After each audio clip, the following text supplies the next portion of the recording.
Okay, live stream has started. Okay, Councillor Walker, ready when you are. Thank you very much. Oh, just getting my reminder about the meeting. Good evening, ladies and gentlemen. Before we begin tonight's business, can I please take the opportunity to remind you to keep your devices on mute unless you're speaking. We would like people to put their cameras on though, if possible. I know it's not always possible, but it does help people if we can see who's present. Please can you indicate that you wish to speak by adding a comment in the chat function or raise your hand. The meeting facilitator will advise me that you wish to speak. Thank you. So as usual, can I make the usual request to everyone to ensure that your mobile phones are switched off or put to silent. If you lose connection during the meeting or you have any difficulties with your equipment, please can you contact the meeting facilitator by indicating in the chat function, or if you can't get onto the chat function, by phoning the number provided. And can you advise me, please, if you need to leave the meeting early? Thank you. So we will now get on with our meeting. So agenda item number 1 is questions from members of the public. So I'd just like to take this opportunity to remind everyone that we can only accept questions from members of the public that were received by the deadline of 5 o'clock yesterday. We received 34 questions, and therefore, as we only have a limited time for public questions, a selection of questions covering key areas of the East West Rail consultation have been identified, and the speakers are remotely in attendance. We've confirmed that beforehand to ask their questions. So thank you. Each speaker will now have up to 3 minutes to ask their questions, and I will try to stick you to that, please, because we have got a lot of things to get on with tonight. So 3 minutes per question, please. Thank you. So the first question I'd like to commence with is from Mr. Mark Daythorne.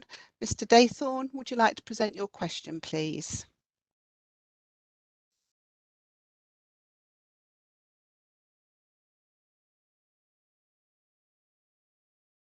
Can you hear me now? Okay, lovely. As our selected representatives and our voice for the community, what are you doing to ensure that the need to sell scheme offers the best deal it possibly can to all affected residents, especially given that A, EWR are currently only offering market value less 15%, whereas HS2 are offering plus 100%, and B, the application is considerably quite limited to only those whose property is immediately impacted and does not consider other households in the poet's neighbourhood that will also be quite seriously affected by the impact of this development. Thank you, Mr. Daythorne. Who would like to answer the question? Thank you. It's myself, Speaker. So thank you, Mr. Daythorne, for your question. And indeed, you're right. It's I think it's slightly worse than you say. So it's a need to move. So the indication from East West Rail Company is that that's if you have to move for a job. It's not a wish to move, and we think it should be. So we have actually put that in. I think it's page 15 of our response, that it needs to be much better than it is at the moment. It needs to be market value plus a percentage, and we said 10% there. But it also needs to be not just the very limited idea that if you need to be for your job, so there may be other reasons. We've already spoken to East West Rail in a brief conversation that this needs to be improved. We'll continue to push for that, and we've actually put that in a response, so I hope others have done as well. But you're entirely right, it needs to be considerably better and much broader in its application and much more generous. People are already facing blight within the areas. If they want to move, they were considering moving, or if they weren't. So we will continue to push for that. We have it in our response on page 15, and we'll continue to push for East West Rail and the government to make it a far better scheme and reflect the needs of the community within the Poets area and in the villages where places are affected. Thank you. Mr. Daythorne, do you have a short statement to make? No. Thank you very much. Perfect. Thank you very much. Now moving on to Heather Turnham. Would you like to present your question, please?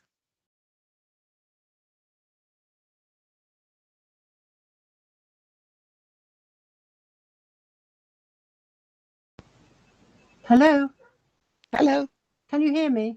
We can hear you, yeah. Oh, yes, good evening. Thank you for this opportunity to ask a question. People who are in favour of Route E don't always seem to have a voice, although I'm sure many people, including myself, have written to EWR and completed the questionnaire. I'm in favour of Route E because I feel it's a more direct and efficient route, and having the trains going from Midland Road Station, that will connect to the town.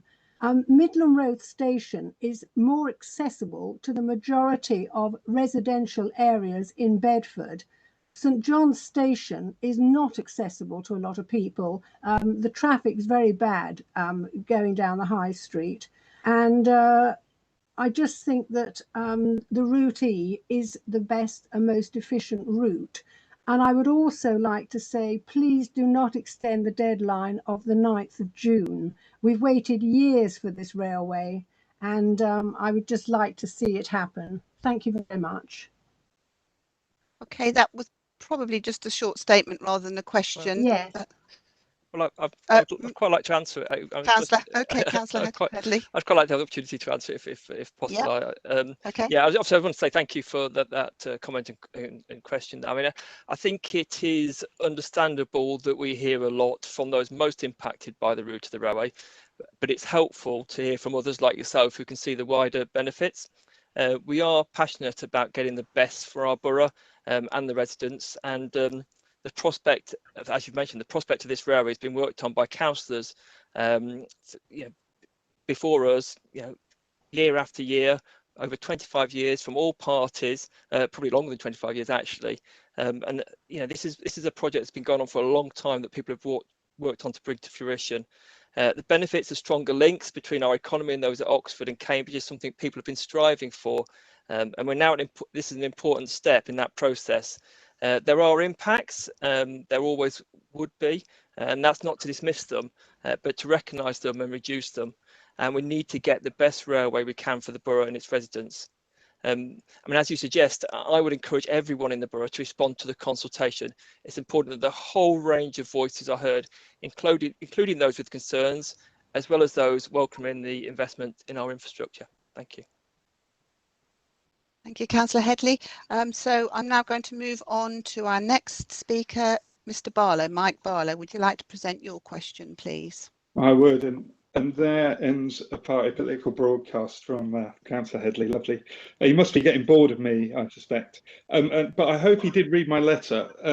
So during the weeks of the 2021 EWR consultation, there's been a lot of additional information that's come to light.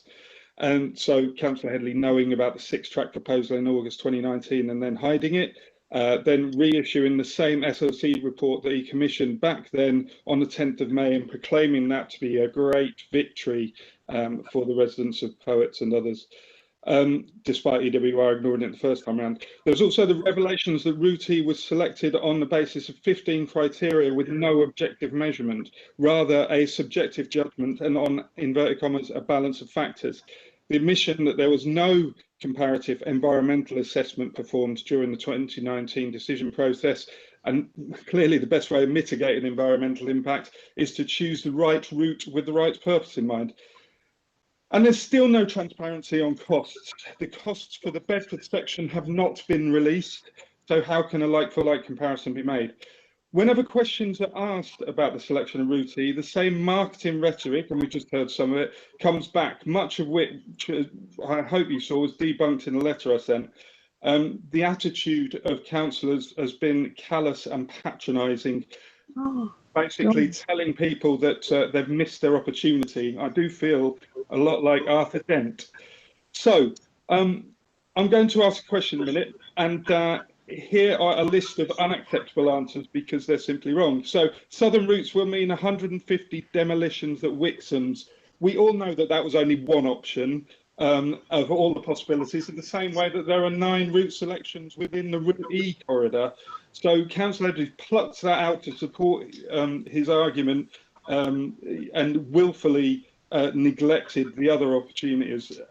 So the lower impacts on the environment, Woodlands Trust, Wildlife Trust, RSPB all state Route B was the least impactful on the environment in the 2019 consultation. It's shorter, straighter, flatter, needs less materials to build, less embodied carbon to build, and less fuel to run. More viaducts is required for Route B due to floodplain, but the latest EWR calculations that are available say it's 1.48 kilometres for Route B versus 4.2 and 7.2 depending on which route for Route E, and that's to get to the same point at the A1. The town will die without it coming through Bedford Midland. Well, why are other towns, including Oxford, insisting on parkway stations rather than to force more congestion in the town centre? It will bring £6.23 million incremental GVA. Well, that's tiny. The total GVA of Bedford is about 4.8 billion, so it's just 0.13%, and that doesn't incorporate the economic disruption of demolitions, bridge rebuilding, road remodelling, congestion air qualities. It's the best value for every pound spent, but how can this be judged when the costs haven't been released for the Bedford section in this consultation? People are not going to be happy whichever route is chosen. Well, can we have your question, please, Mr. Barlow? You're coming up for time. They might be less unhappy if you consulted them, which you didn't in 2019.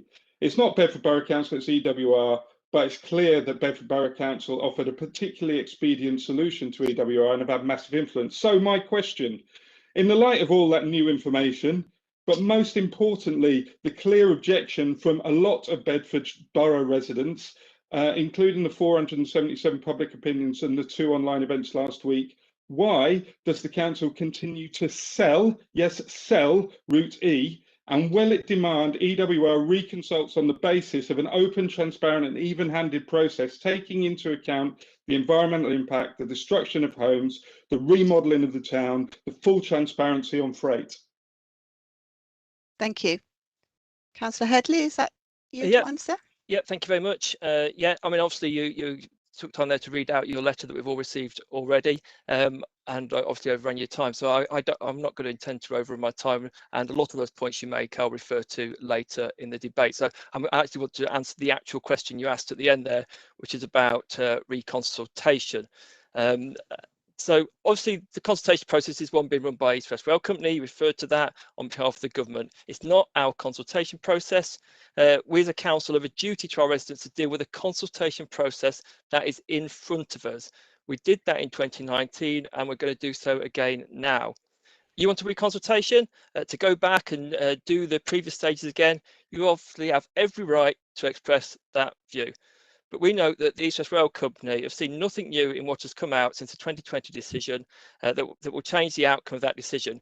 Going back a stage will introduce a delay of 3, 4, 5 years into the process. It will obviously delay the benefits to our economy and impact our borough's economic sustainability. It will prolong the blight for residents in Thurrock's area, as well as introducing new blight on homes on the alternative routes, such as through Wixham's, which we referred to. Now, again, I'll come back to that when I've got more opportunity. And at the end of that 3, 4, 5 year period, what will have changed? A reconsultation won't change the fundamentals on which routes perform better. We're not going to, we here tonight are not going to duck the issue of responding to the options before us. That is our responsibility. This is to input into EWR code to make this the best railway and reduce its impact on our communities, whichever route is being looked at, and that is what we're going to do. Thank you. Thank you, Councillor Headley. Do you have a short statement? A short one, yes. So this is a once-in-a-generation investment, up to 100 years, and he didn't even have the common courtesy to broker the briefest of conversations with your constituents. It's disgusting. So hot off the press, Brickhill Parish Council did run a survey of its constituents, and to my knowledge, it's the only one run in Bedford Borough. I'm sure Councillors Ryder and Royden will rejoice in finally having clarity from their residents and what their responses were. So 352 people responded, 90% of them rejected routes D and E, 89% of them rejected it, even if it does come through Bedford Station. Councillors Royden and Ryder continue to ignore the voice of their constituents, even in the face of overwhelming opposition from the residents, even at the 3 best attended parish councils in meetings for years. So given the opposition to the decision, and I would note that the 95% of the 400 questions that were levied were objecting to the current route selection. I'm guessing, but I suspect most of the responses, Council, were in opposing the 29 consultation response, as well as responding to this one. Thank you, Mr. Barlow. Now moving on to Steve Arnold. Mr. Arnold, would you like to present your question, please?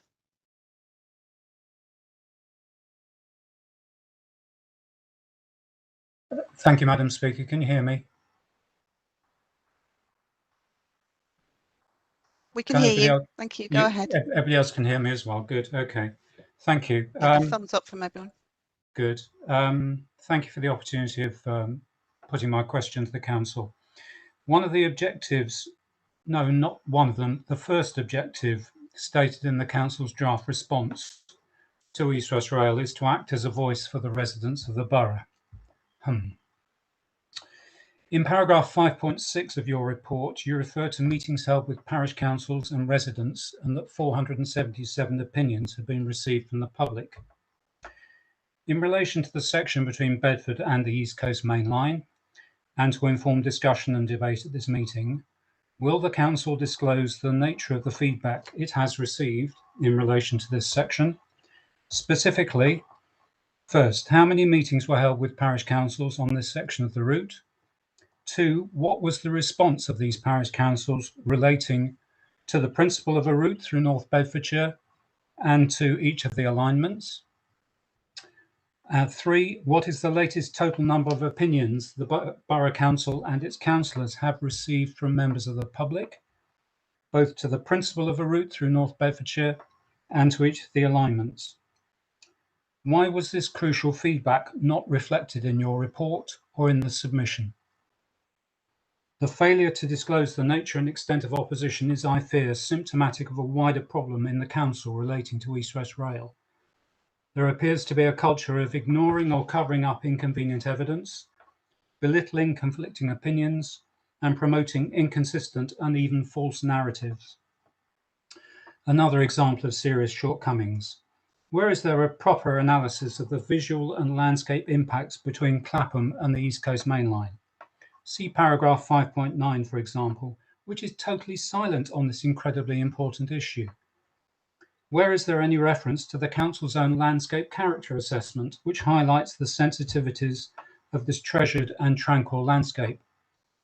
Why do you say the route rises in a long cutting north of Clapham and then is largely at grade? Really? You have totally failed to describe the hilly topography, and using East West Rail's own vertical alignment sections, you could have readily assessed and reported on the devastating effect of all the civil engineering required through Brickhill, Ravenston, Wilden, Reynolds and onwards, which the parish councils will obviously have pointed out to you and should be reflected in your response. Will Bedford Borough Council accurately reflect the outcome of its listening exercise in its response to East West Rail, or will communities continue to be ignored? Thank you. Thank you. Councillor Headley, is it back to you? It's myself, Speaker. Okay, Mr. Mayor. Thank you very much, Mr. Arnold, for the question. So we consulted and talked to 12 parish councils and 1 residents group. That's Roxton, Ravenston, Stewart B, Reynolds, Clapham, the Poets area, Brickhill, Conworth, Wilden, Wyburton, Chawston and Colston, Milton Ernest, Great Barford and Elstow. In respect to question 2A, the principle of route through North Bedfordshire, the responses varied. We have sent copies of all the videos. We recorded all and sent to the parish councils. I'm sure if people wish to, the parish council can share those. A lot of the northern villages supported the concept, but not the corridor. In terms of the alignment, section B of that, it varied. They usually preferred one of the routes furthest from them. We've yet to formally receive 1 parish council's responses. The number of responses that we received is 477. In terms of 3A, the principle of the route through North Bedfordshire, the sport and opposition, we didn't ask that question. We are addressing the question in front of us from East West Rail and the government in terms of the feeding back to the consultation. In terms of the alignments, the southern route, routes 8 and 9, the yellow and purple, 213. Northern Alignment 1, 2 and 6, that's the dark blue, red or light blue, is 155, and don't know or no option 48. And in terms of reflecting the comments that people have made, we've got, we have taken those well, not some of the comments, we've taken all the comments and seen how we can improve that to feed it into the response to the consultation in front of us. So ideas about reducing the height of the viaduct as it comes out of Bedford, reducing the visual impact, looking at the noise that would be caused by rail, as it is by road and other forms of transport, but looking at how we can do that and ways to mitigate that. All of those things are embedded in the report in terms of listening to the people. There were some excellent ideas come up, and I'm sure you'll hear more about them as we go through the debate. Thank you, Mr. Mayor. Do you have a short statement, Mr. Arnold? Development projects in 40 years as a planning consultant. It is usual for the public comments to be summarised in a report and fed up the chain to those to whom one is responding. Just saying that stuff is embedded in the report is not good enough. These comments from parish councils who spent an awful lot of time entirely based on voluntary effort in collating ideas and responses should really be identified as a headline within your report and in your response. Otherwise, you are not reflecting the voice of residents of the borough. Thank you. Thank you. Now we're moving on to our next speaker, Brent Fielder. Mr. Fielder, would you like to present your question, please?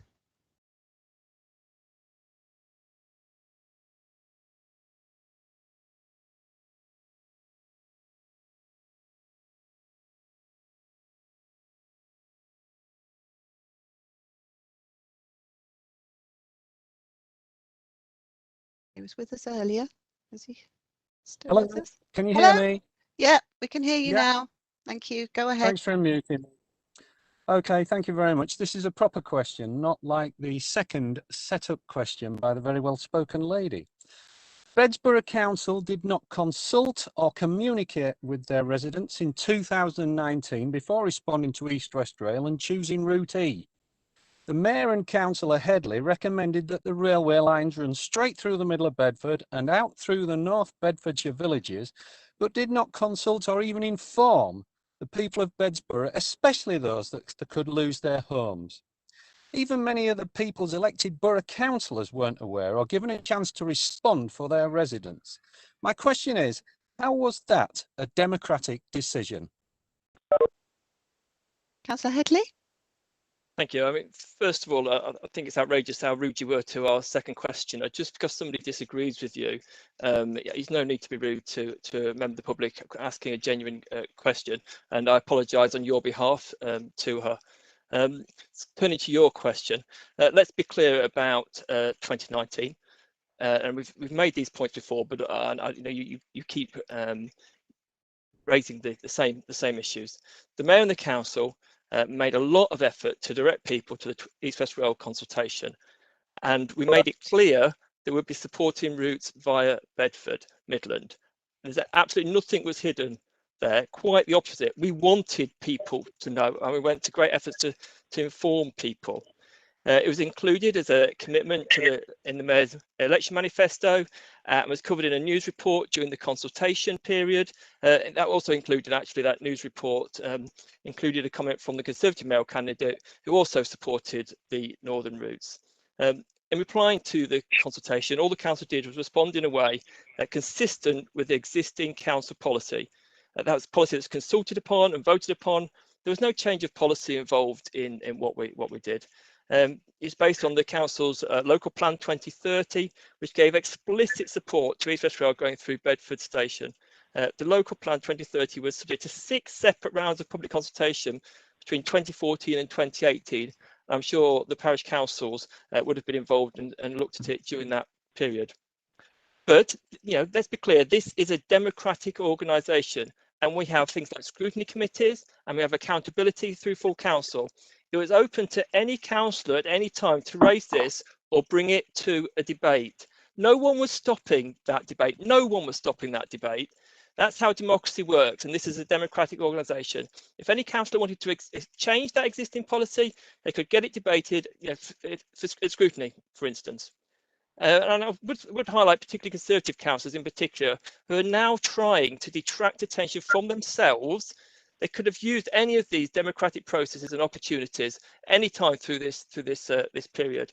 This is a democratic organisation. It has to be. That's the way it's lawfully set up.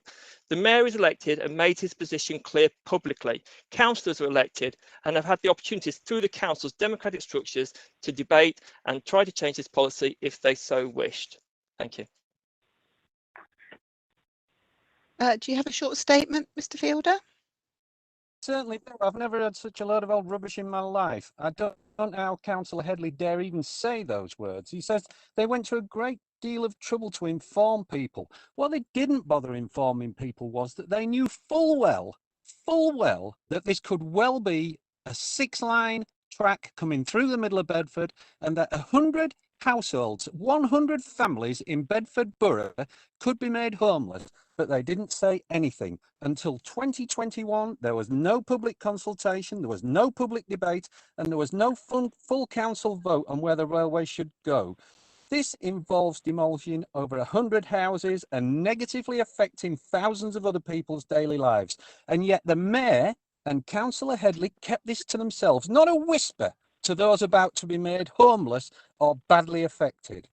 Why did the mayor and Councillor Headley not tell us about the 6-line track and the demolition of homes then? And as a supplementary thing, Councillor Headley, don't bother apologising on my behalf. Thank you very much. And just as a sideline, do you know the lady who called in, yourself or the mayor? Do you personally know her? And bear in mind, this is being recorded. Thank you, Madam Speaker.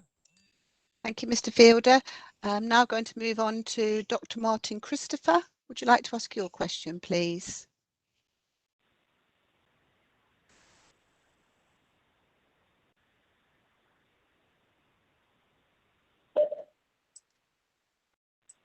Hello, can you hear me now? Good, thank you. Thank you for the opportunity to raise a question. I'm the chair of the Bedfordshire branch of CPRE, the countryside charity. My question is this. What are the compelling reasons why the council is supporting the proposed northern route rather than the cheaper, less environmentally damaging southern routes? Thank you, Councillor Headley. Thank you. Yeah, I'm obviously the previous speaker obviously was lying, and I just want to put that point on record and the accusations he made about me, and I think that's important for the record. But anyway, answering your question. So yeah, thank you. Sorry, likewise, I don't know the questionnaire since I was accused of knowing them. I don't either. Yeah. Yeah, so yes, sorry to that interruption. Turning to your question, yeah, thank you very much for coming along and welcome to this meeting. I think this is probably the first time that we have spoken. I have been very disturbed previously by the CPRE input into this process. I'm hoping possibly that you may bring a new perspective to this, and just to enlighten that perhaps some of that. To date, CPRE Bedfordshire has spread misinformation and only shown itself to be interested in the countryside north of Bedford. You've even cemented that position by aligning yourself with BFAIR, who represent the northern parishes view and want to push that route through the southern parishes. I mean, in terms of misinformation, for instance, you still have a story on your website which says that freight at Cambridge and Oxford won't go through the main stations, which it obviously will because there's no alternative route. And obviously you're trying to use that point to say that Bedford's different in somehow. You know, that is clearly false, and that's you've been told that's false repeatedly, and it's still on your website. That wasn't my question. And in your last fortnight, you've issued an incorrect statement saying the split level station at Wixham doesn't need demolitions, when East West Rail Company saying their current consultation in black and white that it does, and we've seen network rail plans that show that it does. Even today in your question, you're saying that Route B is cheaper and less environmentally damaging, but both those statements are untrue. It's more expensive, and that's been clear for over a year from the information that's available. It also just moves the impact on the environment, and particularly the need for more viaducts through the floodplains That's significant on the southern routes, as well as the proximity to ancient woodland and Moggahanger Park. So I would actually turn the question back on yourself and ask you if you can bring a fresh look to this and the organisation, and just to ask yourselves, are you serving the residents throughout the whole borough the best you can, and not just only those residents in the area to the north of Bedford? We are looking at the whole borough and looking at the impact on the whole borough and doing the best for the whole borough. Thank you. Do you have a statement? Yeah, well, I don't think you answered the question at all there. I was asking you what the compelling reasons were why the route you're supporting is the one that you've gone for, and it's got nothing to do with what our views are on other things. So could you actually answer the question? I don't know whether the speakers would let me come back.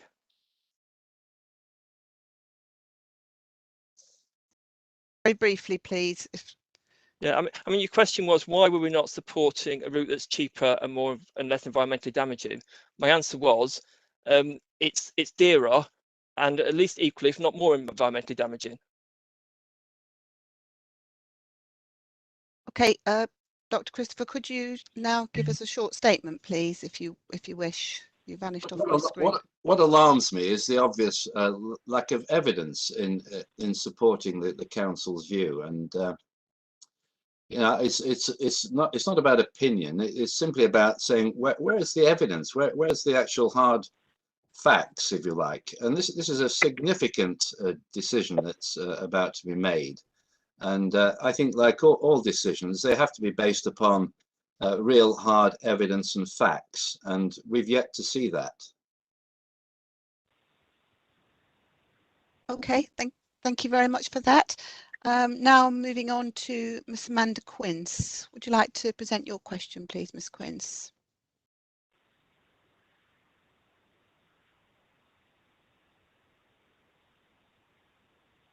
Good evening, everyone. Evening. Thank you very much for the opportunity to speak to you. I and several residents of Reynolds have written to individual members of the executive over the past few days to ask them to persuade you, Dave, and you, Councillor Headley, to look again at Route E. To date, we have only heard back from Councillor Van and Councillor McMurdo. Why did Councillor Ryder, Councillor Royden, Councillor Atkins, Councillor Valentine and Councillor Jackson choose not to reply to us? And why are you pushing ahead with a rail project that is so demonstrably against the will of your electorate without fully exploring the alternatives in an open consultation with your residents who will be so disastrously impacted by this new railway line? Thank you. Yes, Mayor, please, Mr. Mayor. Thank you very much, Amanda, and thank you for the question. As Councillor Headley said earlier on, it was part of my manifesto pledge. We did go out and actually encourage people to take part in the consultation that East West Rail, the government's company, set up. I encourage people to take part in that previous consultation, and I'm doing so again for this consultation. We need to look at the consultation before us and actually take the exam question we've been set, not the one in last year's paper. And I think, you know, it is fully understandable and that those affected by the line have real concerns about the impact on their lives. And that's why we've listened to ideas from the groups I previously mentioned on and how the best to minimise the impact. And I thank the parish councils, your own parish council included, for some of the ideas you had about engaging, about minimising those effects. Obviously, you're entirely within your rights to, as I believe you have with their colleagues, gone to see minister to try and persuade them to withdraw that and go back to consultation. But we're answering the question in front of us about the government through East West Rail are asking us. Thank you, Mr. Mayor. Do you have a statement, Ms. Quince?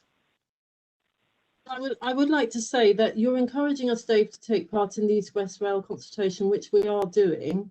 And I do think that part of that is to communicate with your executive. And I would like to know why Councillor Ryder, Councillor Royden, Councillor Atkins, Councillor Valentine and Councillor Jackson have chosen not to reply to us, firstly, and then I have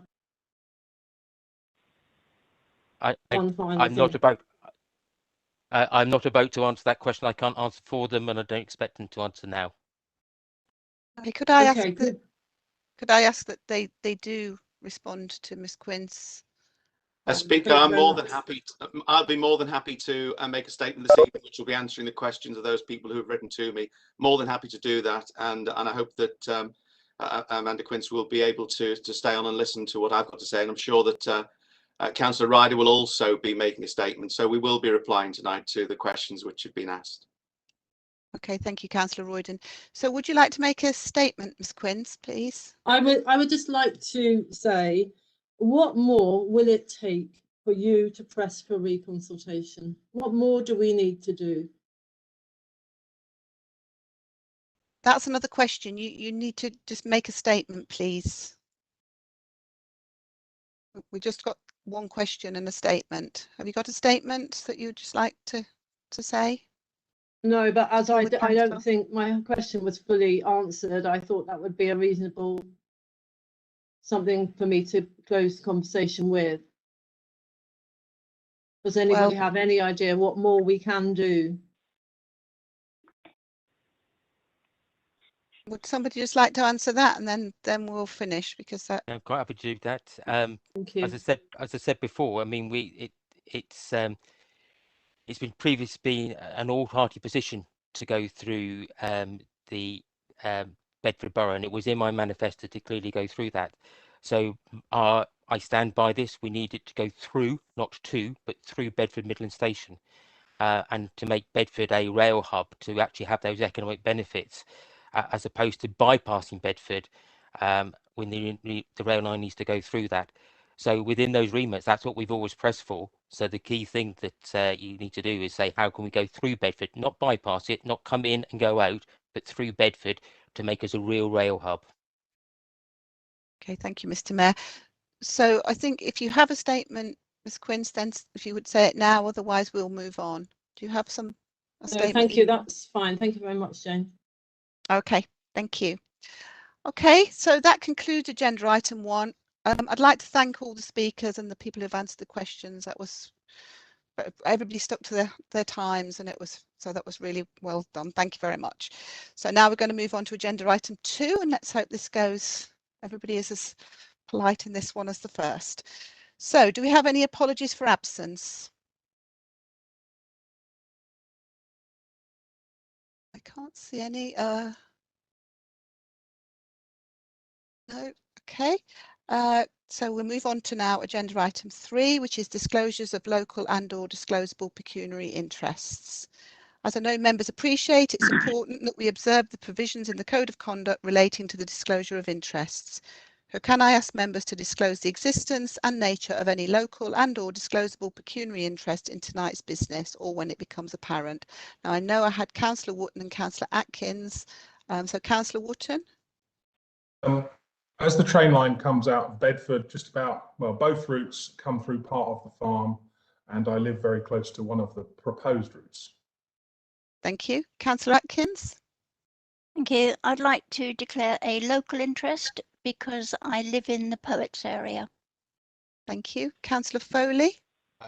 As with Councillor Atkins, I would like to declare a local interest as I live in the Poets area and thus close to the proposed route. Thank you, Councillor Foley. Are there any other disclosures? I have no more hands up, but anybody waving at me? No, I can't see that. So thank you. We'll now move on to agenda item 4, which is the East West Rail consultation. So I now invite Councillor Michael Headley to present the response to the East West Rail consultation and to move the recommendations as set out. Councillor Headley, please. Thank you very much.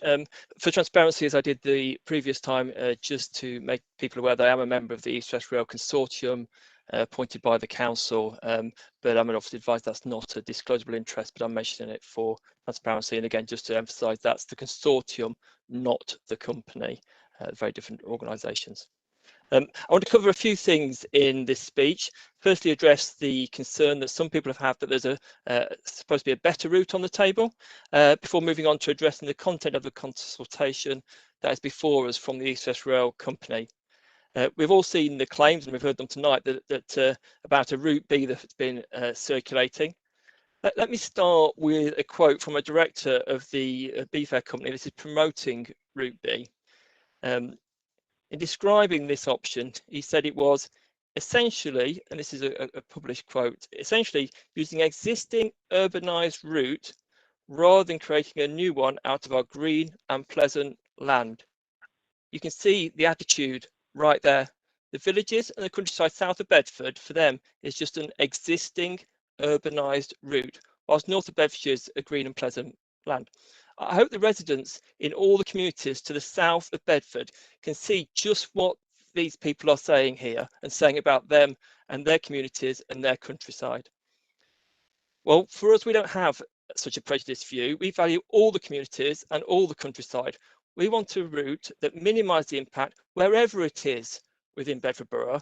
They're just interested in moving the impact. Now I understand, residents on the affected routes will want the railway to go somewhere else, but I think it's disgusting the way that the lobbyists, the campaigners, have used misinformation to suggest to these genuinely concerned residents, and rightly so, that there's this fantasy route that's south of Bedford, along, and I quote, an existing transport corridor, the A421. Like somehow, just because there's a road there already, you can sneak a railway in and no one will notice. I mean, that's just fantasy. And it's now been revealed that that is what it is. But it's probably a bit too late for all the residents who've trusted them. Their proposed route barely goes anywhere near the A421. It crosses it near Elstow on its way out of Bedford, then it stays well clear of it, going through lovely open countryside instead. In fact, they clearly show in their submission that the proposed alignment 9 in Route E is much more closely aligned with the A421 than their proposal is. So that's the Route E alignment 9 is more aligned to the A421 than their proposal. Their Route B ends up 2.8 miles away from the A421 by the time you get to where it crosses the A1. That's hardly using the existing A421 transport corridor. I mean, that's what they're doing. What's the truth of their proposed route and the impact on Bedford Borough residents and the countryside? And that's what I want to turn to next. First, let's take the area around Elstow. It goes over the landfill site. Network Rail say that will cost £160 million just for that one short stretch. It's also the location for the green energy park that's already being built at a cost of £4 million, and it goes straight through that. Then you throw in that triangular junction next to Elstow. This takes the railway much closer to Helms in Elstow than alignment 9 would in Brickhill, for instance. Never mind, the distance that alignment 1 is, the one that we prefer. So this is closer to Elstow than the proposed routes, either the proposed routes are to Brickhill. I've already had emails from concerned Elstow Parish councillors about the proposal that BFair is pushing onto them. Then you head across open country, that's their route, between Shortstown and Cotton End. No A421 in sight. I've been there and stood there. You can't see the A421. It's open countryside. Remember, this is what they prefer to call existing urbanised. Then off through that open countryside, passing close to the ancient woodland and on towards Moggerhanger Park. Historic England have said that this is back in the previous consultation when they're talking about routes A, B and C, that these options have the potential to cause harm to the registered park and garden and its setting. This could include direct impacts and loss of parts of the registered park and garden, severance of physical and visual links, and the introduction of a major transport infrastructure within both the registered park and garden and the surrounding agricultural land, which serves as a setting for the park and garden. That's where their route goes. And East West Rail have identified that the existence of ancient woodland between Copel and Northill and the top grade agricultural land between Great Barford and Blenheim, all that's taken in by their route. Natural England has commented in 2019 about the Route B that the similar issues will arise around Bedford South regarding development within the community forest, on open mosaic habitat and ancient woodlands. This is not the urban route that they have sold to their followers. That is obviously because such a route was always a myth. And to be clear, I'm not criticising those residents that will have been impacted by a northern route and are looking to Be Fair for answers, but they've been sold a fantasy that doesn't exist. And my challenge to Be Fair, by all means be honest and say that you'd rather it went through green and pleasant land to the south of Bedford rather than the north. But don't try to pretend that the countryside to the south of Bedford doesn't exist. There are two more problems with their suggested route. They claim this route is to keep freight out of Bedford Midland, but they've not paid any attention to anything we've been saying. I've repeatedly said the restrictions on freight will come from the access on and off of the East-West Rail line. One of those, not the only one, but one of those is being able to get north to the Midlands. Well, guess what that triangle near Elstow does? It solves that problem altogether. Freight from Felixstowe, with their triangle, will be able to get to the Midlands and get to the north through Bedford Station. I mean, that's just what is needed to actually enable more freight to pass through Bedford. They're claiming this is somehow to make freight bypass Bedford. They've actually solved the problem to allow more freight to go through Bedford Station. But it won't surprise me if next time Be Fair mention this, they'll have changed 180 degrees and be saying how such a great a southern route is for helping with freight. You know, their position has changed so many times. You know, what happened to going via Wixhams? That's what they talked about originally. What happened to their plan going via Wixhams? We know why they've changed that. And it wasn't many days ago they were talking about a tram route from Kempston Hardwick instead of trains altogether. I mean, I was half expecting their next plan to be a monorail. I mean, that's the way their options have changed throughout the time. There are two fatal flaws with their plan. Firstly, they haven't provided an interchange with the Midland Main Line. Right at the start of the 2019 consultation document, it lists three main practical considerations. This is the East-West Rail. Three main practical considerations. Number one, providing an interchange with the Midland Main Line at Bedford. Their plan doesn't do that. There's no interchange station on the East-West Rail route for the whole all 4 trains an hour. Just a few trains that might divert to Bedford Midland. And that's why their plan will never be the one that's considered by East-West Rail. Which brings me to the second and most important flaw. If they were successful in getting the consultation reopened on the south of Bedford routes, they wouldn't be the one. They wouldn't be the ones that are going to choose what those options look like. Neither would we. It would be East-West Rail Company which chose what options were looked at. So all the options around Wixhams would be back on the table. The 150 homes that needed demolition for a split level station interchange, that would be back on the table. Or the Elstow interchange station that would kill off the Wixhams Thameslink station that residents have been so eagerly waiting for so long. It'd be killed off. Then we go back to looking at the rest of the route. You know, the railway that Network Rail have drawn, the plan that Network Rail have drawn, that shows the railway crossing the river right next to Great Barford. Right next to Great Barford, a big viaduct across the river there. And I've never understood why Great Barford Parish have been so supporting of the Be Fair campaign, as there's a strong possibility that if it's successful, it will lead to a much bigger impact on that village. All of this is on top of the impact I've already mentioned to the communities and to the environment south of Bedford. The Be Fair plan is flawed. It only seeks to move the impact, and in fact will lead to bigger impact, and it will give a smaller benefit. Would you propose the motion, please, Councillor Headley? I will do at the end of my speech, yes. Thank you. Turning to the input so far from the Conservatives on this motion, on this debate over the last few weeks and months. Unfortunately, the Conservatives have just added muddle and misinformation to the discussion we've had so far. Let's just remind ourselves of some of the things Conservative councillors said over recent weeks. One councillor said that Oxford and Cambridge would have parkway stations and not have East-West Rail trains going through their centres, and that somehow any freight trains would get beyond Oxford and beyond Cambridge, but without going through them. I mean, I don't know. I mean, that would have to be some sort of platform 9 3/4 sort of approach to running a railway, I think. Anyway, that was obviously not true. It wouldn't have taken more than a few minutes for that councillor to find that out and check it out for themselves. And then another councillor, Conservative councillor, stated that electric trains can't pull freight. You probably remember that. And that in the current state of technology, he said, this is not going to shift. Obviously, another clearly false statement, as the most powerful electric freight locomotives in the UK is twice as powerful as the most powerful diesel freight locomotive.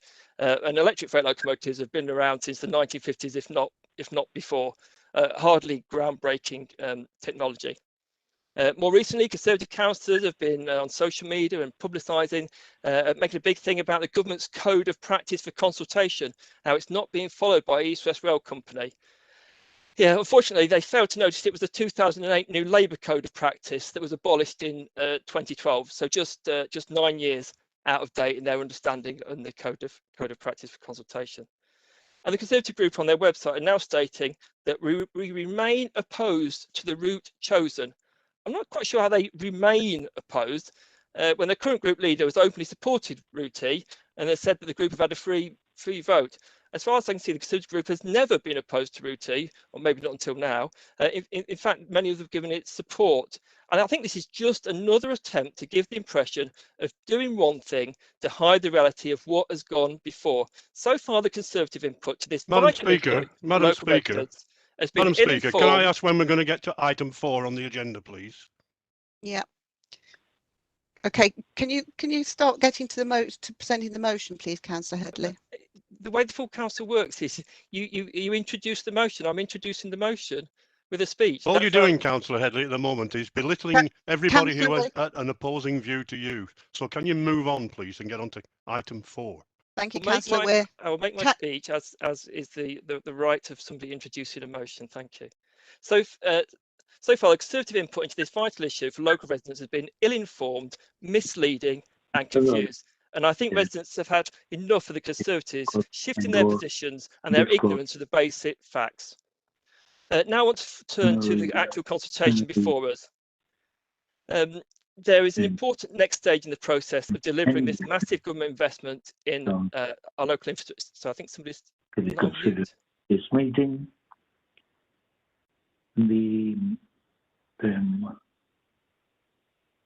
I can't see. Everybody appears to be on mute. I don't know where that's coming. Okay. Anyway, this is an important next stage in the process of delivering the massive government investment in our local infrastructure.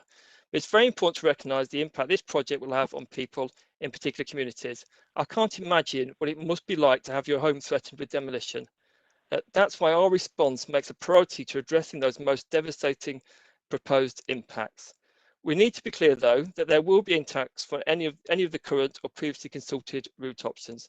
The task we have is to push East West Rail Company to maximise the benefits to our borough whilst minimising the impacts of whatever route. The previous routes A, B and C all have impacts, just in different places. These aren't lower impacts, as some would have you believe. In many cases, they're worse impacts. In particular, there are scores of demolitions needed in Wixhams if we wanted to get a station east-west through there. If we pick the old Varsity line, trains have to go through Priory Country Park and Danish Camp, as well as trying to get through Bedford and across Carlington Road. There's a potential triangle junction in Elstow with trains coming at them from all directions. Then we have the impact on the environment, including things like Moghanger Park and gardens and the long viaducts over the floodplains to the south. However, let's be clear, I totally understand that if you're one of those impacted by the current proposals, you would quite understandably want the impact to be somewhere else. But as a council, we have to look at the whole borough, and moving and maybe even increasing the impacts to somewhere else doesn't solve the problem, it just moves it. That's why our approach is to look practically at reducing the impacts. We've met with parish councils along the proposed alignments, as well as the Poets Group, and held 2 public meetings to make sure we hear from people. We've been able to include a lot of the issues raised in our response, and I want to thank the parish councils for the input. It's obviously important for people to represent their area and make comments. But there are appropriate ways of doing that, and it's sad to see some, not all, certainly not all, but some parish councils now resorting to sort of puerile name calling. I'm grateful to those parishes and parish councillors who've distanced themselves from that unprofessional personal attacks that we've seen recently. Thankfully, in the meetings we've had with them, they were much more constructive and helpful in identifying issues that were important to them. And I want to pick up a few of those issues now. In our draft consultation exercise, we have been clear that the route is deliverable without the extra 2 tracks north of Bedford Midland that would impact the Poets area. We've commissioned a report from railway consultants that shows how this is possible. Unfortunately, the Poets Community Campaigning Group appear to have ignored the work that we've done to try and support residents in this area, and not even suggesting people refer to it in their response. They appear to have been taken over by the sort of the Be Fair agenda, not their own agenda, and have put all their eggs in that one basket. can I appeal to residents in that area to get behind this proposal and support it in your personal response? If residents in the area don't support the argument for using the existing 4 tracks and that those being sufficient, then I can only imagine the message East West Rail Company will take from that. We are making a case for no demolitions. Please join with us. And at this point, I want to mention a drafting correction in the report regarding the need to sell scheme. And this has been pointed out to me by Councillors Jackson and Atkins, and I'm grateful for them for raising it. You don't need to turn to it because I think it's quite straightforward, but in response to A on page 39, we use the phrase where any land is potentially required. That should be replaced by where any land is impacted by the proposals. It was not our intention to imply a more restrictive interpretation of where the need to sell scheme should apply, and I'm grateful to be able to protect that as a drafting change. I'm returning to the route. The next stage, as we go out of Bedford, is on to the approach to Clapham, where we again have looked at the impact in that area, and I'm making the case for this section of route to pass under Paula Radcliffe Way, rather than over, without the need for the viaduct, and then through tunnelling under Carriage Drive. Along the two route alignments, we've made a number of comments about localised impacts that we want to see addressed. We've also taken an early stand on the need to properly manage the construction stage, set out clearly our expectations, including enforceable construction management plans. Overall, looking at the 2 alignments, alignment 1 is the one we are putting forward as our preferred alignment. This is an alignment that has lower noise and visual impact, as well as an improved environmental impact. Let's remember the benefits of this railway that will bring to our residents. The project will be key in tying our local economy into the wider successful economy of Oxford and Cambridge. By improving connectivity, we grow the linkages and our economies start to grow together. It would be so short-sighted to try and isolate ourselves from those successful economies. The investment will bring around 20 million per year boost to our economy. And I want to put that into some context. The latest unemployment figures for the borough show 3,500 people unemployed. And the jobs boost from East West Rail will be about 468 is the sort of calculated estimate. And that could provide work for over 1 in 8 of the unemployed borough residents. That's important. That's important for those people and those lives that will be improved by these extra jobs opportunities. And that's what's motivating us with projects like this. We have the opportunity in this project to be a catalyst to redevelop the station and the station quarter, as well as the area around a new St John station. We're looking at more homes within these developments, which reduces the need for homes being built on greenfield sites. It also gives us the opportunity for a new fast line platform to London. This will be vital for increasing capacity at the station and enabling East Midlands intercity trains to stop here. This is a crucial part of the infrastructure that we need delivering. Looking at the section on the Marston Vale line, there's another important opportunity here. We're back in concept 2, which includes East West Rail Cambridge trains serving the relocated Sturtby station. This gives access to the services for people in the Sturtby, Wootton and Wixham's area without the need to travel by car, for instance, into Bedford. This gives the best of both worlds, an out-of-town station and a central station. In closing, I recommend this consultation response to you. It deals with the world as it is, not as people may wish it to be, and faces up to the consultation that is before us now. It seeks to push the East West Rail Company to reduce the impacts, particularly on those whose homes are at risk. It seeks to maximise the benefits for our borough. This is a once-in-a-generation significant investment in our infrastructure by the government. We have to take this opportunity for the benefit of the future of our borough. What will future generations say if we were the ones to let this project, 25 years in the making, if we let this project slip away? I move the recommendation in the report. Thank you. Thank you, Councillor Headley. Is the motion seconded? Seconded and reserve the right to speak, Speaker. Thank you, Mr. Mayor. I'll switch myself off, sorry. Do we have any questions on the motion?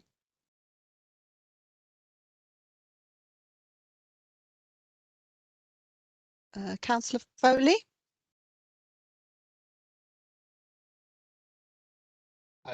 Yes, thank you, Speaker. It may not have been at all evident to anyone paying attention to this meeting so far, but Ashburn Road residents are amongst those whose homes are under threat of demolition. I'm very frustrated by the way that this has been very largely ignored by the council. Councillor Bywater and I have had to press EWR repeatedly to write to all residents there and not just homeowners. I'd like to ask, how is democracy properly served, given the lack of opportunity granted to us as their ward councillors to properly present a petition of around 200 signatures? The petition outlines local concerns and puts the important case that demolitions are unnecessary in Ashburnham Road, as well as the Poets Estate. Presenting the petition in the autumn at full council, according to the usual procedure, would obviously be too late. So my key question, will Councillor Headley accept the petition tonight, please?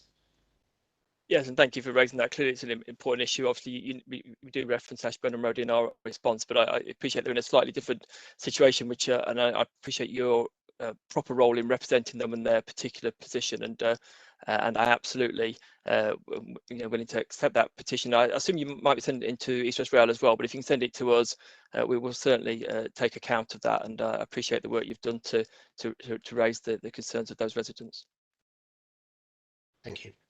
Thank you. Councillor Moon.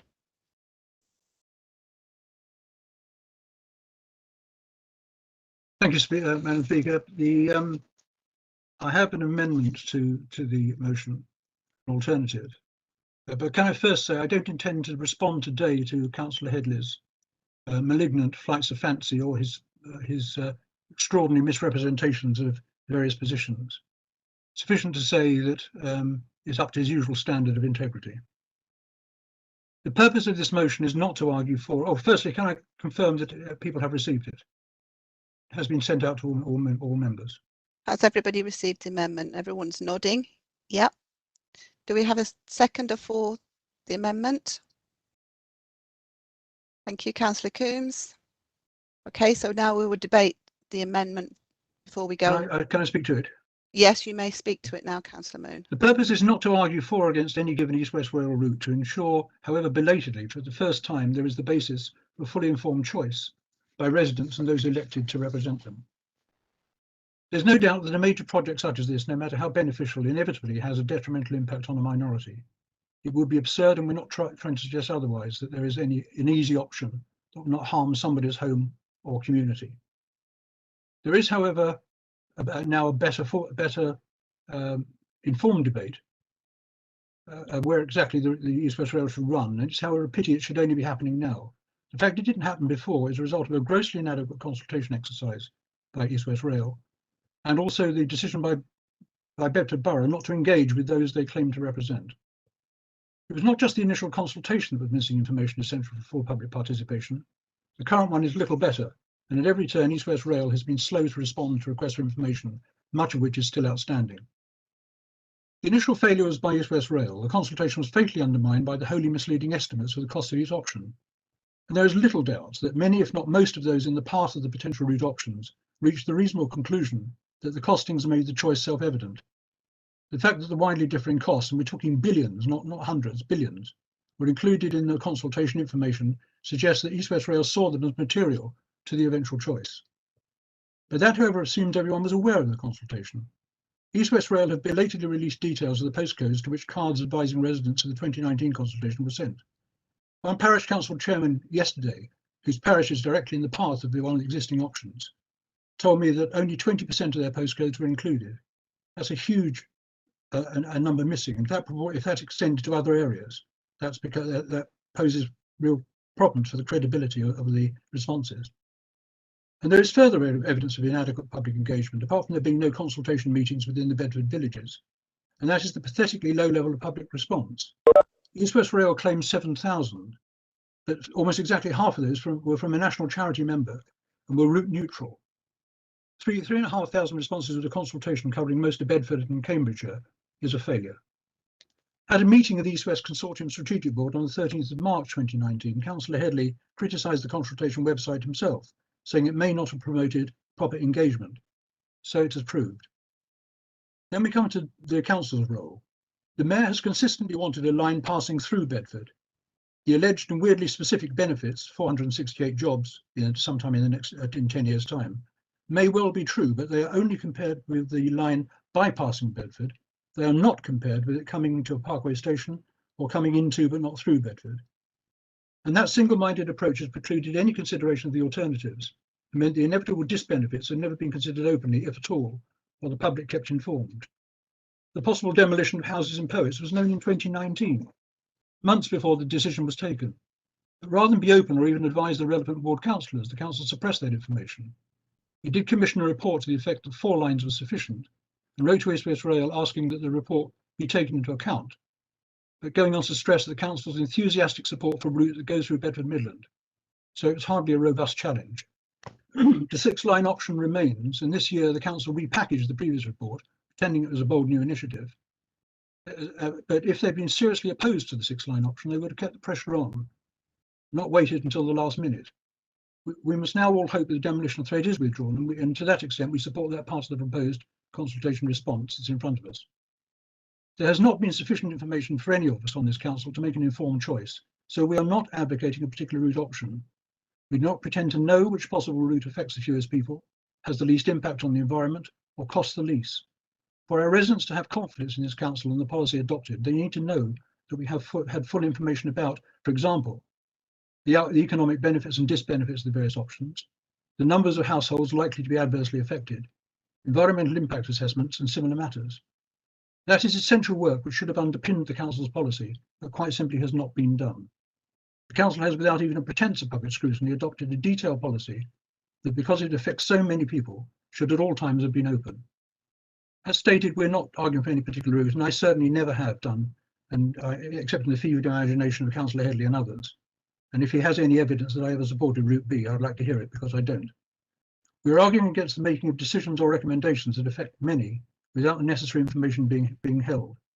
The fact that the mayor has by statute the necessary authority to make this council irrelevant in such matters does not make it right to have done so. We believe the case for whichever route is eventually chosen will be all the stronger if it had been reached in public on the basis of fully available and shared information. That is the way Bedford can and should be run. We're not asking for the entirety of the central section to be reconsulted on. We accept that from the proposed Tempsford near stations eastward to Cambridge, the line will be determined by considerations in which we play no part. And there is plenty of time. The optimistic assessment is that construction will start in 2025, but the consequences will be permanent. We must get it right and be seen to have done so. At the moment, we have not been seen to have done so. We have not been seen to take into account all that should be taken into account. And as we heard from the blustering earlier this evening, there is no answer to the questions about what the comparisons are, only assertions that the route chosen is the best because that's the route chosen. It is not good enough. The council must do better, and it must do better more openly. Thank you, Councillor Moon. Councillor Coombs, you were seconding. Do you wish to speak? Yes, thank you, Madam Speaker. Can you hear me okay? Yes, we can hear you. Thank you, Madam Speaker. I was interested to hear the opening remarks from Councillor Headley when he moved the debate. He spoke about puerile name-calling, but then spent the first 80% of his speech slagging off BFAIR, CPRE, the Poets Group, Conservative councillors, parish councils, and anyone else he could think of, drumming up phantom routes, quite frankly, are implausible. He only spent 20% of his time actually talking about the merits of his case, which seems to be quite weak.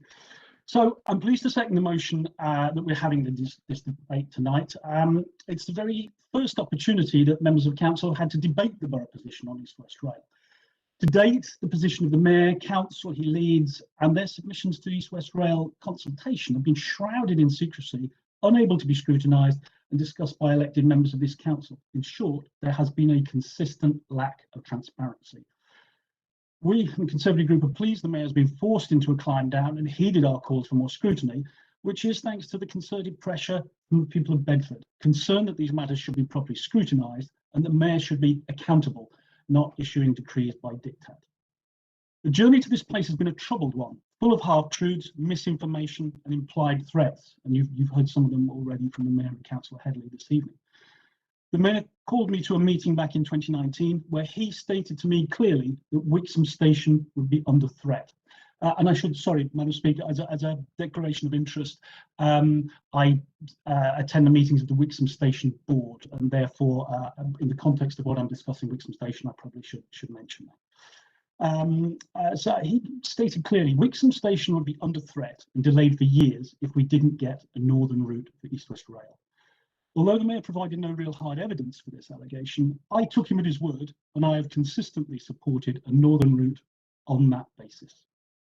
However, it turns out that his own Borough Council Commission consultants were paid to look into East-West Rail options, and these same consultants came up with a range of possibilities for southern routes, some of them frankly ridiculous.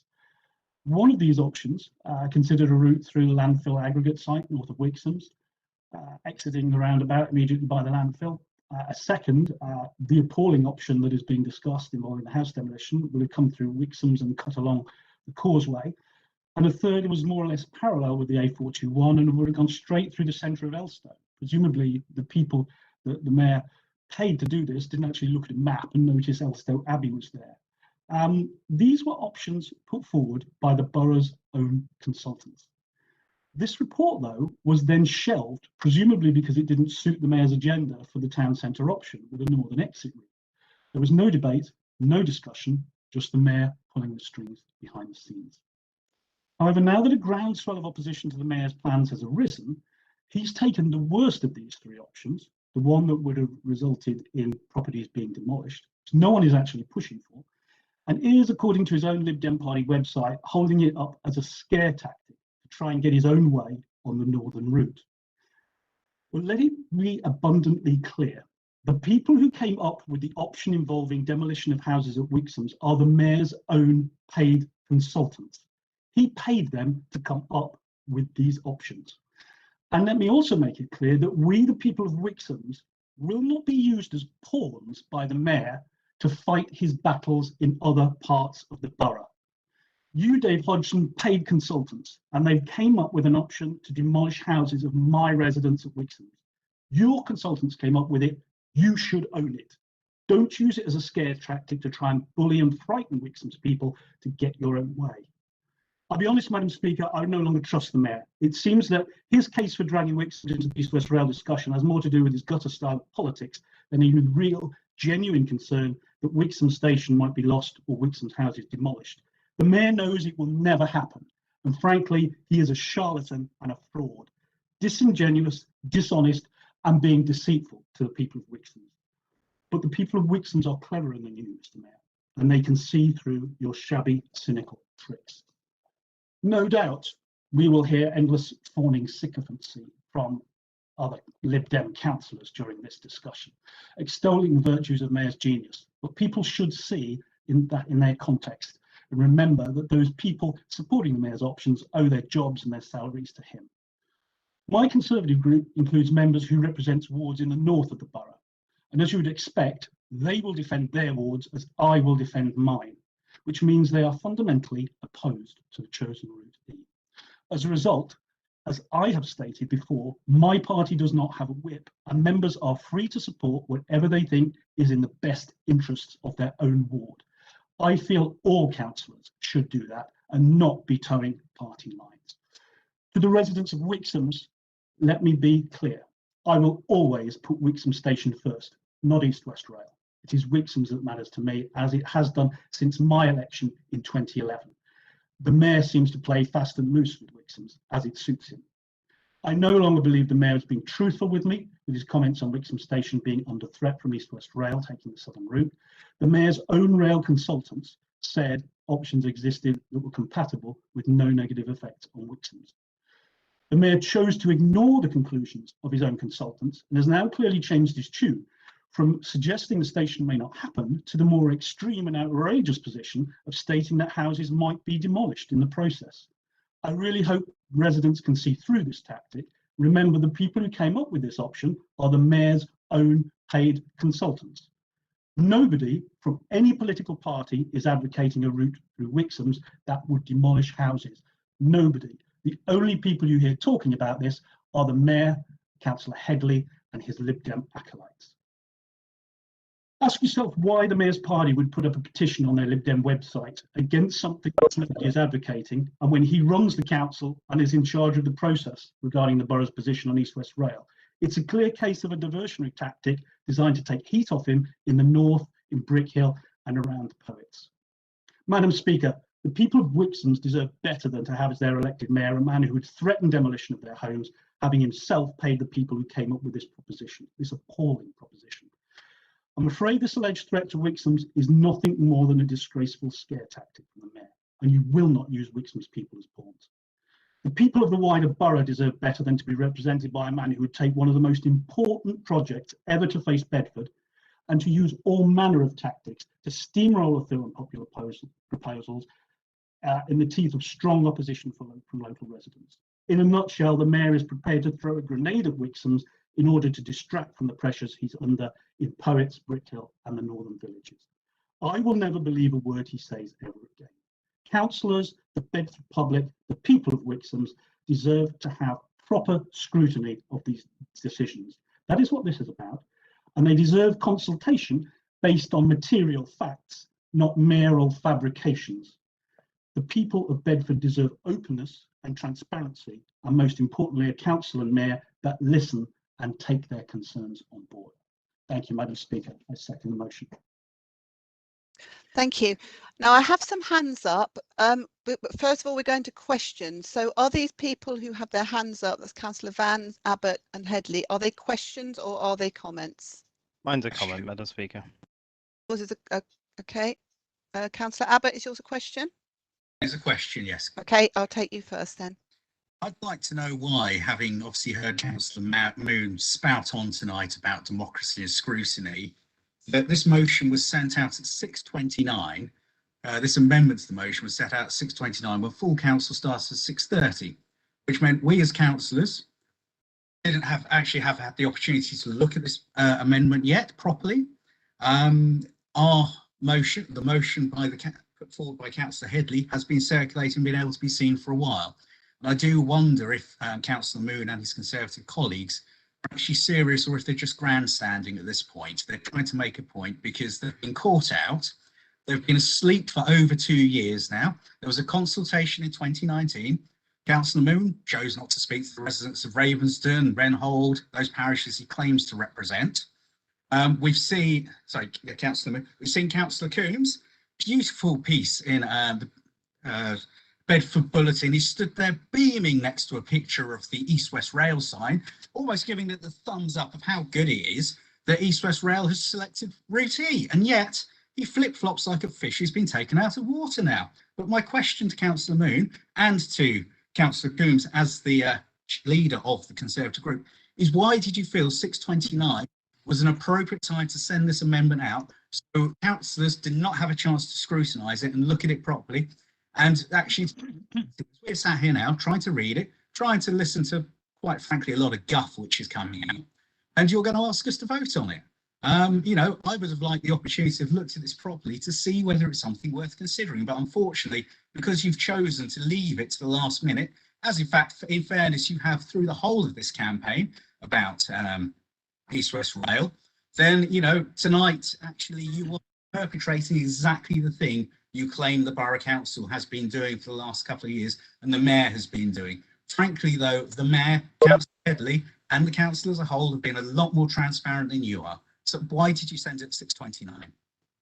Can I answer that, Madam Chair? It's Yes, rather straightforward, actually. We were following the example of Councillor Headley, who sent it out and improving on, because at 6:30 at the last council meeting, he sent out his motion. So to argue that somehow we have committed a sin, whereas Councillor Headley was being democratic, doesn't quite work. It is the normal tactic to send it out like this. You do it regularly, and we're following your example. Okay, Councillor Headley, was yours? Sorry. I think okay. Councillor Abbott's question was also directed to me, Madam Speaker, as well. Okay. I think Councillor Moon has made it quite clear that Councillor Abbott has been hoisted by his own petard. It's a regular Lib Dem tactic to send motions out where you don't have time to consider them, and we thought we were following in good stead. I did also say in my speech that we were going to get sycophantic toadyism, and it appears that's what we are getting. Everybody's sort of standing up for the Mayor. And I did, yes, I did appear in front of the board. I can remember the photograph specifically. I remember having the meeting with East West Rail and discussing it. But I've been quite clear that I have always based my support for a northern route on what the Mayor told me, that I'm putting Wixham Station first. I do believe, as I think I made clear in my speech, if you want me to say it again, I will. I think the mayor has misled me. I think he's been fundamentally dishonest, and I don't believe a word he says. So my support was predicated on actually believing the mayor. Perhaps I was foolish to do that. I don't know, but that is why. But let it be clear, I have been consistent, and my consistency, Councillor Abbott, if you paid attention, is that I put Wixham's first, always. Thank you, Minister. Councillor Headley, you had your hand raised. Is yours a question? Yeah, question, please. Or a comment? Okay. Yeah, question. Sorry, Speaker. See, I was just named there by Councillor Coombs. I suppose my final comment would be: is in the last 2 years, when all councillors were able to call things into overview and scrutiny, Councillor Coombs and his colleagues have chosen not to call this into overview and scrutiny. And they've just sat there and now saying the mayor told us so. But thank you. Councillor Headley. Thank Question, you. please. Yeah, it is a question. Thank you. Obviously, the Conservatives are getting even more desperate with their accusations and somehow claiming that we're designing the railway, when clearly it's Network Rail, it's designing the railway with the East West Rail Company, designing it for the government project. We're not designing the railway. The maps we've shown very clearly say Network Rail on them. These are Network Rail proposals, and they're trying to muddy the water by somehow claiming it's something to do with us designing the railway. It is just bizarre, absolutely bizarre. You know full well we have never supported the route going via Wixham's, never done that, and to try and claim otherwise is just bizarre. But my question to you is the move of the motion, or to be honest, anyone else who wants to answer it. What will you say to the community of Wixham's if you are successful in getting a reconsultation that will kill off their Thameslink station? Returning the uncertainty of the East West Rail routes for the next 3 to 5 years will mean that the rail industry will not take the Wixham station forward. You know that, we know that from the process before. When it opened up, once it's clear that the East West Rail route was having no conflict with the Wixham station, that's when the progress started to be made. That's when it opened up the process. And if you are successful in reopening this consultation, the certainty will return to Wixham's, and that station will not go forward. So what are you going to say to your residents if you are successful and the Thameslink station gets taken off the table? I'll answer that, Madam Speaker, if I may. Yeah. The fact is, Councillor Headley, it is not going to happen. And we are not going to be distracted by these scare tactics and diversionary measures where you put fake news out to try and scare people. You spent the vast majority of your speech slagging people off, half of Bedford by the sounds of things, and putting up fake news about bogus stories of houses being demolished in Wixham. It is not going to happen. I have said repeatedly, Wixham Station, first and foremost, it is making good progress. We have an opening date for Wixham Station in 2024. Do not threaten Wixham's and its people with your disgusting gutter Lib Dem politics. We will not wear it. We want our station and we want it on honest terms. You will not drag us down into the gutter with you, Councillor Headley. Councillor Weir, you had your hand waving. Did you want to ask a question? No, Madam Speaker, it was a comment in support of the amendment. I'll come back to you then in that case. Councillor Hill, is yours a question? I can't hear you. Can you take yourself off mute, Councillor Hill? That's always a good idea. Can I ask Councillor Coombs, we've both been members of the Environmental and Sustainable Communities Overview and Scrutiny Committee for many years now. Why at no stage have you ever invited the Mayor to come along, suggested that the ESC invite the Mayor to come along to discuss East West Rail rather than just grandstanding at full council meetings? Councillor Hill, there is no grandstanding. The Mayor runs this council. He is the elected Mayor. I know sometimes we could question that. He is the elected Mayor. He is responsible for the decisions of this council. He is responsible for the submissions to East West Rail. He should, long before we and the public dragged him to this meeting kicking and screaming, he should have put his proposals before the full council. That is the honest, open and democratic thing to do.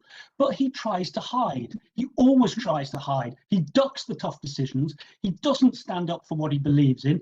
And he constantly goes through smoke and mirrors and diversionary tactics because he doesn't like the tough questions. He should have brought his proposal of East West Wales to full council long ago, where it probably could have been discussed by all councillors, not just the Environment and Scrutiny, by all 40 of us. And we could have all asked questions and had this debate long ago.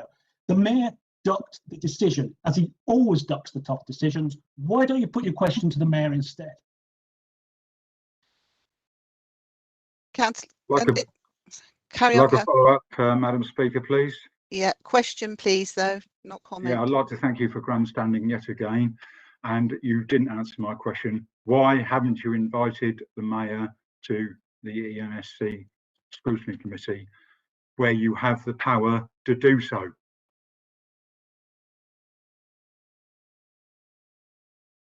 I believe I did answer your question, Councillor Hill, and I am not the chair of the Environment Scrutiny Committee. I don't have that power to mandate what goes on that agenda. But let's be honest, as I said, the Mayor should have brought this to full council. What does he got to hide? Why could he not do that? What did he not want people to find out? Why was he afraid of the people from Poets finding out about houses being demolished? Why was he afraid of opposition from BFair? Why was he concerned about comments from CPRA? Why do you and your group, as a tactic, always turn on other people and criticize them and slag them off publicly? Why can't you stand against your decision? Why can't you put something positive forward and stand by it instead of just criticizing everybody else? It is utterly pathetic, Councillor Hill. And as a Wixham's councillor too, you should be standing up for Wixham's. And I very much hope you're not joining in this scare tactic of alleging houses are going to be demolished, Councillor Hill. I very much hope that's the case. Okay, thank you. I'm going to move on. Councillor Foley, you were waving. Do you have a question? No? Okay, so as all the people who wanted to ask questions, Councillor Van, you still got your hand up, but that was a comment still, wasn't it? Yes. Quick question, please, Councillor. Councillor Rigby, yeah, carry on. Yeah, Councillor Coombs. Councillor Hill, and he may like to come back as I've named him, asked why the Conservative members of the Environment Committee never took it to, never brought it up to the committee. There were never any papers that I actually read about that said that it should come. But given that there are Labour members on the Environment Committee, and given that there are anything up to 100 and possibly more houses that will be demolished in Poets, I wonder why, do you have any idea why the Labour Party didn't bring it to the Environment Committee with their colleagues on the executive, the Liberal Democrats? Do you think it was secrecy? Do you think it was secrecy? They just didn't want to talk about it? I have no idea, Councillor Rigby, why that should be. I really think we should put the Mayor on the spot here. I accept your point. It's difficult to call in something that doesn't exist, and that is the whole point of the debate here, that Lib Dem members and the Mayor have shrouded everything in secrecy. They didn't want to discuss it. There weren't papers that were published that we could see. So it was pretty pathetic. I point the blame fairly and squarely at the Mayor. He is the elected Mayor. He is the leader of our council, and he should lead by example. He should be open and transparent, but he didn't. As usual, he ducked it. He ran away. He sensed this wall of opposition, and seemingly thought it was better to use scare tactics and diversion rather than actually put his case out there in a positive way. Thank you. Okay, I've got Councillor.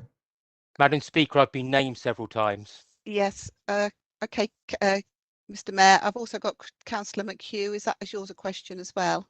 No, mine's I've been named, Madam Speaker. Oh, yes, you carry on, please, Mr. I think Mayor. I get about 8 goes if you wish. Okay. I haven't hidden. I've been very public. It was in my manifesto. It was in my party's manifesto. I emailed out to my residents. I did leaflets to my residents.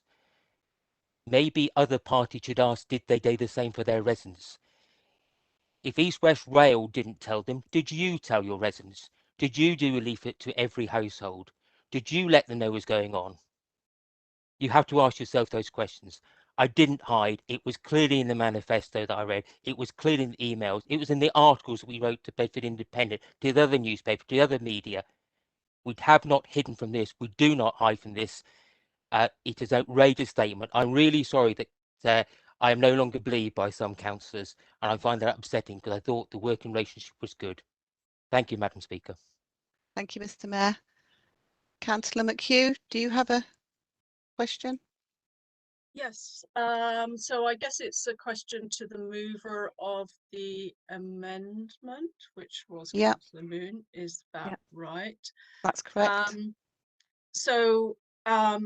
Clearly there's a bit of a lack of understanding of how things work in general, and overview and scrutiny. Clearly anyone can bring any topic to overview and scrutiny, any member of an overview and scrutiny panel. And it's not as if nothing existed. In 2019, East West Rail Company, that's the company set up by the Conservative government in 2017 to take forward the Conservative government's ambition of generating economic activity in the Oxford to Cambridge arc. This is the Conservative government's plan that you're railing against, and your Conservative MP, do you recall that your Conservative MP, who admittedly was not around during the consultation, but he was around at the announcement, and Hansard records, and I'm asking you, do you, Councillor Moon, recall this?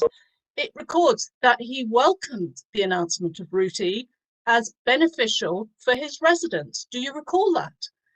And that was something that anyone could have taken to scrutiny. So don't say nothing existed. Slamoon or I don't recall saying nothing existed, and it's never mattered a hoot to me what the rest of the Conservative tribe might have done at any given point in time. The issue of this is whether or not the public had enough input to the decision at the time the decision was taken, or whether or not the decision was taken in ways that they couldn't influence and should have been able to influence. And that is our point, not what other people elsewhere in the Conservative Party or not directly connected with Bedford Borough Council might have thought or said at the time. And I just say, contrary to this is the view that quite often your party takes, that somehow we're all clones and we all must think the same way. I don't. Okay, Councillor Wotton, is yours a question? Yeah, question. Councillor Coombs, we've talked a lot tonight about smoke and mirrors and things being hidden. Would you comment about the 8 meetings that East West Rail had with Bedford Borough Council? Seeing as the Freedom of Information request has found that there was no agendas, there was no action points, there was no minutes taken of these meetings between the East West Rail Company, or whoever you want to call East West Rail, and the Bedford Borough Council. Now, there were 8 separate meetings, and I can list them: 1st of March, July, August, January, February. The dates are before us. They're 8 separate meetings. They have no minutes, they have no agendas, they have nothing. Bearing in mind, everybody's talking about secrecy, there's this open government. And Councillor Coombs, could you just comment about that? Because, I've never heard of any council meetings that didn't have agendas and minutes. And also, when they asked for Freedom of Information request for the minute emails that went with these, nobody could find them. It just strikes me very, very strange that nobody seems to want to talk about these secret meetings, and then nobody knew that a whole load of houses have got to be demolished. Would you comment, please, Councillor Coombs? Thank you, Councillor Wotton. I do find it astonishing that you can have meetings, not just a meeting, but 8 of them, about such an important thing with no agenda and no minutes. I make a to-do list when I get up in the morning just to remind me what I have to do, and I've got it there to refer back to. The idea that meetings between East West Rail and the council should exist, but there are no minutes, no agendas, and nobody knows what's going on. That is part of the problem. And what the mayor and all of the other councillors are missing tonight is that this discussion is about transparency. It is about openness. Not all decisions are popular. Councils make decisions that upset people. Some will upset some people and please others. But what this council and this mayor has done has had their whole process with relation to East West Rail wrapped in secrecy. And that is what's wrong. The people should know what their elected representatives are up to. There should be minutes of meetings, and these should be scrutinised by members of the public, providing there's no serious financial data in there that could prejudice things. But you're absolutely right, Councillor Wooden. The absence of minutes and agendas for these meetings suggests something fishy has been going on, and we should try and get to the bottom of it. Thank you. Okay, so I don't have any more hands up for questions, so now we'll move on to comments. Councillor Van, you've had your hand up for a very long time. Yes, Councillor Hill, I got you too. Sorry, I thought I'd leave it up. Yeah. Yes, once I'd confirmed it wasn't a question. Thank you, Madam Speaker. I mean, I am astonished by what I've heard this evening, and I am disappointed actually by some of the comments made by councillors in relation to other councillors and in relation to this evening's debate. I think it is unacceptable, frankly, and I think the tone of public debate needs to be better than has been represented this evening in the moving of that amendment. It is relevant, as we discuss this important and very serious issue this evening, to note that it is the long-held view of the Council and of all political parties represented on the Council, at least until recently, that the East-West Rail connection lost more than half a century ago should be returned to Bedford Borough and our town centre. It is understandable that communities and residents affected by any proposals, in fact, be they the proposals at Wixham's made if a Route B went ahead or proposals to the north of Bedford, it's understandable that they are concerned. And as we heard from Councillor Headley, they are being listened to by this council. The motion before us, and as we heard in response to Councillor Foley's question as well, constructive question, the motion before us commits the council to lobby the decision makers, ultimately the Conservative government and its East West Rail Company, to minimise the impact of the route that they have chosen, and for the route to be electrified from day one. I cite those as just two examples, but there's a whole host of bullet points in the report, which I know people have had ample time to read prior to this meeting. I will not be raising any issue with the understandable concerns of local residents from whom we have already heard this evening, who will be directly affected by the Route E corridor that East West Rail Company and the Secretary of State have decided on. And this motion supports those real issues, and they need our support, all of our support as councillors, without the mudslinging, all of our corporate support when they deal with these issues. It is relevant, though, to talk about, and what I do want to understand is the position of the Conservative group. I've heard the excuses today, but I am puzzled by the proposal circulated at 6:29 this evening. The current Conservative group leader is on record saying the decision to take East West Rail through Bedford Town Centre is not only good for Bedford, but it also means that Wixham Station can now be delivered around 2024, as the Borough Council has agreed the finance. There is a risk, you may say it's a small risk, Councillor Coombs, but there is a risk that the Conservative group's flip-flop will put Wixham Station at risk again and delay it further. There is a risk, absolutely, that's there, okay? And a station in the centre of Bedford serving East West Rail as well as other long-distance services is important to the well-being and prosperity of the town. I couldn't agree more. And there is a risk that the Conservative group's actions this evening will undermine our town centre and our borough, in fact, our county town. There is also a risk that I simply don't know where they stand anymore. And it's interesting hearing the speeches because it always seems to be someone else's fault or someone else's responsibility. Planning policy set by the government is someone else's fault, or residents didn't know, it's someone else's fault. It's someone else's fault. That's all I've heard this evening. And it's hugely disappointing to see residents treated like that. So in addition to the comments cited above, the previous group leader backed a joint statement in support of East West Rail coming through Bedford. Their last mayoral candidate backed the East West Rail coming through the town and to the north. The MP for North East Bedfordshire enthusiastically welcomed the announcement, as has already been mentioned this evening, saying, "I'm pleased that the government has made this announcement to progress investment in this important rail link." Now, it's true, representing a constituency, that minds might have changed, but I cannot see the reason why at this stage, given the wealth of information that was available at that early stage, and yes, even more information now. So this is a very serious issue which has demanded careful reflection and has taken careful consideration for many years, I think from all of us, because I do recall photos of people standing next to signs, and I know that's again already been mentioned, but it is relevant. We did know where Route E was as councillors 2 years ago. Okay, so I am flummoxed really that councillors here failed to inform residents and parish councils that they represent, and now appear to be changing their minds. In some cases, only now to have discovered that freight sometimes uses railways, or that this is a position they have been backing as a party and as the current party of government for years, if not decades. I know, and this really comes back to the point about the claims of secrecy in a way, because that doesn't stack up with the evidence. I know that local councillors in my group put news about East West Rail in leaflets. They press released it. They put it out on social media channels. They told as many people as possible. I told people, you know, who I know. I know that where I and others stood on the position of supporting a route through Bedford's main station, I knew where people stood. I think we all have a responsibility as councillors to tell our local residents when we're aware of issues affecting their wards. And we have been aware, and it has been possible to debate and discuss this. And indeed, we did debate East West Rail in February, I think, at a full council meeting. So it's not quite true that this is the first time we've ever had a discussion about it, if that makes sense, at a full council meeting. But we have talked about it before.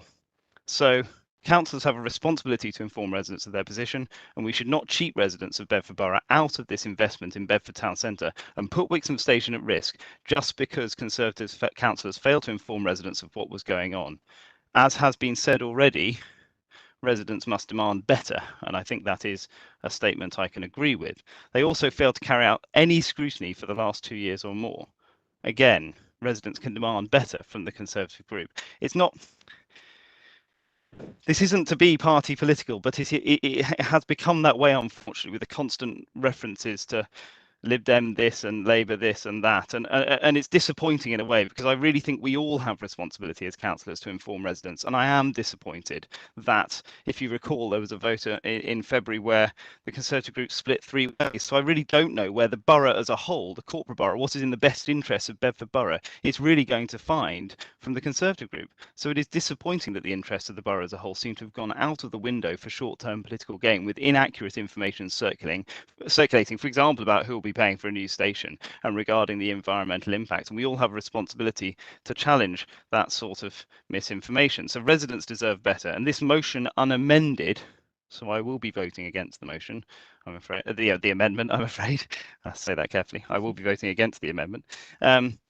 This motion unamended sets out very clearly the intent to protect local residents of the whole borough, because sustainable transport is important. It's even more important in light of the climate crisis and everything else. And we haven't talked about the number of lorry movements that would still be going on the roads if we don't have freight, and all the other aspects of road travel that seem to be forgotten about in this, because the railway is under threat by this Conservative motion. So, amendment to the motion even. So residents deserve better, and I will be supporting this motion unamended because it seeks to protect local residents of the whole borough and delivers on our priority of sustainable transport. Thank you very much. Madam Speaker, Councillor Van named me in his speech. May I respond briefly, please? Okay, briefly, please, Quite what Councillor the Constitution says. Very briefly. The thing is, Councillor Van, you started talking about the conduct of the debate, and I hope you'll be speaking to Councillor Headley about the way he attacked members of the public after the discussion. But I think we have been very, very consistent. I did put a leaflet out to my residents after having had that conversation with the mayor about what he told me about Wixham Station being under threat. I supported Route E, as I had consistently, and I put a leaflet around my residents.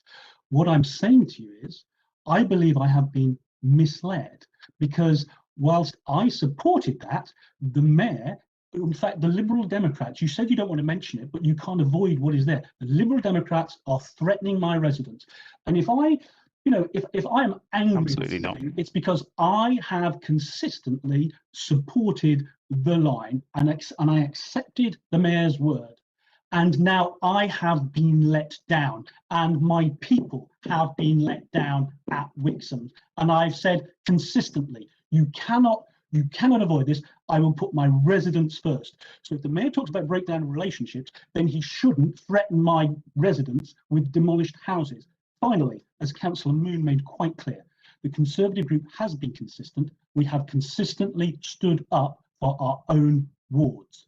Our own wards. We are not a monolithic group that does a party line, all straitjacketed to vote the same way, like the Liberal Democrats. We are independent people who stand up for our patch, and we will continue to do so. Madam Speaker, once again, I've been named. I think not quite called a liar, but I have been previously, so I'd like to respond. Okay, Mr. Mayor. Thank you very much. It is not myself, Councillor Headley, the Liberal Democrats, this administration that is threatening the Wixoms. It is proposals from outside this council that say another route is better. The other route that has been gone, the Network Rail proposal about going through Wixoms. And I genuinely believe, and I think that I have the evidence, that if we go back to consultation, the promise of a Wixoms Thameslink station will run out. You know as well as I do that the money from the developer, the 106 money, is time limited. We have a limited amount of time to deliver the station at Wixoms, a station that had been promised a decade ago. And we will deliver that station. We have put money in the capital programme to deliver that station, and a delay, I believe, would threaten that. I have been genuine in my comments and will remain so. Okay, thank you, Mr. Mayor. Right, I've got a lot of hands up now for comments. I'm going to go in order that they popped up. So Councillor Martin Moran-Bryant. Thank you, Madam Speaker. This railway is a big deal for our borough and for our future. And I know because all of the previous 5 options affect Great Barford Ward one way or the other. It's a big deal on a macro and a micro level, and we need to get this right for now and for the future. And I've been contacted by residents and asked to speak on their behalf to say that they do not think that so far it is right. And it's not simply because they don't like it, but because they feel the decision-taking process hasn't been transparent and there's not been a clear and full disclosure of facts on the benefits and disadvantages. Notably, there has been a lack of transparency on the costs in how the preferred option has been chosen from the last consultation to when it was chosen, and this remains unresolved. And there's a lack of detailed information on the environmental impacts, the noise, the landscape visual impacts, the housing demolition, the compulsory purchase of land and business, the carbon cost, the biodiversity of local species, and on the traffic impacts. And I understand that there was an issue, as Councillor Moon has raised, with a lack of local meetings and postcards not being received by communities which were affected, and that of the 7,000 or so responses received at the last consultation, around half were from the Woodland Trust, and only around 609 responses, I believe, were from Bedford Borough residents. There will clearly be those who are affected by East West Rail, whatever route is taken. But we must demand a reconsultation with all the facts to be shared with all of our communities. There is a lack of clear information for this consultation and for the last one too. And we can't decide on this properly because we don't have the information we need. We have to get this right. We mustn't be bounced into taking a decision on this because it's for us, it's for our children, our grandchildren, it is for 100 years. We need to consider what the impacts are now and what they will be in the future, particularly as route operations develop. And I'm talking particularly of any intensification of the route, because once this is done, we can't change it. We must look at how to balance all of the costs and impacts against the benefits very carefully. And we are talking, as I said at last council, of a question of that it's never a wrong time to listen to our residents, and they are speaking to us now. There's never a wrong time until the final decision is taken. And so now is the time to ask for a reconsultation on the route with all the facts provided to us, because at the moment there are too many unknowns to take a credible decision.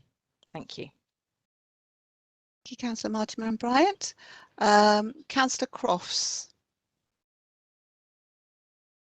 Thank you, Madam Speaker. I'd just like to actually talk about the consultation that the council needs to respond to in 7 days' time. And it has been mentioned this evening about why we as Lib Dems all have groupthink and why we support Route E. And I'd like to just say the reasons why. We are not groupthink as Liberal Democrats. We actually discuss these issues extensively, and then we come to an agreement about what is best for Bedford Borough. There are 173,000 people in Bedford Borough, and it does guile me when people ask me to resign as a councillor when I represent 10,500 of those people because I don't support their view and they have a different opinion than I do. And their views are supported by 3,000 people that have signed a petition out of 173,000 people. Now I represent, and my colleague Councillor Solomon represent, approximately 10,500 people in Kingsbrook Ward. In Bedford Borough, we've got 36,500 children that are under 15 years of age. Now, when this railway is built, I actually agree with Councillor Moran Bryant that this is a fundamental decision that we're making this evening about future generations. Because I don't want to be in a position in 10 years' time, or even in 15 years' time, to tell a 2-year-old why they can't get a train out of Bedford Midland Station and go to Oxford or Cambridge University. I don't want to be in that position, which is why I support this railway coming through Bedford Midland Station. Now, people are going to be affected whatever route we have. People want it to come into Bedford Midland Station and have a Thomas the Tank turntable and come out of it again without going through the north. People want us to be like Milton Keynes and create a Bletchley, where nobody gets the train to Milton Keynes to do their shopping because they know they've got to change at Bletchley, so they take their car instead. I don't want us to become a Milton Keynes. This is about future generations and what are we going to offer those 36,500 children that will want to use this railway when it is built. And that's just 36,500 children that do not have a voice this evening because nobody's mentioned them. They exceed the population of the over 65s in Bedford Borough, which is 30,000. And I would just like every member to consider this consultation and whether you really do want to delay this once in a future generation.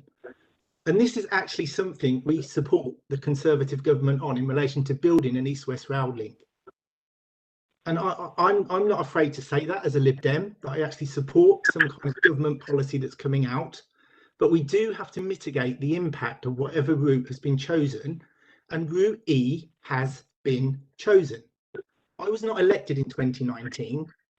I got elected in 2019 because I listened to the consultation. I saw him in the Harper Shopping Centre. I saw every group leader in 2019 on a council leaflet asking for people's views about East-West Rail consultation.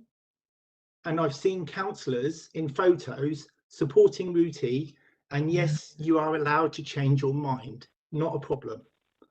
But we haven't changed our mind. We have been transparent with this since the year dot, and I've been involved with the Liberal Democrats a lot longer than 2019. The other thing I'd like to state is that one of the questioners this evening mentioned homelessness and the people that are going to lose their homes. But what I would say is, where is the petition for the 142 children that are currently homeless at the moment that Bedford Borough Council is paying for their temporary accommodation? Where are the petitions for the 245 households that are currently homeless that we're having to put in temporary accommodation? And also, this is about how we're going to deliver 1,200 homes every single year from the year 2030, which we will be discussing in our local plan consultations this year. And this is about having accommodation in Bedford Town Centre for single people so they do not have to use a car. And that is going to help with the housing allocations that we need to put into the borough. It is going to help reduce the amount of housing we have to allocate to the rural areas. And it means that we can have a mixture of what is in our town centre, because the town centres are changing. We have online shopping. We have to change our town centre to have a mix of retail and housing. And by having an east-west, north-south rail route, that's going to help us get developers that want to put housing in our town centre, because it's developers that give us the housing when we're asking for it and giving the planning permission. The other thing I'd say about Bedford itself, there's been a lot of negativity from the correspondence I've received from residents about Bedford town itself. I've had comments like, Bedford sadly is not the town it once was. My colleague and Councillor Solomon, have had no residents contact us in Kingsbrook regarding East-West Rail. We have delivered 10 to 15 leaflets to those residents over the last 3 months, and we delivered 36 leaflets to them before we got elected, and we've been delivering leaflets to them every 6 weeks, and we've never had one comment from our residents about the East-West Rail decision and the decision that's been taken by ourselves in our manifesto. And we have many residents contact us. I had over 400 residents contact me in 6 months when I got elected to do casework for them. And not one comment has come from our residents in Kingsbrook about East-West Rail. So please don't, councillors, assume that just because you have residents in your ward that have questions about East-West Rail, it is a broad brush assumption that every resident in Bedford Borough feels the same. We are allowed to disagree. Coming back to Bedford Town Centre, where are we actually promoting Bedford Town Centre in this? We want people to come to Bedford and Kempston. We want them to come and see our international athletics events when we have under-21 championships. We want them to come to the River Festival. We want them to come to the Kite Festival. We want them to come to Bedford Blues. We want them to use the train to get to Bedford instead of a car. We want them to come to the regatta that we hold on the embankment. We want everybody to enjoy the embankment that we have. We want people to support our town centre businesses, our independent businesses that you can't get in Milton Keynes, you can't get at Rushden Lakes, because our independent retailers are going to be the ones that actually create our economy within Bedford Town Centre. And we don't just want Bedford Borough people enjoying that, we want people from Oxford to enjoy that. We want people from Cambridge to enjoy that. And why shouldn't they? And let's give them the choice of how they can get here. And let's not assume that everybody wants to use a car because car is the only mode of transport. Let's not assume that people don't want to walk to Bedford Midland Station. Let's not assume that people don't want to bike to Bedford Midland Station. And this opportunity we've got in this consultation is for Bedford Borough to have 4 brand new railway stations. One in Stewartby, a realignment of St John's, and Bedford Midland with extra capacity and East-West Rail on it. And also deliver Wixham's, which we are committed to, delivering Wixham's. In relation to the hospital, my final point is the realignment of St John's, which is part of this consultation, and which is why I'm going to support the council's response this evening. I cannot support the amendment because it just delays everything. And we've been waiting decades for this railway to come through Bedford Borough.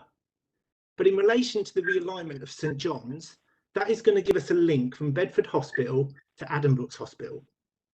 It is going to give a link for staff to get to Bedford Hospital in relation to work. And as somebody on the Health Overview and Scrutiny Committee, I'm already aware that recruitment of staff within the NHS is critical for our area. And we need to make it as easy as possible to get to Bedford so they can work in the NHS. We also need to make it critical that people that need cancer treatment can get to Addenbrooke's to get their radiotherapy instead of having to take a taxi or having to use a car or having to use a really slow X5 bus service compared to using a train. And these are the benefits that this railway is going to bring us. And that is why, not groupthink, that is why the Liberal Democrats support Route E and we support the best that is for the whole 170,000 residents of Bedford Borough, including the 35,000 children that are going to be deciding in 10 or 15 years' time, what university am I going to go to? And we are going to have links to the 2 best universities in the world in Bedford, because you can get a train to each of them if you want to. We'd also like them to use University of Bedford, obviously, as well. But this is about choice, and this is about infrastructure. It's about getting people out of poverty. Councillor Crofts, could you make some closing statements, please? We've got a lot of hands up. We're going to be here all night if we have any too long. Please, can you close your comments? This is about getting our children that are in poverty at the moment attractive jobs which pay attractive wages, so that we've got the infrastructure links and we can get attractive local jobs into our economy. So this is about opportunity, it's about choice, it's about hope, and it's about everybody's well-being. And I would just like to say that that is why we support RUTI. Thank you. So as I say, I've got a lot of hands up now, so please can people make their comments much shorter? I know everybody wants to have their say, but we have had a lot of the comments now already, so please can you keep your comments fairly short? Councillor Oliver.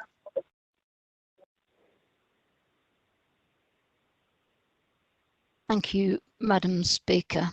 I can't guarantee to be too short, but then again, I'm the first member of my group to have spoken this evening. You are.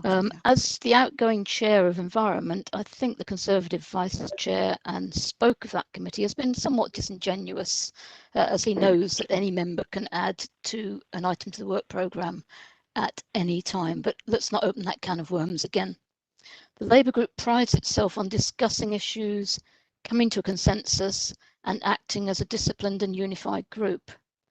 The Conservative amendment arrived 1 minute before this meeting started, when we all should have been given questions by members of the public our full attention. I've now had a chance to skim that email, which seems to be about a reconsultation and lobbying of the Minister for Transport, but I'm afraid you haven't allowed us time to give it its proper consideration, whereas the report for this meeting was published a week ago. I just wanted to say that Tuesday, a week ago, I attended an EWR meeting where a slide was shown of a vast number of invitees from parish councils plus some borough councillors. The only attendees were 3 Labour councillors, 2 Green councillors, and 1 name I didn't recognise. At that meeting, EWR were asked, but made very clear, that they would not be extending the consultation. No Conservative councillors attended that meeting to ask the question about a reconsultation and to ask it of the organisation who could have given them a proper answer, although I suspect that the answer equally would have been no. Conservative group are preferring to play politics here this evening, and it's not necessary, and this group will not be supporting their amendment. Thank you, Councillor Oliver. That was nice and short. Councillor Bywater.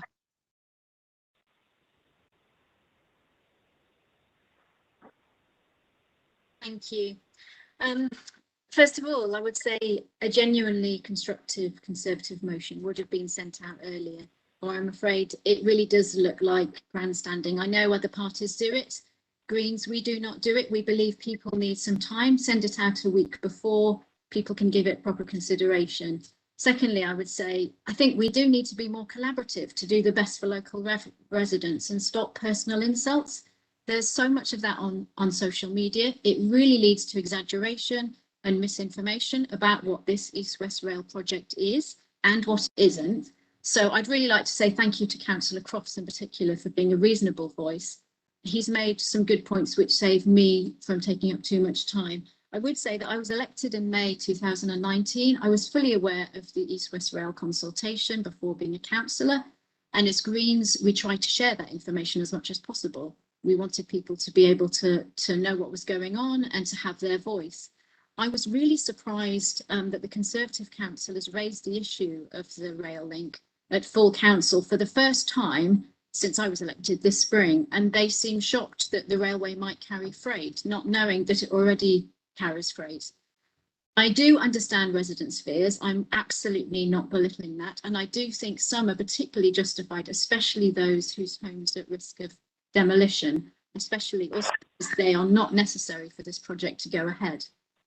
I'm not wedded to Route E at any cost, I would add, especially including the demolitions. But I do see the benefits of it going through Bedford's main station. As I've said before, we're going to get that east-west connectivity and the north-south connectivity.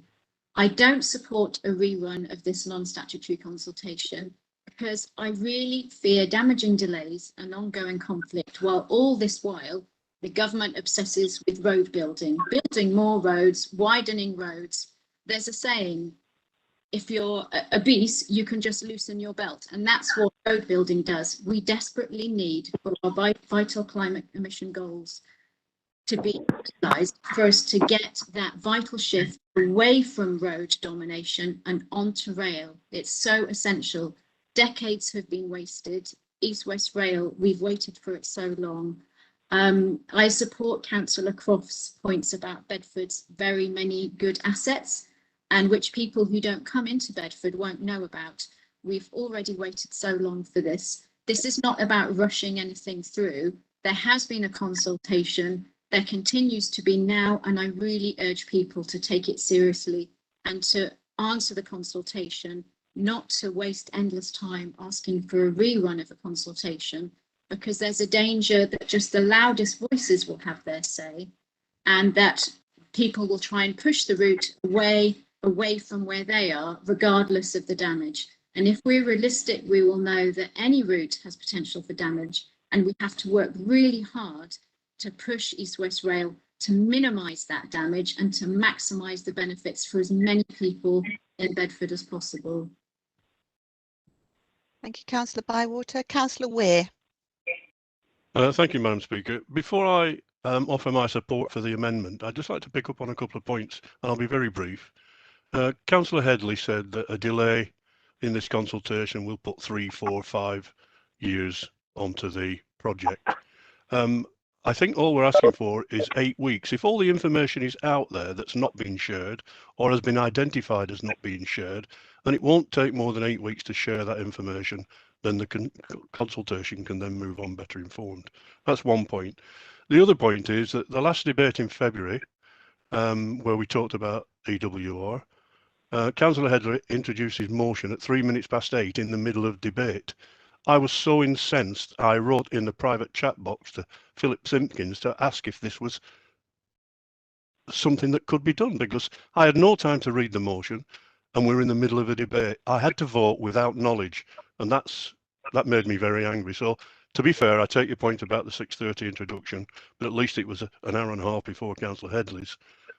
Okay, having said that, I will come to my comments on the amendment, and I support it because the number of parish councils and individual residents' concerns, coupled with the sketchy consultation process, it is asking all of us as a council to be responsible and call for a reconsultation that may only take 8 weeks.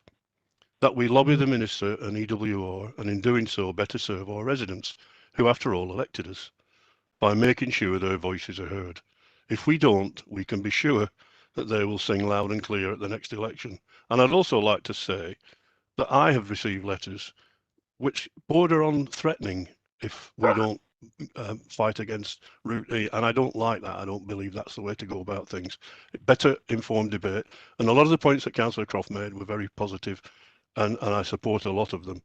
However, as at 14:40 today, 3,671 people signed a petition to ask for a reconsultation, not to ask for the Route E to be knocked back or another route to be decided on, a reconsultation. If that takes 6 to 8 weeks and all the information is shared, that's all the delay will be. You balance that against 3,355 members of the public who responded to the 2019 consultation, and you can't really count the Woodland Trust template. So I call upon our elected mayor to support the people of the borough and lobby for reconsultation by supporting this amendment. Thank you, Madam Speaker. Thank you, Councillor Weir. Councillor Ryder. Thank you, Madam Speaker. First of all, may I just say how sad and shocked I am at the tone of some of the comments and personal attacks that have been made tonight. Not necessary to get your point across. I have always been open and clear about East West Rail and the best solution for our community. That's why, as group leader at the time of the 2019 consultation, I lined up with all the group leaders on the council, Councillor Moon being one of them, and made a joint statement showing our cross-party support for a route which served Bedford Station. We've also pictured literally lining up alongside each other in a leaflet produced by the council to promote the cross-party position of a route through Bedford itself, serving Bedford Middle Station. The statement we made was clear, the council's position was clear, and it was clear that it meant backing a route to the north of Bedford based on the route options consulted upon by East West Rail Company at that time. I made that clear statement on the basis of achieving the best result from the project for current and future residents of Bedford Borough, and that very much includes Brick Hill, where many residents use Bedford Station for travelling to work and other purposes. We need this railway and its benefits to be accessible to as many people as possible. I have approached this consultation on the basis of achieving the best outcome for Brick Hill from the process.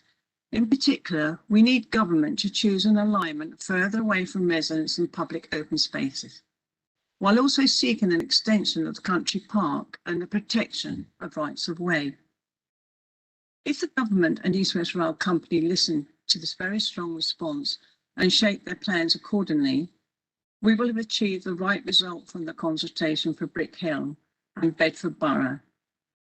Naturally, I am therefore supportive of the draft response before us this evening. The council submission includes all these points, including, crucially, identifying the shortlisted route alignment 1 and the preferred alignment. I will not be supporting the amendment. Thank you. Thank you, Councillor Ryder. Councillor Gambold. Thank you, Madam Speaker. Councillor Ryder, I really want one of your auto cues. They're fantastic because it allows you to see and read even as you talk. Has anybody ever heard of a chap called George Hudson, the great railway king of York in the 19th century? He's the guy who built York Station. He's the guy who has had the idea, like Councillor Croft, and 4 stations around Bedford. Sadly, George Hudson ended up in jail. You've got to ask everybody what he wanted, what they wanted. But this is why I support Councillor Coombs' motion, because we need to do this process properly, and at the moment we haven't. Thank you.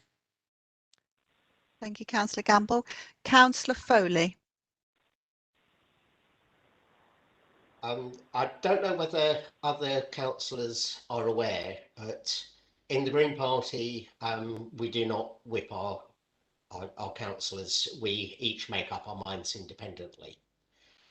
As a councillor representing dozens of residents whose homes are threatened, and in accordance with the petition against demolitions with around 200 signatures that I talked of earlier, which explicitly mentions uncertainty, my thought is that if what the Conservative amendment suggests is passed, it would just extend the agony.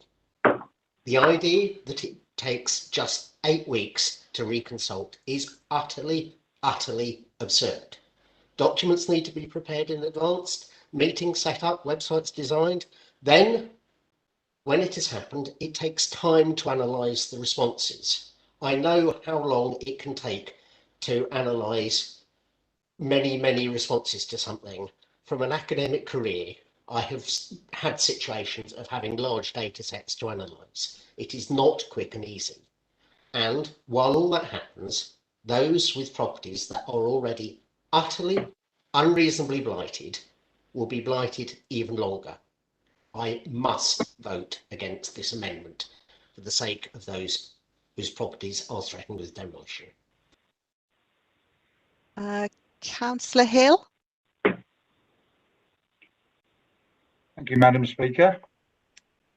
As the Ward Councillor for Elstow, Stewart, Wixham's Retirement Village and Kempston Hardwick, I fully support the draft response before us tonight and oppose the amendment.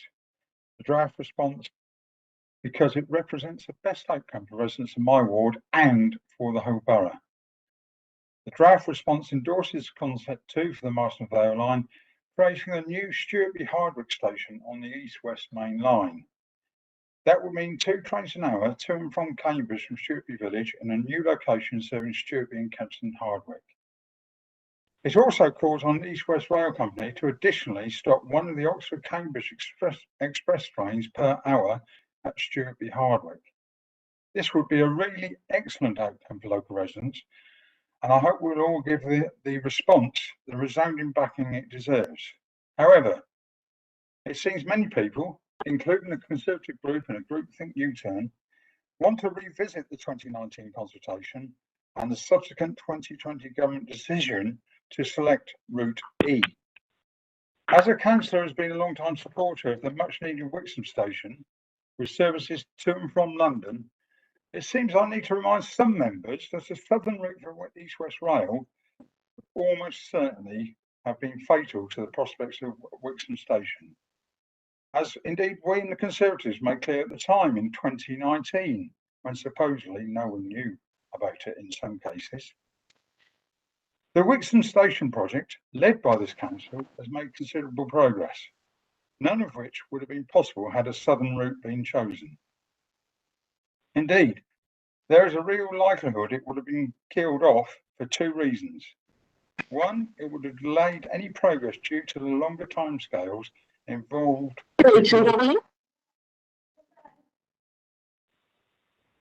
Right? Don't know. Carry it.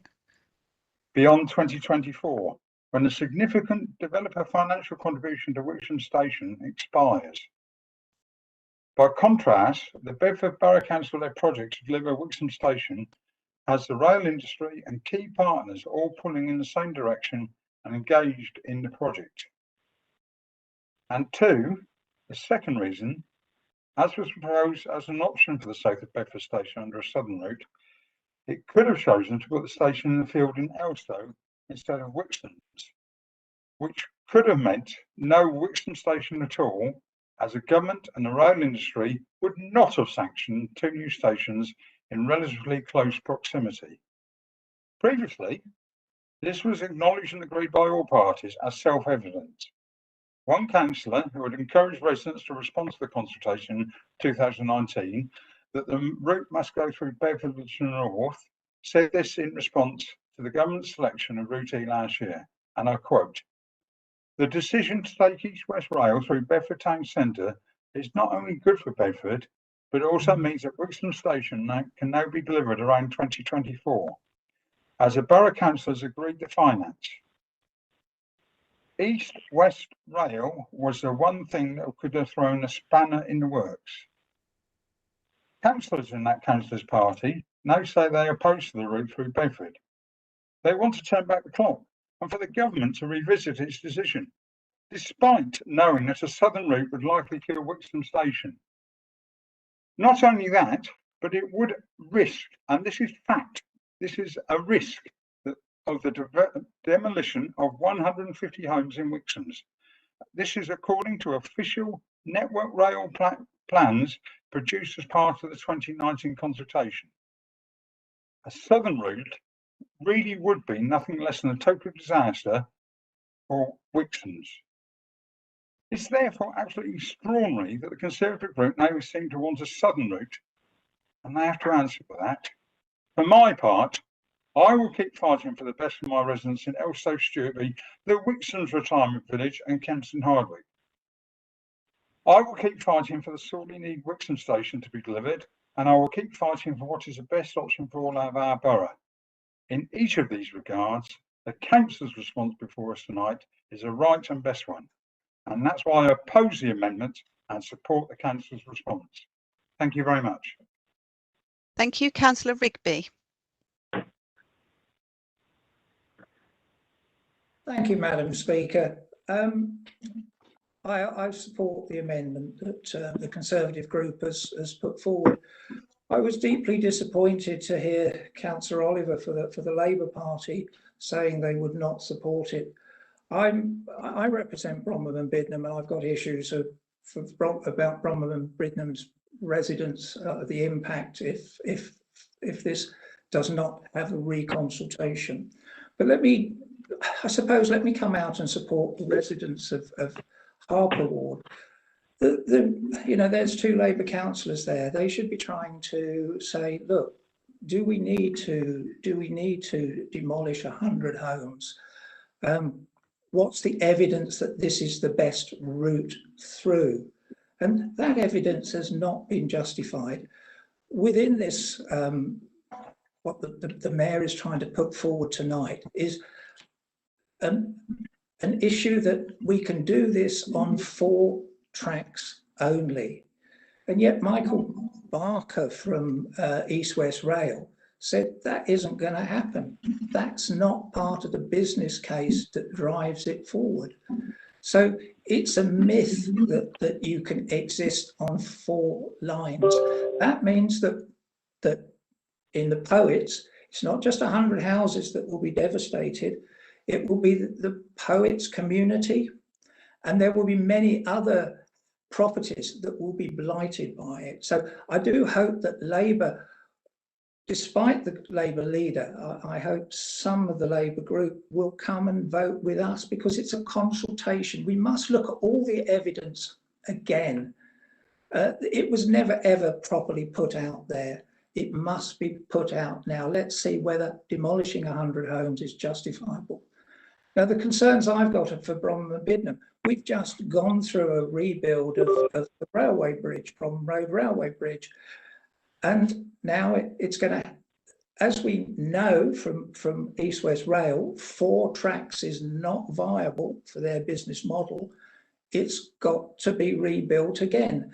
We've got 1,000 houses, new houses coming over the next few years in Bromham and Bidnam.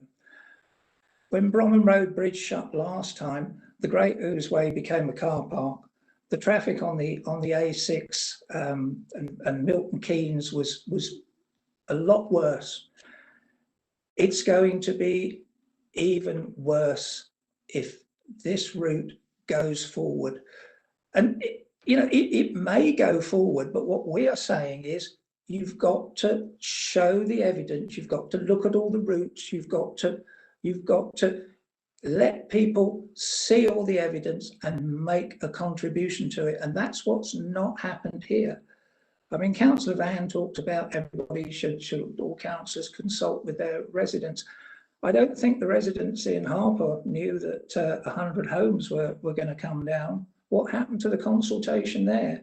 So I urge the Labour Party, I urge the 2 Labour councillors, if you can't vote with us, you should certainly abstain. But I think your right position today is to vote with the Conservative Party. And I hope you'll take the Labour group forward with you, because it is the right way forward. All the Mayor's peddling here tonight is with Councillor Headley is a sort of snake oil proposition that vote here, everything's going to be fine. There's no business case for anything that proves his case.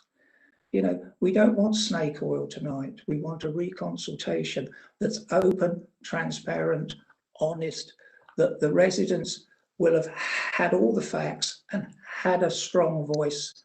And let's see what comes out of it. And like Councillor Weir says, it won't take too long. Thank you, Madam Speaker. Thank you. Councillor Jackson.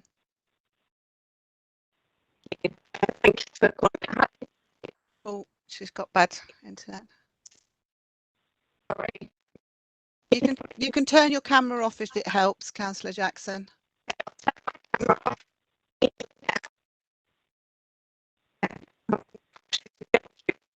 No, we're not getting you. There's It's not coming through. Do you want to phone? It's not coming through. Do you want to phone in? We can hear you. Councillor Jackson, I'll come back to you. Okay, I'll come straight back to you. Just let me know when you're in. Okay. Councillor McHugh. Hi. Yeah, I'd like to say a few words about the environment. So in March 2019, the Council's executive declared a climate emergency, and the full Council endorsed it later that year. So the question is, did the Council really mean it when the Council declared there was a climate emergency? And if the Council meant that, then we need to start acting as if there is an emergency. Transport's responsible for it's the greatest contributor to UK greenhouse gas emissions than any other sector, and that's according to the DFT. And we're not going to achieve net zero or anything like it if we don't embrace opportunities for more journeys to be made by sustainable transport. And here we have an opportunity in the form of the biggest investment in sustainable transport we're likely to see in our lifetimes in our borough.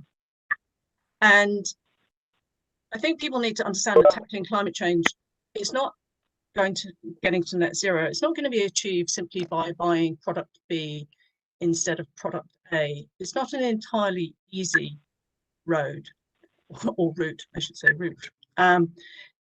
There's a well-worn hierarchy of actions: avoiding and reducing, and shifting and maintaining and improving. So avoiding and reducing, that would involve not making a journey by car, or making a shorter journey by car, for instance, because you're closer to a railway hub. Shifting and maintaining, that involves moving to public transport or moving to a different sort of energy source, such as an electric vehicle. And that is why we cannot go on doing the same things. Public transport is a key part of tackling the climate emergency. For those longer distances, we need to get out of our cars and get into public transport. And for shorter distances, cycling and walking. And one reason why the environmental benefits are so much greater with a route that comes into Bedford, into the centre of population, is simply that more people will use it, and therefore they will travel fewer miles by car.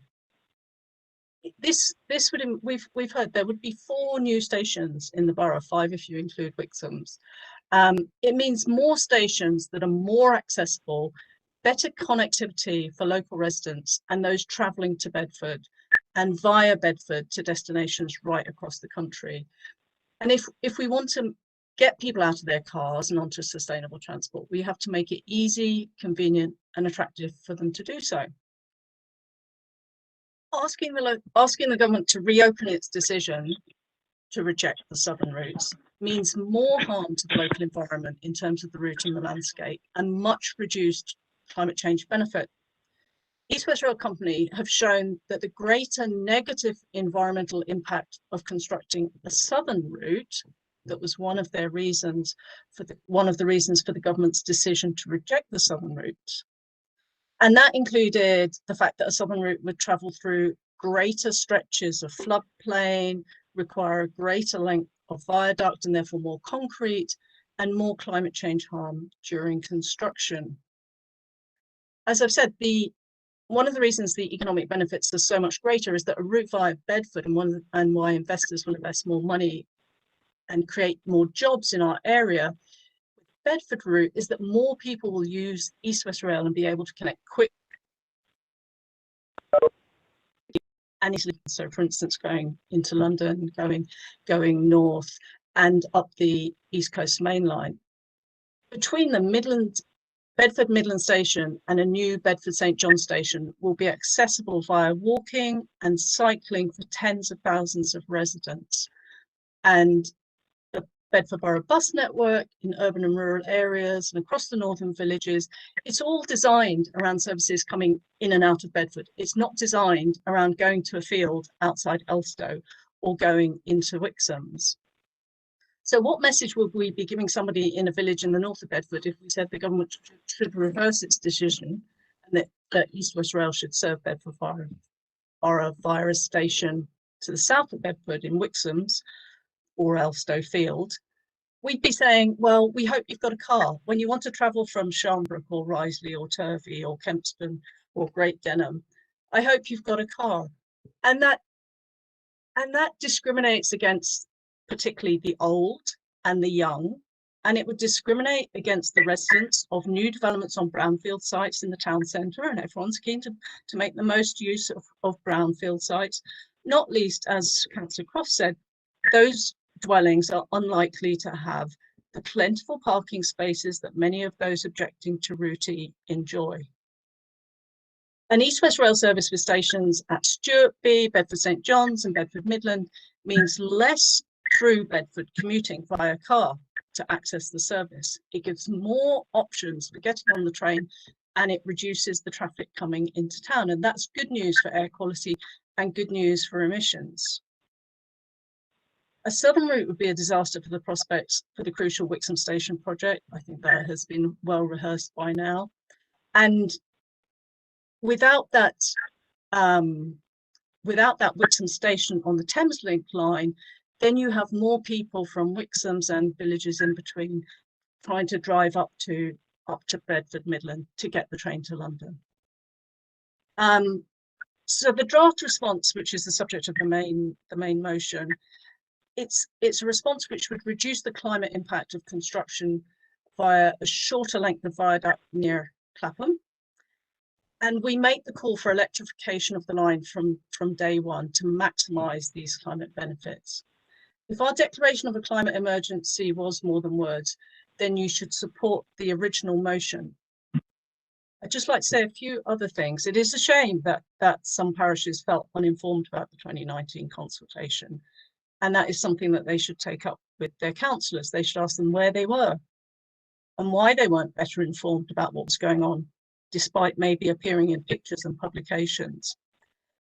But what we have before us now, we are consultees, we're not decision makers, we are consultees on the 5 routes that East West Rail Company have put in front of us.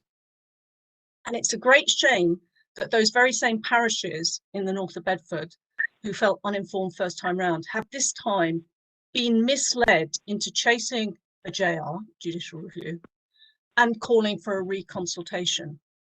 Because remember, this is not a decision of Bedford Borough Council, it's a decision of the government, the Conservative government and East West Rail Company. And it's not a decision only, it's not only Bedford Borough Council and Bedford Borough residents who are being consulted. There are other consultees from outside the borough. So whilst residents of those northern parishes are being misled and distracted with other things, there will be consultees from outside the borough who may be making a really strong case for Route E or Route 9 or Route 8 as the preferred route. And if meanwhile, residents of those parishes who will be affected are answering a different question instead of strongly making the case for Route 1, which is the one which I believe has least effect on the parishes in the borough, then you will kick yourself when the decision is made by the government to adopt Route 9. So don't fall into that trap now. Don't call for more consultation, just delaying it whilst other consultees are getting on with the job of scrutinising what is before them. So I oppose this amendment. Okay, thank you, Councillor McHugh. Councillor Wotton. There we go. I'm really surprised by some of the comments tonight. I just wish this could have been at the Corn Exchange, then everybody would have had a chance to look everybody in the eye. It would have been a really big meeting because you would have got a sense of just how angry and upset many of the residents I represent, like Wilden, virtually the whole village to a man, is really angry about this. Very upset and feel hard done by on this consultation. Now, we've spent endless hours tonight discussing other routes. The consultation we've been calling for is just that, consultation. We're not calling and talking about other routes. We very, very carefully worded that agenda, that motion, and Councillor Moon spent ages on it. And I just wish that people would have looked at it and just understood we're calling for more consultation on this agenda, because it is something that people feel hard done by. They feel that it hasn't been done correctly. And when you have big projects, as I must say that have been pushed through with consultation, you have to take the majority of the people with you. And this just hasn't happened. And I expected this to be chopped about tonight. And I really expected the mayor to shoot our fox and to say, yes, we'll have more consultation, because it would have only cost a few weeks. It wouldn't have cost a lot in the long term, and it would have been very, very clever politics. As it is now, by refusing this consultation, you are really telling those northern villages their views are not important, and they have spent a lot of time and a lot of effort and a lot of time and really heartfelt consultation is needed. And I really feel that this is not something that can be pushed under and rode over. It will keep coming back and keep coming back to haunt us, because it hasn't been done correctly. And a little bit more consultation, a few extra weeks, would have made all the difference. Hopefully that was quick enough. I know time is moving on. Thank you, Councillor Wharton. Councillor Jackson, you're in again on the phone, I believe. Oh, we can't hear you though. Hello? Can you hear me now? I think yeah. Hello? Can you hear me now? I think yeah. I was muted. Right. Okay. I knew my technology was going to fail me. I knew it from the very outset, and so it did at the very moment I needed to speak.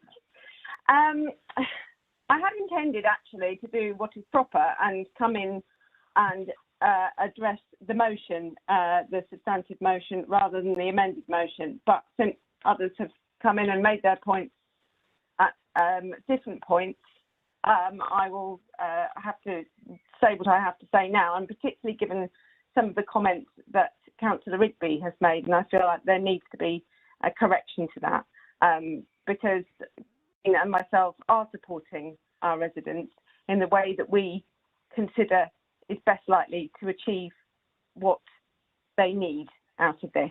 We are very distressed for them, and we share their distress about the number of homes that have been earmarked for demolition. So I want to make that clear. And we've been clear with residents from the moment that the plans first dropped that we support a 4-track solution to the railway in order to remove the need for demolitions and significant disruption in the Poets area of Harper. And that's been made further clear in the 2 newsletters that we've sent out to residents, urging them to respond to the consultation, and in every interaction we've had with residents. Believe me, there have been many. And Councillor Rigby, you stated that East West Rail have rejected this, and I've heard this at other points during the debate, and that's not the case.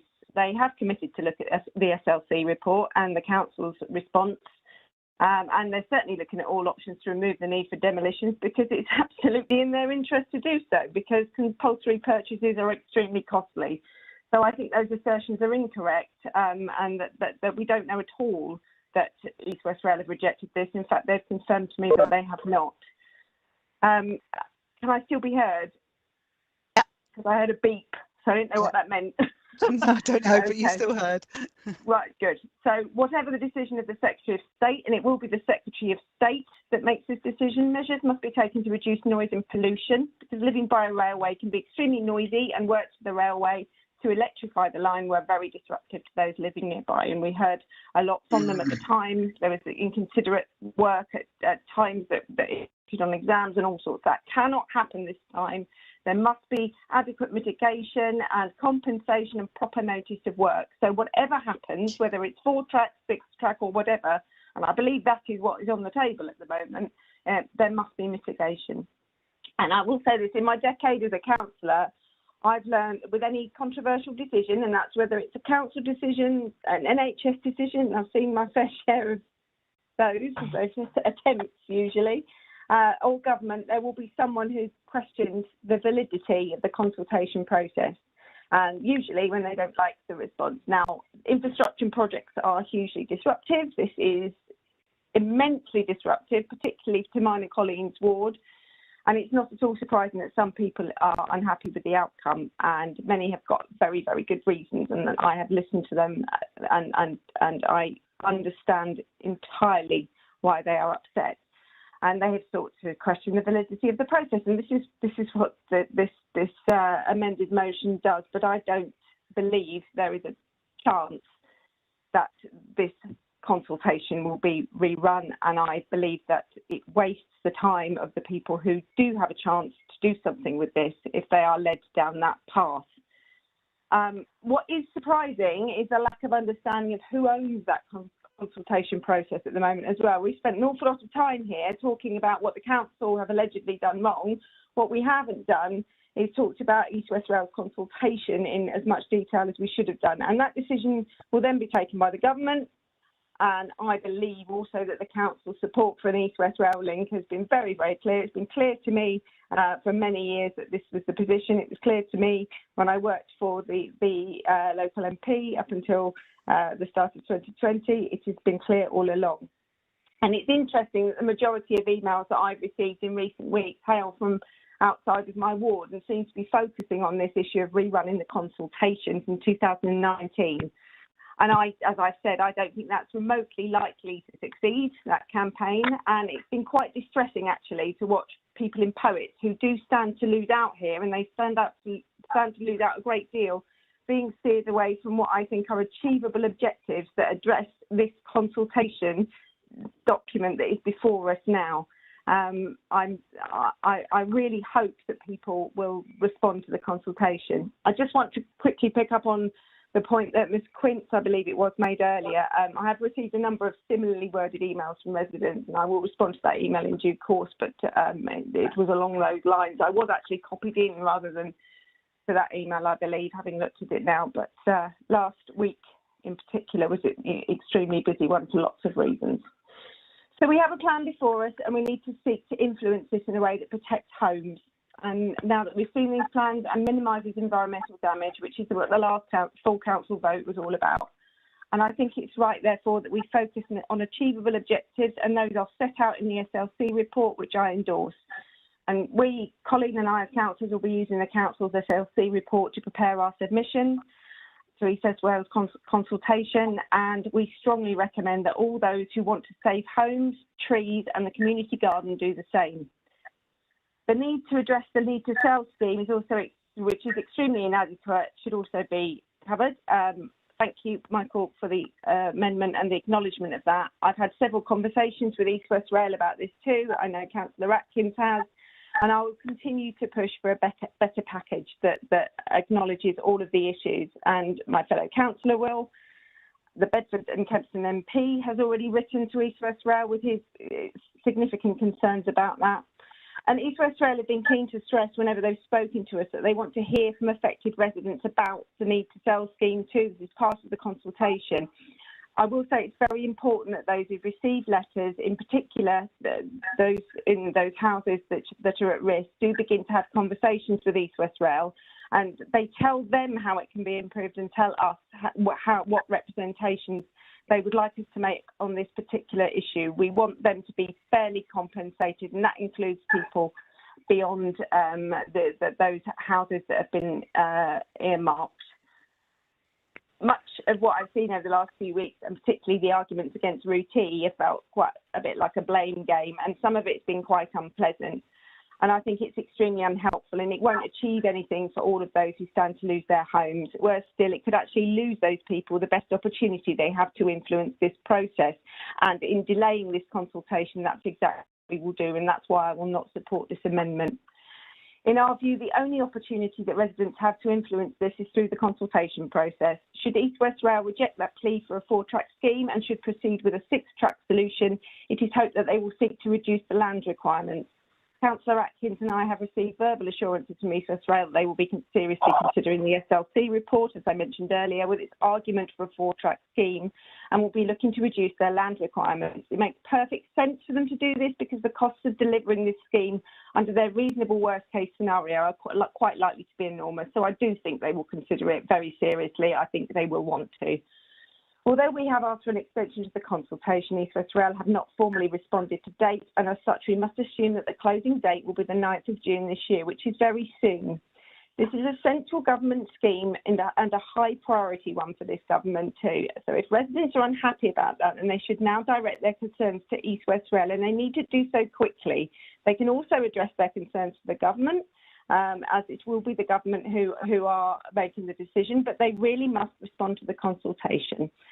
So I'll leave it at that, and I'm sorry for the problems I had getting in. I hope you heard me, and thank you. We did. Thank you, Councillor Jackson. Councillor Royden.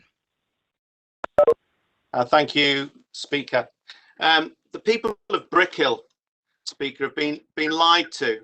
The first lie came about when this document was circulated to Brickhill homes, and you may have seen it. It stated that I supported Route E in order to move the railway from the old Varsity rail route and the area where the mayor lives, and that the railway would carve up the Brickhill and Woodland Park green areas. As you know, it's not carving up Woodlands Park, and it didn't make any difference to where the mayor lives. It's all just lies. And you generally know something's a lie when people who start it off are too gutless and cowardly to put their name to it. It was circulated anonymously. So if anybody's able to inform me who was responsible, then I'll be pleased to make a donation to the mayor's charity so that we can take action against them. And the second lie was when Brickhill Parish Council were told that Route E was coming through the middle of Brickhill.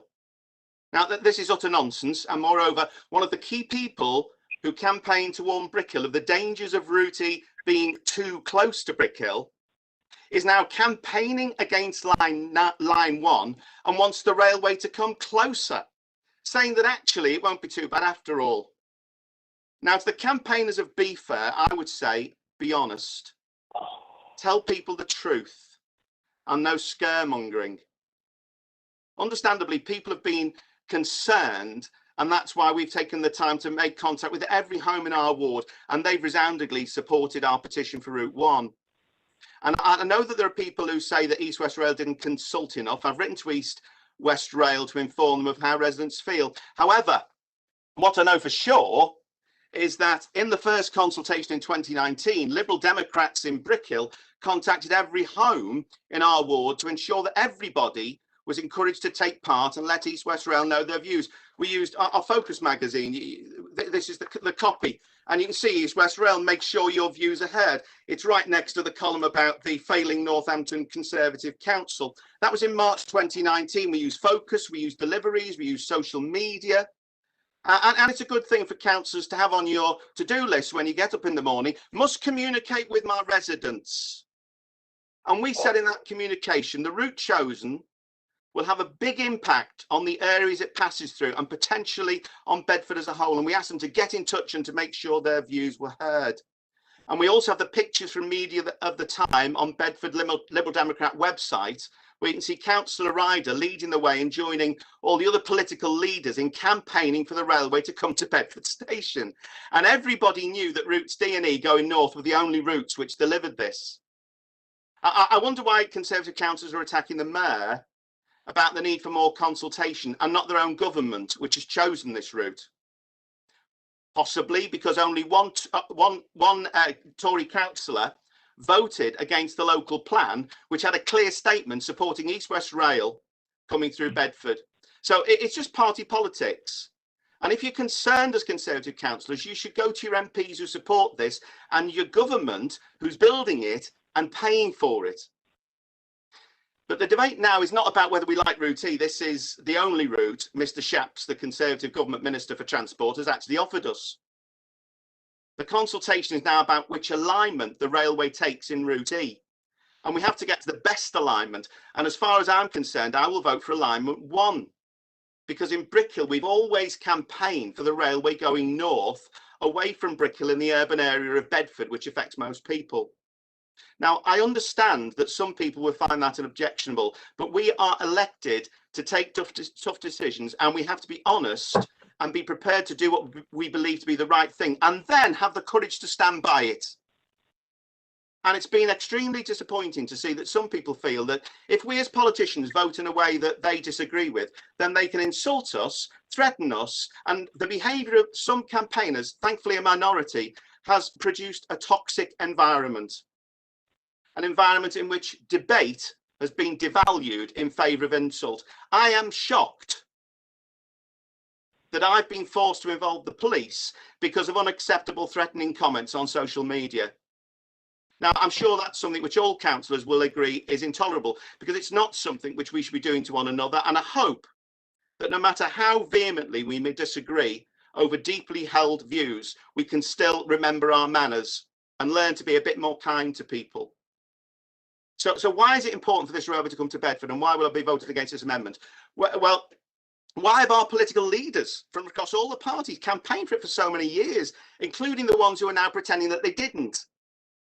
Well, if you live in Brickhill, it's important because many of our residents don't just want days out in Oxford and Cambridge or to go shopping at the village in Bicester. They rely on railways to commute to work. And people have asked me whether their house prices will drop because of the railway. Well, no, actually, the opposite is true. The availability of fast trains increases house prices. And you've only got to look at estate agents' brochures for homes, and they invariably quote train times to different locations. So we have to secure Bedford as an important station, a hub, and guarantee those fast trains, not just east and west, but also north and south.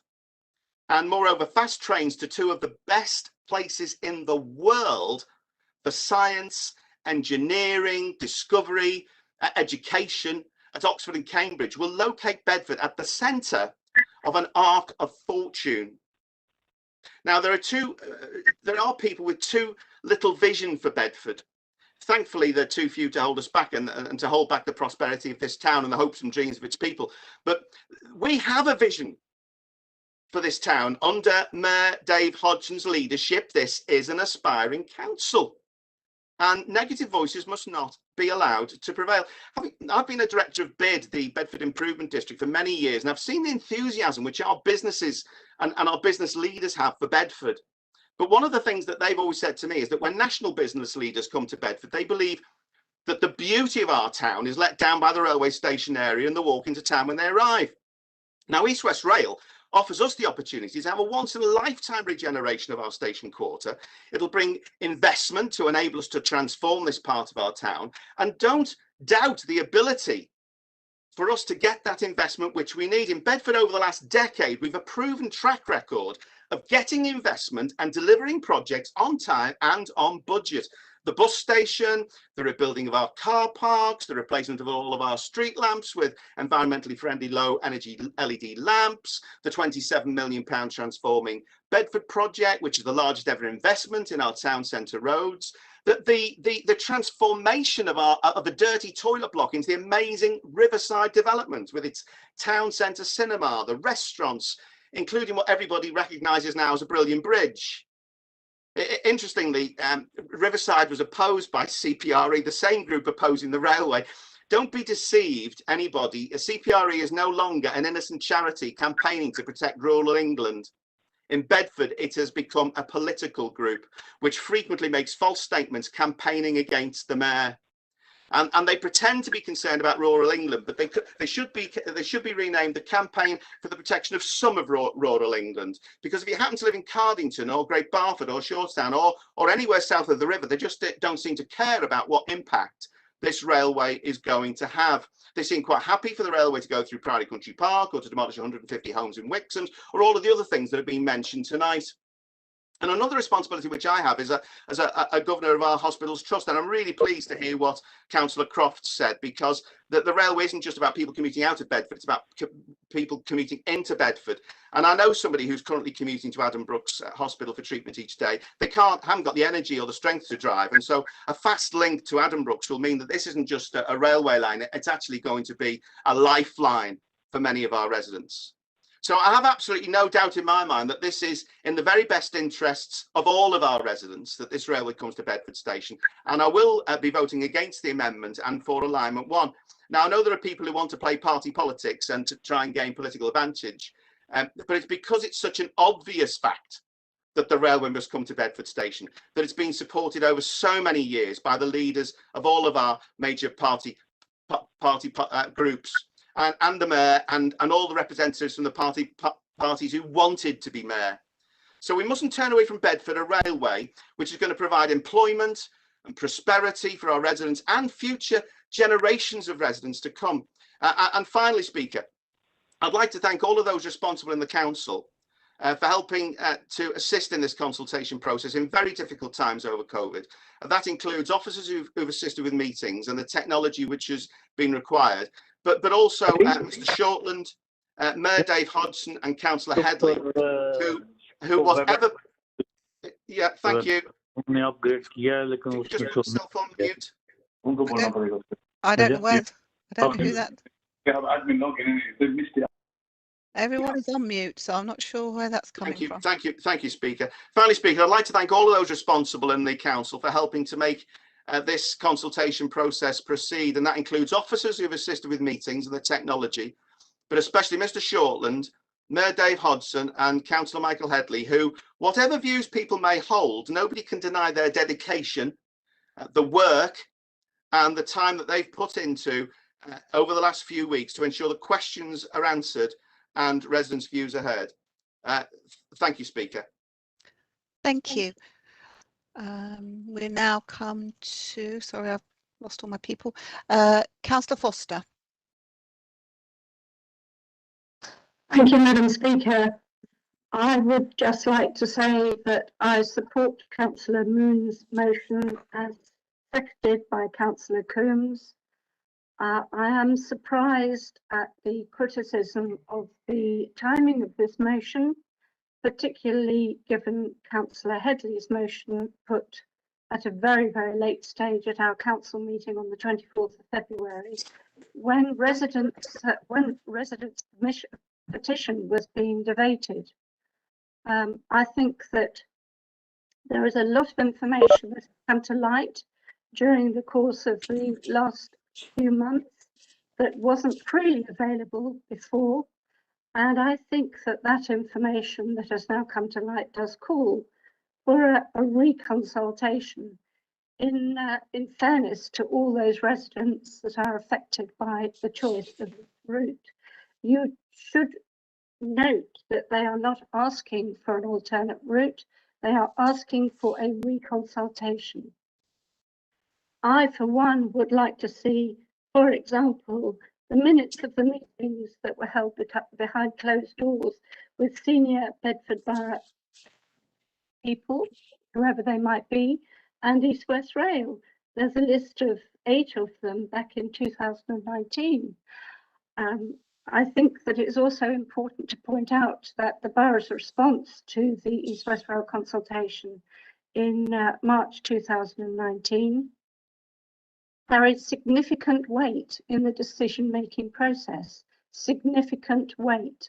So please don't say that the decision was just made by government. Bedford Borough Council had a huge role to play in the choice of Route E. I have been very disappointed that there has been so little publicly available documentation that has fed into this choice of Route E on behalf of the council and also on behalf of East West Rail. And for those reasons, I support Councillor Moon's motion. Thank you. Thank you, Councillor Foster. Councillor Atkins. Councillor Royden, could you mute yourself, please? You're not on mute yet. Thank you. Councillor Atkins. Thank you, Speaker. I live in the Poets area, and it's been my home there for the last 40 years. And it's a lovely area. I've never wanted to live anywhere else, and I don't want to see it change. But more importantly, I don't want to see residents lose their homes. Earlier we heard Councillor Jackson speaking, and she has voiced some of our concerns, our thoughts and the actions we've taken. But if I repeat some of them, it's because the points are so important. As Harper councillors, Councillor Jackson and I, our priority is to save all homes in the Poets area from the proposed demolition of East West Rail Company. And that is why we have concentrated our efforts on opposing East West Rail's 6-track proposal. We don't believe that East West Rail will change the route or rerun the consultation. That is our view. Others will disagree with that, and we hope that they will respect our view as we respect theirs. But that is the reason that we consider it is vital to oppose the 6-track and support the existing 4 tracks. The SLC's report shows that the service could run effectively using the existing 4 lines and avoid the need to demolish any homes in the Poets area. We have stressed this to East West Rail on online meetings, our meetings with senior officers, and in phone calls. And we have had, as Councillor Jackson said, we have had the assurances from them that the SLC report has not been discounted by them and that they will be giving it serious consideration. Keeping 4 tracks would also save Bromham Road Bridge needing an extra span and the disruption that that would cause, and the cost that it would bring. It would also save the beautiful 100-plus-year-old plane trees and the community gardens that residents tend. The 6-track proposal has had an indescribable impact on the residents whose homes are under threat of compulsory purchase or land acquisition, but it's also affecting nearby residents and the wider community too. The uncertainty, the anguish, and the effect on mental health is likely to go on for years. East West Rail need to take responsibility for that and help with it. A truly major concern is the totally inadequate need to sell scheme and the compensation that is causing understandable distress. Councillor Jackson has already mentioned this tonight, and we fully agree with Mr. Daythorne, who asked the question earlier. Louise and I, we will be expanding on the need to sell scheme further in our response to the consultation, including that it should start now and without the need to prove that they can't sell. Their homes are blighted. Who would buy them at the moment? Residents need to be able to make informed decisions. We've raised this with East West Rail and stressed the need for more information and that this is quicker. Residents have experienced dreadful frustrations because the lack of it has brought upon them. The area is blighted already, and residents need to know what their future holds. And there's much more I could say on that. Councillor Jackson and I were concerned when we heard from East West Rail that not everyone affected had been in contact with them. So we requested East West Rail to write to them again, to those residents who hadn't responded yet, and to produce it in different languages. We're pleased that they have now done that. Electrification. Obviously, we support electrification. We find it absolutely ridiculous that there aren't plans to electrify the route from the start. During the whole time, we have liaised regularly with Mohammed Yassin, our MP, and he has raised the points that we have raised and much more in his meetings with East West Rail. Councillor Jackson and I will do all that we can in our power to assist residents, but this is an East West Rail Company consultation, and it will be East West Rail and the government who will make the decision and not the council. Louise and I, as she had said, have already sent 2 letters to residents that has included stressing that it is vitally important that as many people as possible make their views known directly to East West Rail through the consultation process. And I stress that again now. There's much more that I could say, but I will leave it there. Thank you, Councillor Atkins. Councillor Gallagher. Thank you, Madam Speaker. I feel I have to comment to correct a very misleading claim. I keep reading and hearing from certain quarters, namely that there is a very easy, straightforward alternative to Route E in the form of the routes to the south of Bedford that were consulted on in 2019 and rejected by the government in 2020. These routes would run through my ward, passing between Shortstown and Cotton End, running very close to each of these neighbouring villages. I note that the spokesperson for Be Fair described the southern routes as already urbanised route and said that they should use those, rather than creating a new one out of our green and pleasant land. Well, the countryside around our villages is our green and pleasant land, thank you very much. A railway line passing through our countryside and in very close proximity to our villages would be very unwelcome and of course would miss out on all the economic and other benefits that come from a line which serves stations in Bedford itself. We need to be honest about the fact that any route will have environmental and community impacts, and this is about getting the maximum benefit and minimising any disruption. East West Rail and the government have been clear that there would be more environmental harm and more disruption from a southern route. For example, Route B and the other southern routes would pass through more areas of floodplain, meaning longer viaducts and lots more mitigation measures required against flooding. It seems that some people need reminding that there is countryside to the south of Bedford and that we have our own green and pleasant land, and those telling you that there would be no impact on our communities are not giving you an accurate picture at all. I won't be supporting the amendment this evening. Thank you, Councillor Gallagher. Finally, I have Councillor Abbott. I think you've asked a question, but you haven't made a comment, have you? So I haven't commented yet. No, thank you, Chair. I speak as a councillor for North Bedfordshire Ward, a ward which will be affected by what is happening. And it was interesting, we had a little bit of a history lesson a while ago, mentioning George Hudson. It's thanks to George Hudson there's actually a beautiful viaduct runs through my ward in Oakley. It's the middle of Main Line. If it hadn't been thanks to him, we wouldn't have had the railway going north to south through the village. I do feel that actually there's probably a number of people here who would have opposed that 150 years ago and not seen the benefits of that railway.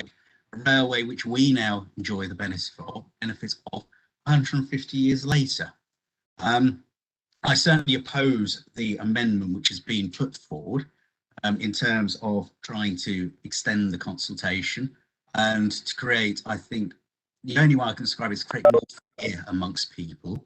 I've been assailed by certain people who tell me that they won't be voting for me if I don't vote against, I don't call for an extra consultation.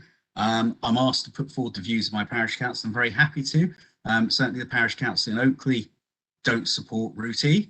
And there are certain members of the parish council who until recently have held high positions in organisations such as CPRE, and they do like to wave their finger a lot about these things. But actually, I talked to my other two parish councils. They do see a benefit to the railway which comes through the north of Bedford and Bedford Midland Station being retained as an interchange, because actually they commute into London. They want to be able to commute to Oxford. They want to be able to commute to Cambridge. And if we put if we listen to what was said by Councillor Bywater in terms of worrying about the environmental impact, if you make the people who live in the North Bedfordshire villages have to drive halfway to Cambridge to actually get to a station to get a train which goes east and west, they're not going to bother to use the train at all. So actually what you would be voting for with that amendment is to increase traffic. And as has been stated, we have a climate emergency. It has a real impact on the residents in my village, within my ward. It has an impact on the residents of Clapham. And I appreciate, the residents of Clapham do have a fear about this. Some of it has been scaremongering. I've seen some fantastic images of these towering viaducts, these trains which travel 50 feet in the air. When actually I look at the viaduct in Oakley, which I think is standing over 50 feet in the air already, with that. And actually, the council is pushing and wants to push East West Rail Company to lower the height of the viaduct, which is going to go through Clapham, to run it under the bypass rather than having it go over the bypass, and to use tunnelling rather than cuttings through the North Bedfordshire villages. It's also been pointed out that actually, if the railway comes to the town, we can redevelop in the town, we can create extra housing in the town. If a railway was to be pushed south of Bedford, yes, it will protect the North Bedfordshire villages, and and they're still going to be beautiful. But actually, what it will do is open up all the countryside south of the town for development. Now, that might suit some of the councillors who are here to have that to happen, because it's kind of not in my backyard. We'll push it away. As has been stated by Councillor Croft, We can't be thinking of ourselves now. We have to be thinking of the future. The people who built the Midland Main Line 150 years ago were thinking of the future. They put that railway from the north to the south, which is why Bedford has been a prosperous town for so many years. You're asking us to vote to take prosperity away from our town. And I can't support that, because I believe across the whole of Bedford Borough, we should be supporting prosperity for everyone. We should be creating jobs. We should be ensuring our town does not become bypassed, does not become a backwater. And you will have seen, if you look, again, harking back to the history of the railways, those towns who 150 years ago said, we don't want a railway coming through near our area, are the ones who have tended to they didn't develop very well, they tended to fade away, and towns who lose their railways always campaign to get their railways back. We appear to be campaigning the opposite. There are people who are saying, we don't want railways here, railways are awful. And actually, what I'm getting is, you like lorries on the road, you like pollution. Even one diesel train takes 270 fume-emitting lorries off the road. I can't see where that is wrong, where we would be doing something wrong for the environment. Freight trains already run through Bedford Midland. I don't know whether anyone has noticed. I have the railway line literally 30 yards from where I live, and it's on embankment. So I get freight trains running past my flat where I live in the day and in the night. And yes, we do get used to it after a while. It will be disruptive. I get that. I note absolutely should be pushing for the 4-track solution, because I know the disruption having Bromham Road Bridge closed made to the residents of my ward, made to the residents of Clapham ward as well. And we need to push for that. There is adequate capacity there. It's been shown there'll be capacity there. But if we choose to shut the door in the face of progress, then, we've already heard, there's no future thought for the town, is there? Why do we have this current executive? They don't care about the town. They don't do anything right. Why aren't they investing in the town? We are pushing massively for investments in the town, which is why I support the original motion put forward, why I oppose the amendment which has been put forward. And actually, when we talk about consultation, I will just draw us back to a little thing which happened, I think it was back in 2016, where this vote happened. People don't necessarily think the right information was given out. Some people actually would like that consultation to be rerun, wouldn't they? Because it doesn't suit their view. But actually, there are others going, no, that vote's been taken. We can't do that. We are asking, do we want to create further division? Try to stir up further anger. I've had some pretty offensive material sent to me. I've got a pretty thick skin. I've been accused of all sorts of things to my face. But when I'm doing my surgeries out in my villages, and I go out once a month and I visit 3 villages, and I talk to residents and I actually talk to them about the benefits of East West Rail, what it does, they understand actually why Bedford Midland is the correct solution for the railway, why it should run through there. And these are residents of Oakley, these are residents of Stevington, and these are residents of Pavenham. They live within walking and cycling distance of Bedford Midland. Bedford South Station is no good to them. Why would I want to encourage the people in my villages who already tell me the roads are congested to congest the roads further, to go and catch public transport? They won't do that. We've seen the X5 bus cut in half, so actually that isn't the same viable bus service we had previously. It's now split into the 905, which is a local bus service from Bedford to Cambridge. Then we have the X5, which is the express from Bedford to Oxford. You're asking us again to cut our transport links in half. You're asking us not to invest in the future of our town. You are asking us to go backwards, and I cannot support any amendment which takes our town back 150 years, which is what you wish to do. So I support the original motion by Councillor Headley, and I certainly will not be supporting the amendment by Councillor Rigby. Thank you. So Councillor Moon. Yeah, no worries. I've got Mayor Dave to speak now, please, and then I'll come to Councillor Moon to sum up. Yes, thank you very much, and thanks for many of the comments, which I think a lot of them have been enlightened and calm, and I appreciate that. Just singling out Councillor Foley, but his view that 8 weeks to do a reconsultation, not an extension. The motion says a reconsultation over the choice of routes. I have never seen a consultation run that fast. I think it probably took them that long to get the documents published, from what I remember this time. It will not be an 8-week extension. It will be more uncertainty for the people of Ashburn and Road, the poets and the villages. It will be more blight. We've been waiting, at least 26 years for this. There's a great opportunity.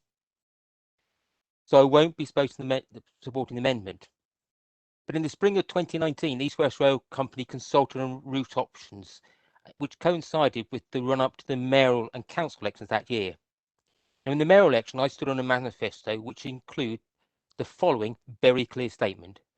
We will campaign for East West Rail to come through Bedford Station to make Bedford a rail transport interchange so residents can interconnect for journeys north, south, east and west of Bedford Borough. That was the 2019 Bedford Borough Liberal Democrat manifesto for the mayor and the council elections. That was the pledge I made and which colleagues made before the local elections. Residents elected me as mayor and made me the Liberal Democrat, the largest party in the council. And it wasn't just me, or just the Liberal Democrats. The Conservative mayoral candidate who came second was adamant a northern route should be chosen. He proposed Route D, which followed the similar route north of Bedford, and said the council must lobby hard for it. Indeed, one of the places where he made the comment was in Bedford Independent article headlined "Political Leaders Agree, East West Rail must go through Midland Road Station." All council leaders made a joint statement in support of a route serving Bedford Midland Station and were pictured together on a council publication which was dedicated to promoting the consultation and in particular promoting our shared position in support for the route through Bedford Station. These are commitments we made to residents, and I intend to continue upholding them for many of the reasons that people have actually addressed here this evening. The economic case for the route through Bedford Midland is overwhelming. Our economic modelling has carried out in 2019 demonstrate that the route via Bedford Midland is forecast to create an additional 468 jobs from the borough. Now, some people have scoffed as if 468 more people being employed is negligible. Well, it's not for those 468 people, and that's a significant portion of those in the borough who are unemployed. And our dedicated economic modelling for the route is backed by an overwhelming amount of academic and commercial evidence. See, for example, the 2016 Cambridge Economics report on the corridor between Oxford and Cambridge, which lays out huge positive effects of improved connectivity between the major locations in the corridor. Those calling for southern routes are saying that these benefits should be enjoyed by others and not by the current and future Bedford Borough residents.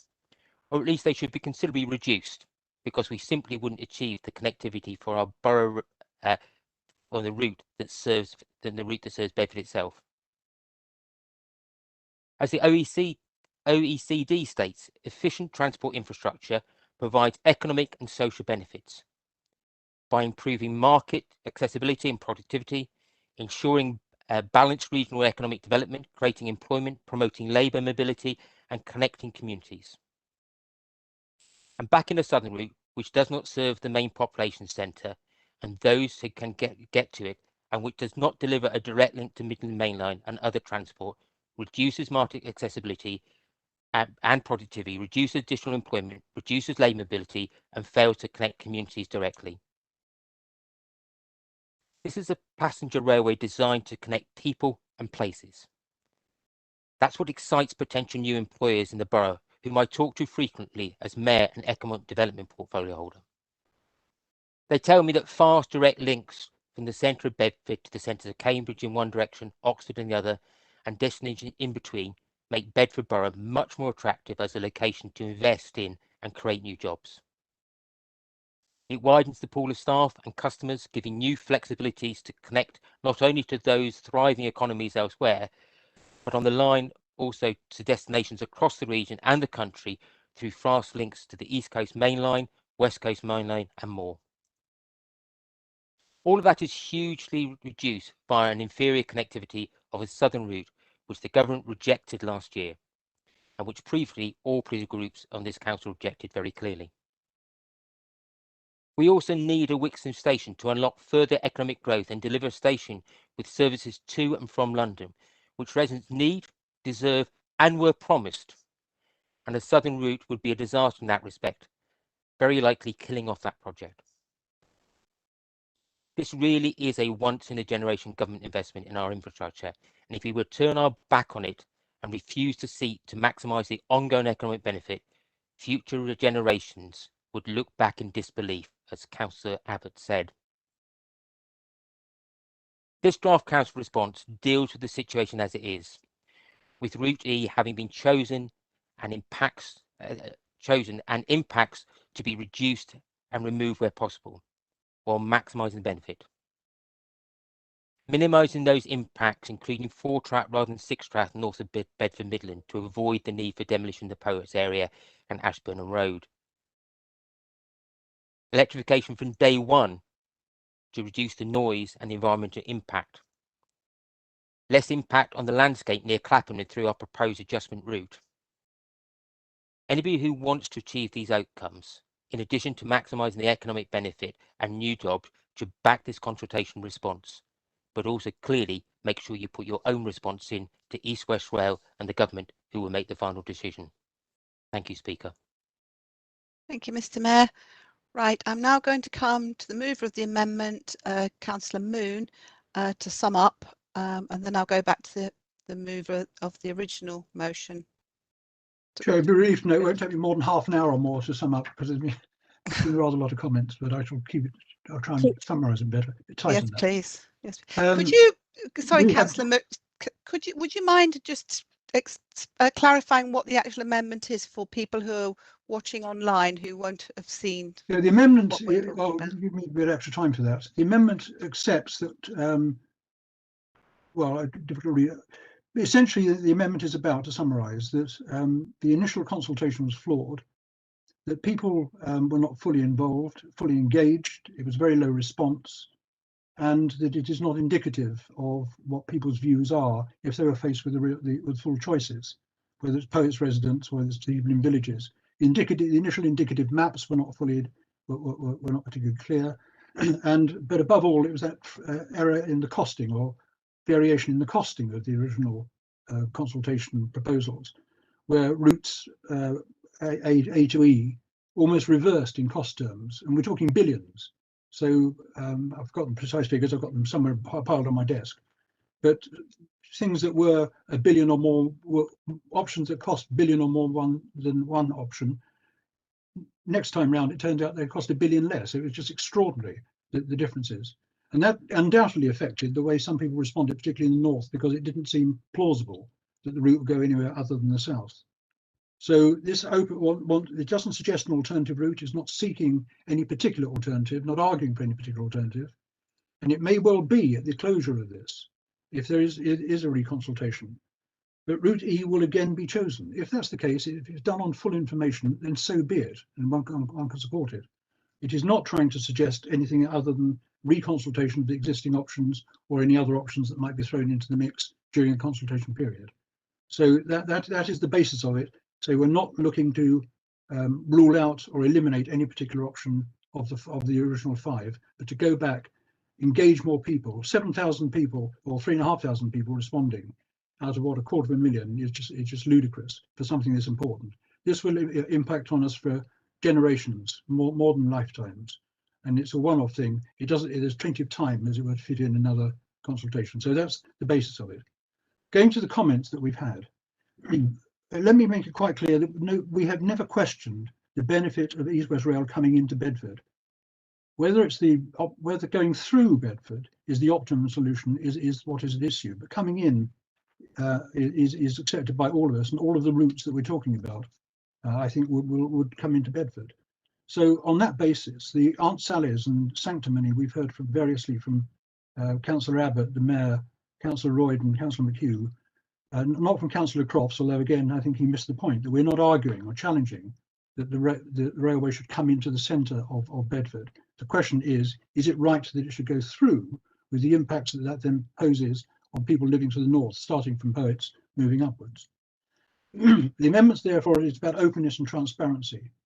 The council considered only one option, and that's not been denied, and never felt it necessary to consider or evaluate the alternative options. So we don't know, for example, how many houses or families will be impacted by each option, how many options will differ, how the options will differ in their impact on the environment, how they compare in cost terms, how they compare in economic benefits. The Mayor made reference to the clarity of the economic benefits, but those economic benefits were only compared to the route bypassing Bedford to the south.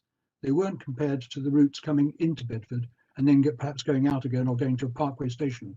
Both of those being options that have been evaluated, have been regarded as practicable, if not desirable, by the various consultants and indeed by National Rail. So the question then is, well, many people then, just to go on, move on, have stressed the importance of the project. But our point is precisely that because the project is so important, it is vital that it is not done on inadequate information. It will serve the communities for the foreseeable future and well beyond our lifetimes. We have to get it right, and there's plenty of time to do it, and we cannot do it without adequate knowledge. Councillor Foley's point is a fair one in terms of the delay will take, or a reconsultation will take another 3-4 months at least, and that is a delay or further uncertainty. But that uncertainty is going to last for several years yet, because the final decision won't be made until 2023-24 at the very earliest. This will not delay it materially. It is much more important that we get it right rather than we get it wrong because we're now trying to rush to avoid inconveniencing or further distress to people who are already distressed. Now, as I said, it may be that Route E will again be the chosen route. If that is the outcome, then I, for one, would support it if it is based on full information. At the moment, I believe it is not based on full information, therefore I think it cannot be supported. The Aunt Sallies that have been put up, the threats to Wixoms, the miscellaneous viaducts all over the place, these are simply untrue. And I'm appalled that those untruths have been persisted through this debate, because it's been very clearly stated, the information is clearly available, that shows that there is no necessity for any of those to happen with any of the options that have been cited. And for those who continue to suggest, for example, as Councillor Royden suggested, that we committed ourselves when we voted for the local plan, I'd remind Councillor Royden and Councillor Headley and others who refer to this regularly, we supported the local plan, accepting there are matters in it, I made it clear in the council, that there are matters that we disagreed with, but we were pressed by with the knowledge that the need for a 5-year land supply was the overriding objective, and without that being approved, there would not be a 5-year land supply. I made it clear in council at the time, we did not endorse the things in it, and we expressly said there were things in it we disagreed with. So that can't be taken against us. So, Madam Speaker, I believe that the information, the decision has to be taken. It needs to be taken on full information. We're not suggesting that the railway doesn't come to Bedford, that's fantasy. And the only basis for full information is a fresh round of consultation, so we can take into account the information still as yet undisclosed, as well as the information that's come to light in the last few months in response to freedom of information requests. So, and I urge people then to support the motion. In the possible event that people might not support the motion, can I, to save time, indicate where we stand in relation to the main motion, or to the response? We will be putting in our own group response, and we will be repeating and picking up many of the points that this raises, and there are some very good points within the proposed response, such as compensation issues, the 4-line option, etc., the tunnel and undercarriage drive, etc. So there are various points that must be picked up and must be supported. I personally will not be able to support the response as it stands, but we'll be picking up many of the best points within it to put in our own group response. Thank you, Councillor Boone. So now, Councillor Headley, we're back to you as the proposer of the original motion for your right to reply. Thank you very much, and I'll just try and pick up a few points. As we've heard, there's been quite a lot of points made, and some excellent points. I think that I've heard from a number of councillors. But unfortunately, Madam Speaker, please, can I just interrupt? Can we put the amendment to the vote? No, I'm summing up on the amendment. Are you summing up on the amendment? After I beg your Councillor pardon. Headley. Yes, I do beg your pardon. Yeah, so yes, sorry if that wasn't clear. Yeah, unfortunately, Conservative councillors, from a couple of the comments we've heard, are not necessarily that clear actually on their own proposal. Just to be clear, and for those watching, it is that they we demand of East West Rail a reconsultation of the choice of routes, a reconsultation. It's not extending the existing consultation that I think some councillors might think it is, and some Conservative councillors seem to have referred to. I mean, I don't, it may be it's because they haven't had time to read the amendment, but that's, you know, but that is the meaning of the amendment. It would mean an extension of many years. It would mean East West Rail, it's not us, East West Rail going back and doing the consultation in 2019 again. They'll need to do a period of time to prepare the consultation material for that consultation. They need to do that consultation. They need to analyse that consultation, and then we'll get back to where we are. We're talking 3 to 5 years delay in this project from that. Not a matter of weeks. Nonsense. Please let Councillor Headley finish. Maybe a councillor who's not on mute. Okay. I mean, I know I'm going back right to the start of the debate, but obviously this is my opportunity to respond to the debate on the amendment. But there was an astonishing claim from the Conservatives that East West Rail won't go through Wixham's on Route B. I don't know how on earth they can know that. It's not their railway. It's not their proposal. I mean, I quote a recent statement from the East West Rail Company in their current consultation. It says a route south of Bedford would require a combined Middle and Main Line interchange at Wixham's on the route options passing to the south of Bedford. So these are the options you want to put back on the table. Carry on the quote, which would also require the demolition of residential and/or commercial property. And that's in the consultation technical report, paragraph 8.1.6, page 233. You know, I don't think you know better than East West Rail Company. I'm not sure you're saying you know better than East West Rail Company. You know that, or are you saying the East West Rail Company are lying when they make that statement? What I have here, this amendment we're just talking about, is proposing a reconsultation. As the summing up has just said, it's putting the southern routes and all of the routes back on the table. It's therefore putting back on the table what I've just read, you know, the southern routes with the Wixham station that East West Rail Company have described there requiring demolitions. I mean, and it's to be honest, it's obvious. Anyone who goes to Wixham's and stands there, you know, there's no way you can get a railway through the middle of Wixham's in an east-west direction because it's been developed, and we talked about probably developed since 2018, since the initial measurements were done. You know, if you go there now, lots more has been built. You cannot get through there without demolitions, and we know that from the Network Rail reports. Not our plans drawn by Network Rail for the East West Rail Company for this government project, and it shows the need for demolitions. You know, do you think Network Rail will be drawing plans of railway lines going through people's houses if there's a way to just not go through people's houses? They are clearly the options that they've put together. So to be clear, we are voting against the reconsultation, and by doing that, we are voting against putting the demolitions in Wixham's back on the table. All those options, we're voting against putting all those options back on the table. It's the Conservatives, by their actions tonight, if they're successful, they will put all those options back on the table again. And I know you want to blame somebody else for that.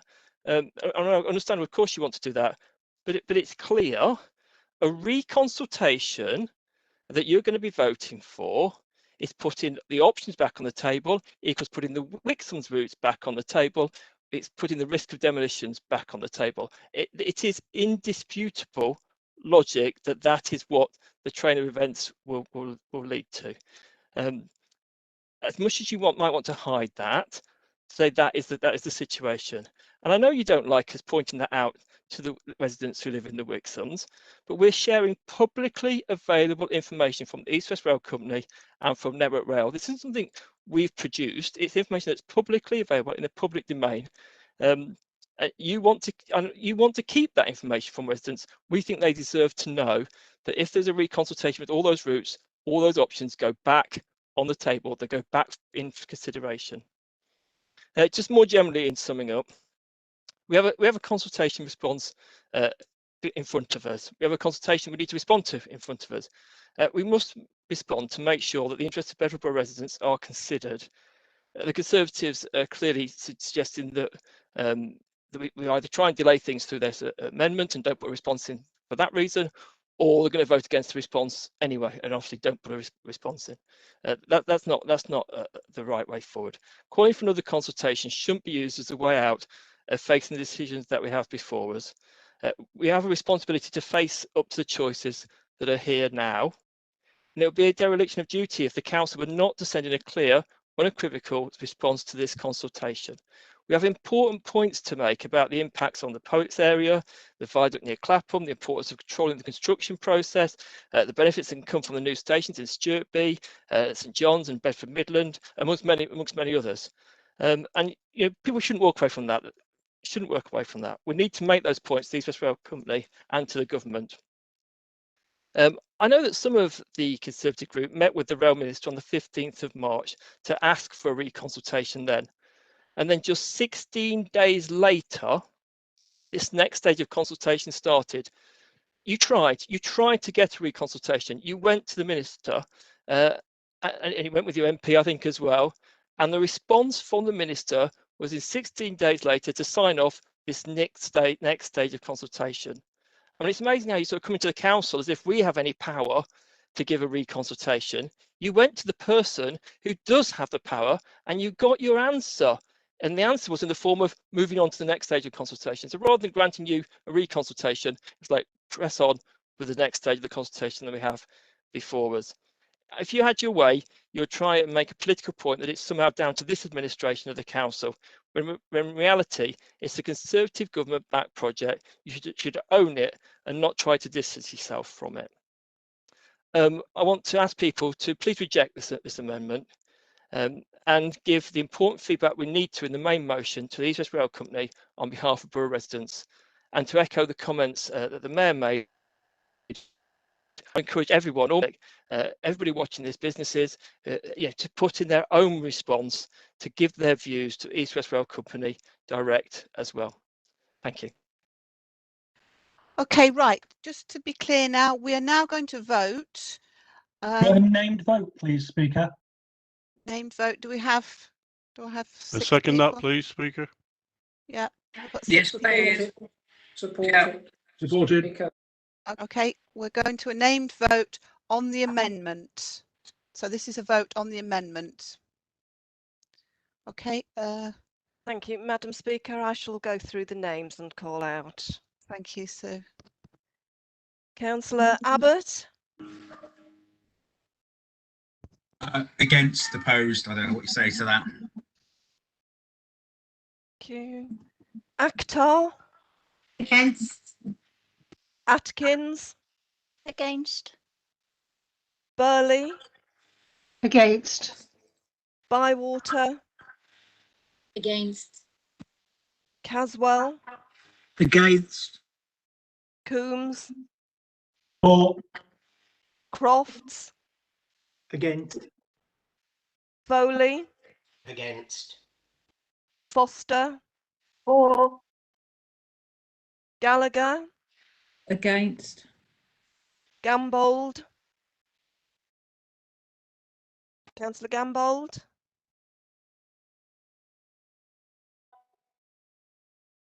Forgive me, 4. Thank you. Headley. Against. Hendricks. Against. Hill. Against. Mr. Mayor. Against. Jackson. Against.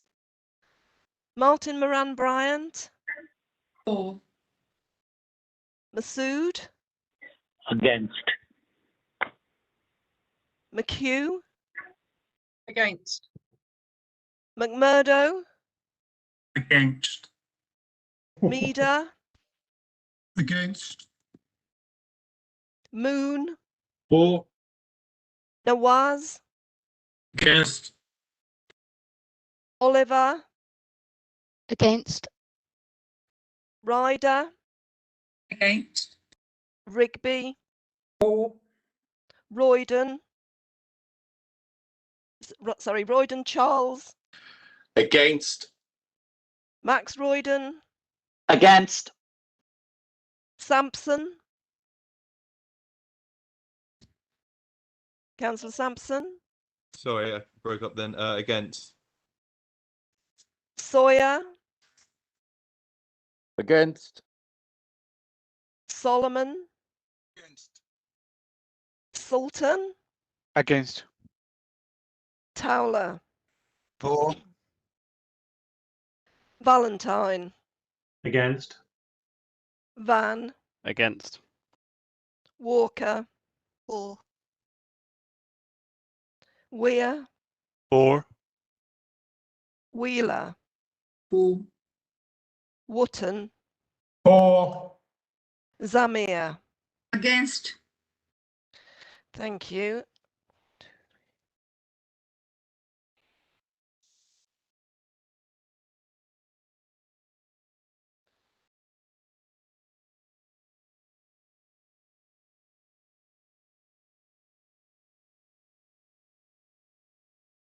Madam Speaker, that is 11 for the motion, 30 against the motion, so the amendment is lost. Thank you, Sue. Okay, we now move back to the main motion. We're going to debate this now. However, I hope I've given everyone a chance to speak quite a lot. So we've got 20 minutes before we have to go into a vote to extend the session. So let's hope we can do it in 20 minutes.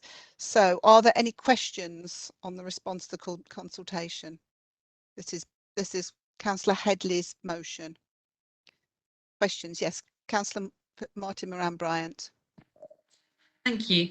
Yes, the question I've got, obviously bearing in mind that this route is the chosen route, looking at the mitigation that's been put into this consultation response, obviously we have the expert response provided by the rail experts with regards to the number of tracks, but I'm just wondering what experts have been commissioned to inform the response with regards to some of the other matters that will be affected on the route, particularly with regards to noise, environmental impact, landscape assessment, and traffic modelling. The point about the noise in particular is I'm concerned that in our response, what is likely to be the response, is that it's asking for evergreen trees to be planted as mitigation against noise. And whilst that is a strategy, you actually need an awful lot of trees around.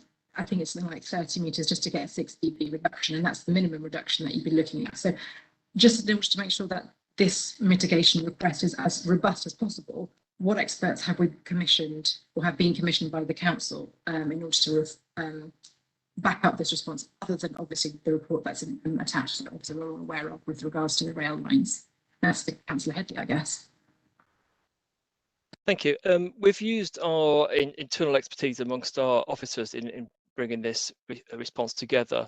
But what we do know is that the next stage, as you appreciate, I'm sure you've heard the story about the next stage, is there's another statutory consultation, then there's the development consent order process. And we would expect a lot more detail to be put forward, and then we'll interrogate that detail as we go to that stage. Clearly, noise is one of those issues we're raising in part of this consultation, but we will be able to do a lot more work when we see the proposals in more detail and what our response and our expectations will be from that. Thank you, Councillor Headley. Councillor Foley.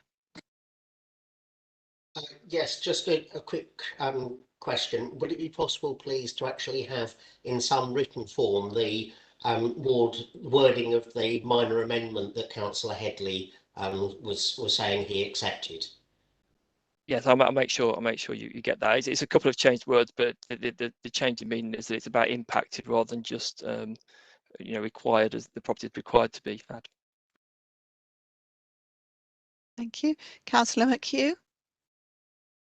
Yes, just want to ask Councillor Headley about the DCO application. So this project, it's a nationally significant infrastructure project, and the process it goes through is DCO, where it is heard sort of centrally. And is he aware and does he agree that the process, what we've been having so far, this is the secondary non-statutory consultation.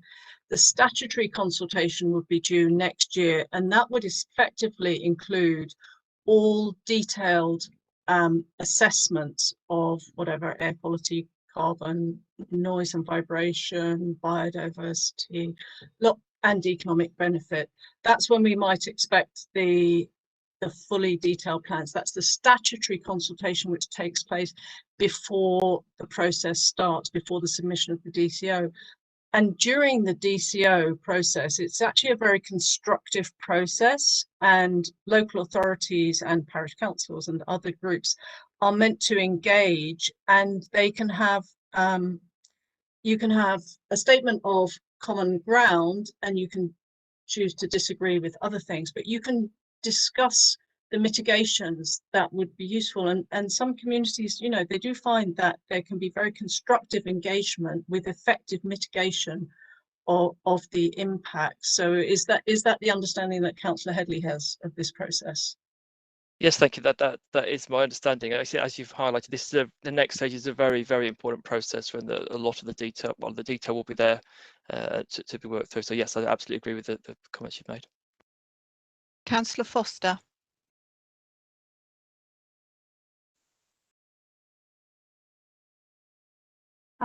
My button that allows me to permanently unmute, unfortunately, is not working, so I'm going to hold my space bar. I've got a question for Councillor Headley.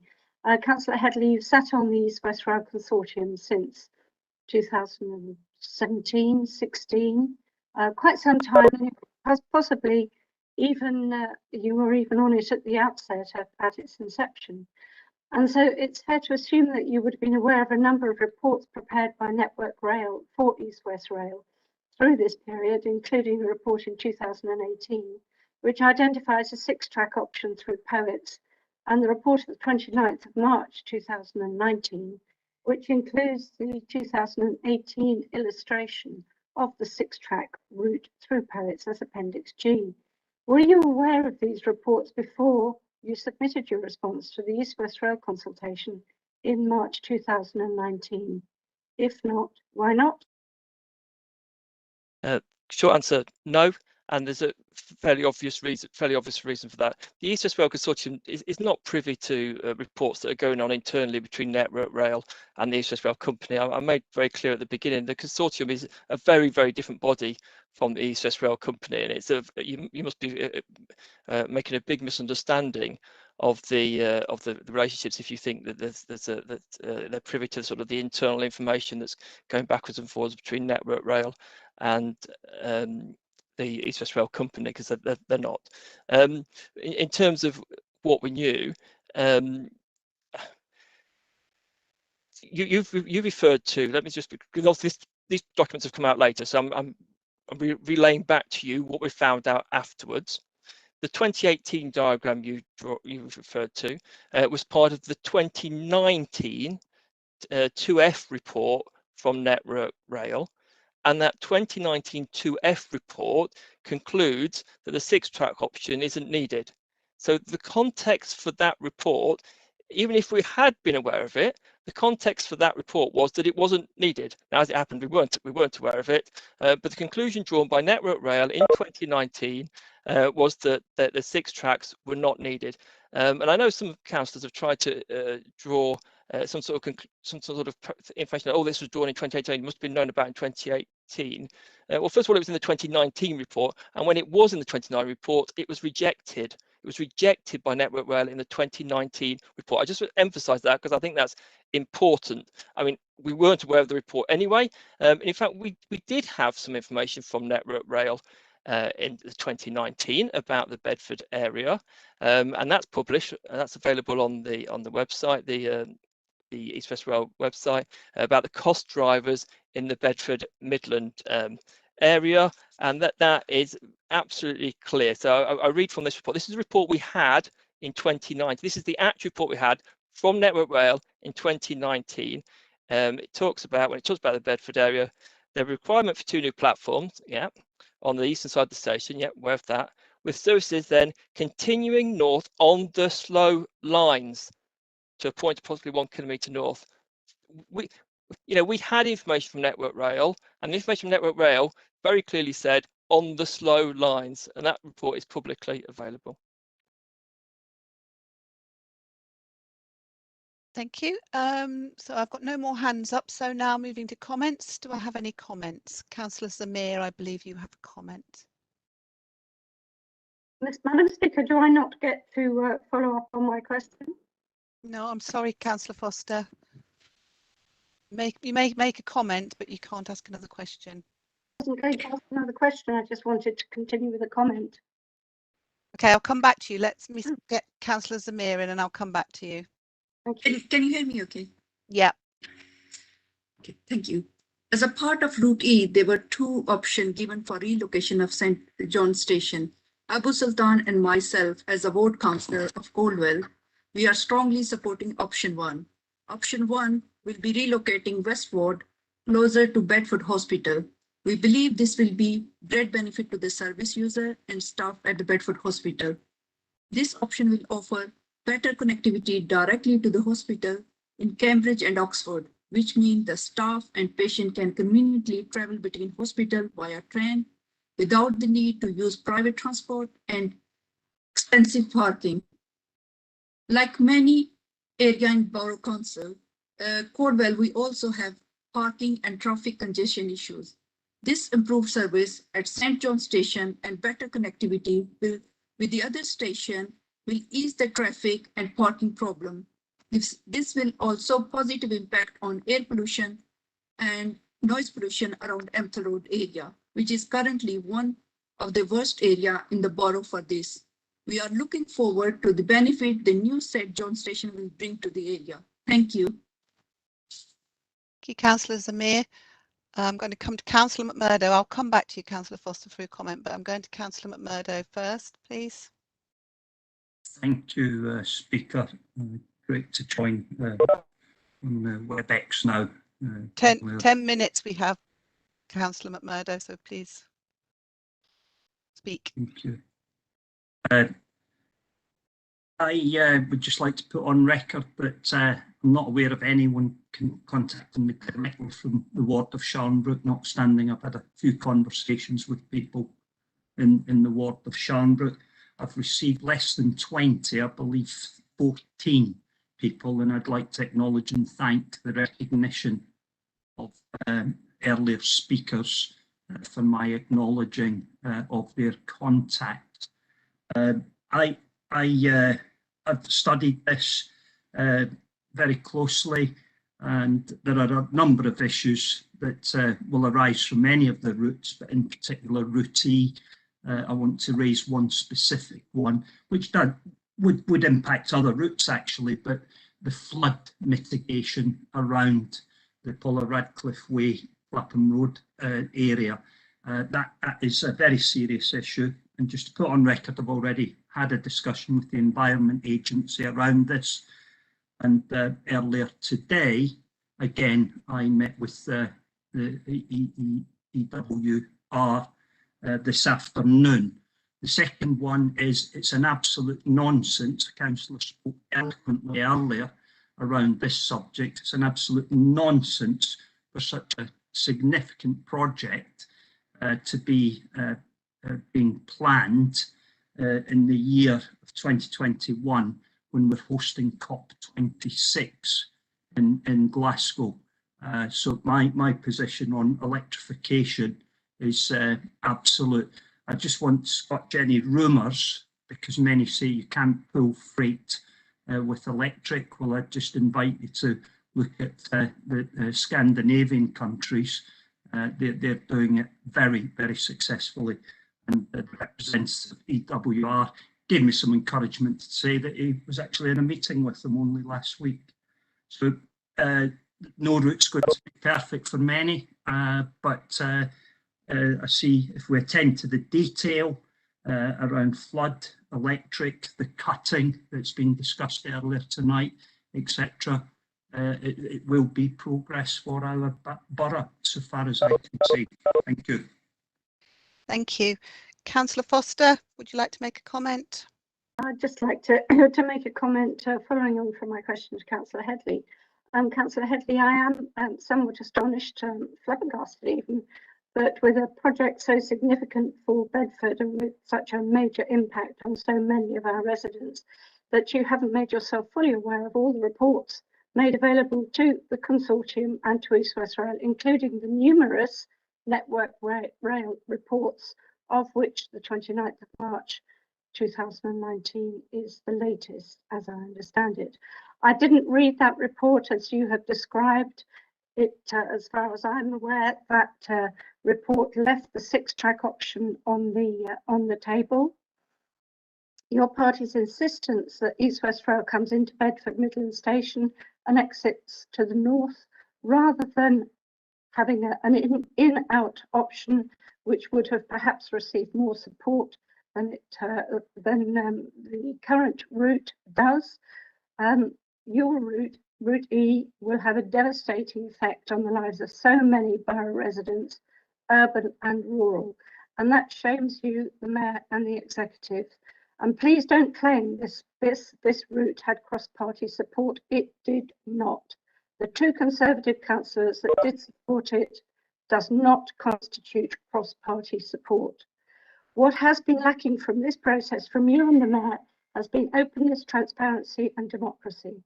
The withholding by you of the need for 6 tracks from Poets residents, coupled with the need to demolish so many homes, should have been shared in a timely manner, at the very least from the date you were informed, whenever that was.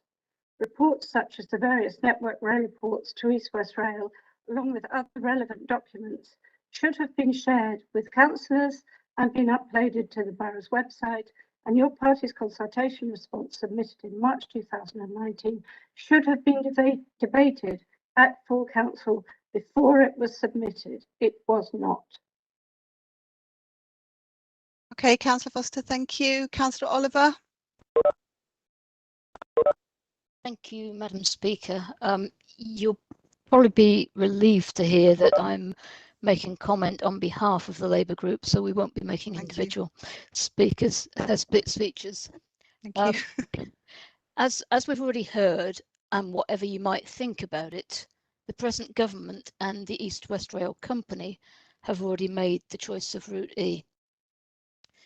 The Labour group's understanding of this evening's meeting is that we were meant to be discussing Bedford Borough Council's response to the current EWR consultation, which is about the various options within the corridor of Route E.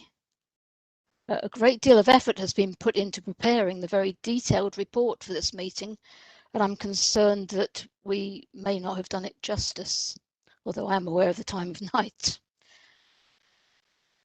Major infrastructure projects are often an emotive subject. This was probably the case when the railway first came to Bedford in the mid-19th century.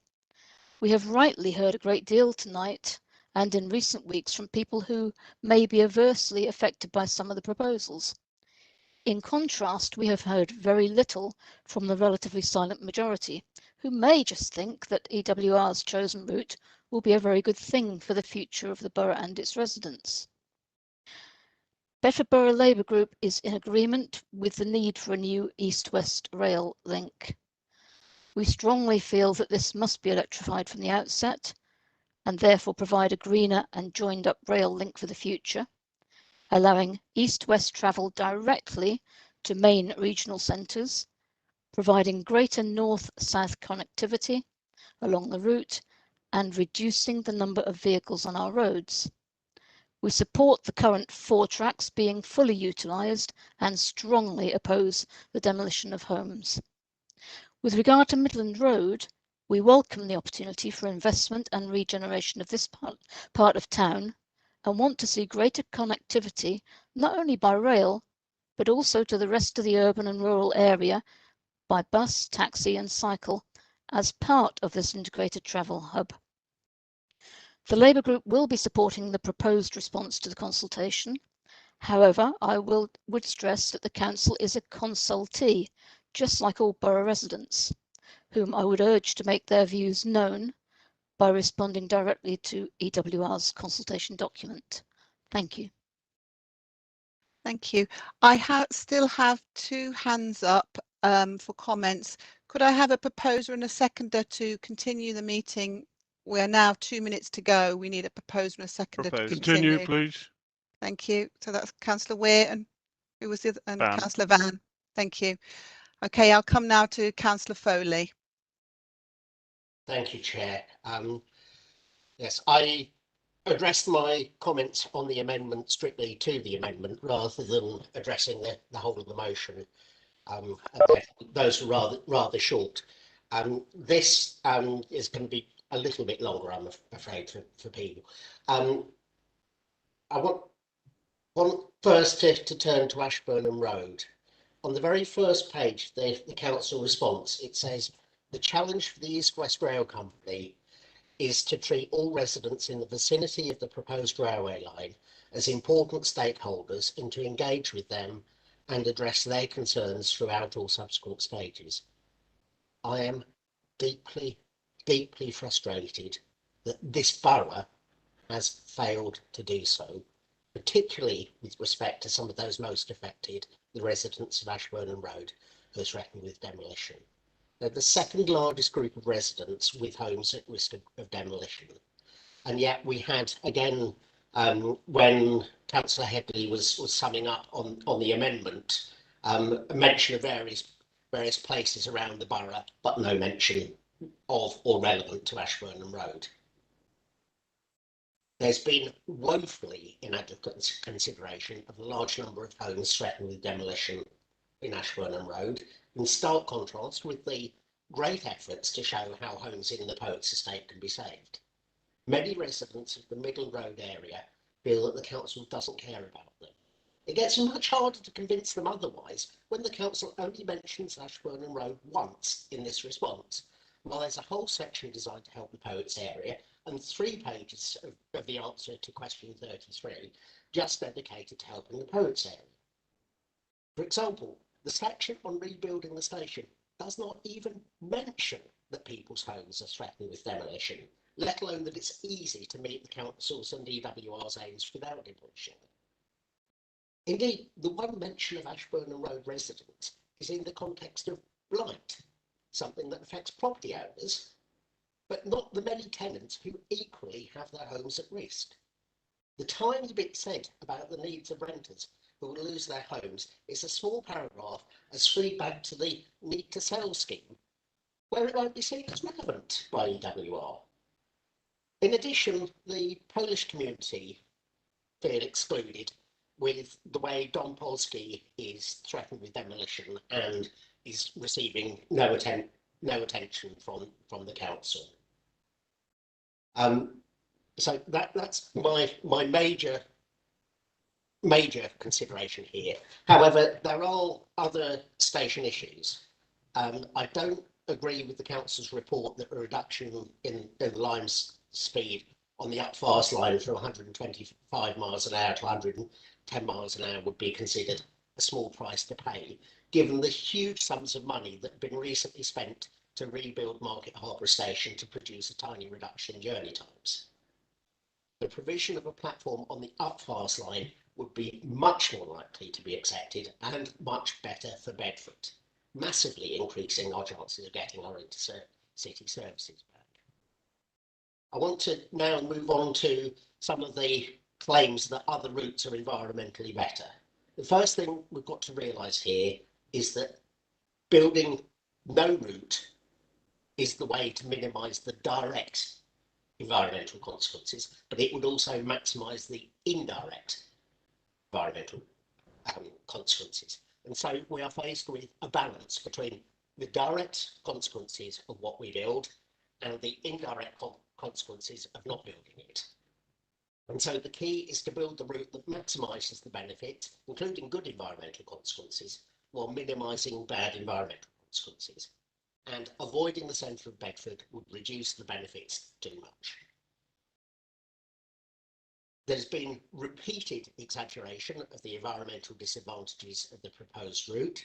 There's been scaremongering about the route going through ancient woodland when it won't, for example. Southern routes and parts of the former Varsity Line track bed all have particular adverse environmental consequences that should be avoided if possible. It was possible. And there is from East West Rail a biodiversity net gain commitment. And Councillor Bywater and I have pressed East West Rail for particular details about where that net gain will take place. And we got a certain amount of concrete information with that regard. There's a commitment to build a net zero railway, and the council is rightly calling for this to be in the form of prioritising carbon reduction over sequestration. And of course, yes, there is the problem that it won't be electrified. The Conservative government is the barrier to electrification. I want to move on to the way some of the points I've been raised have been dealt with by those drafting. I'm pleased that particular contributions and suggestions that the Green Party have made as part of the process have been included, including that routes between bus stops and station entrances should be covered walkways throughout, walking routes should be direct, and so on. That's good. But more generally, the council's response gives good ideas and suggestions for leisure cycling, but is inadequate about the use of non-car methods of transport to and from stations. Only saying about bicycle club interchange facilities similar to those experienced on the Dutch railways, as there could be consideration. This to me reads like council speak for, we want to mention it, but don't actually bother. So fundamentally, and principally because of the lack of attention to the potential for demolitions in Ashburnham Road, but not exclusively, I regret I cannot support this motion. Okay, Councillor Foley, thank you. Councillor Martin Moran-Bryant. Thank you. It's just very brief to follow on from my question.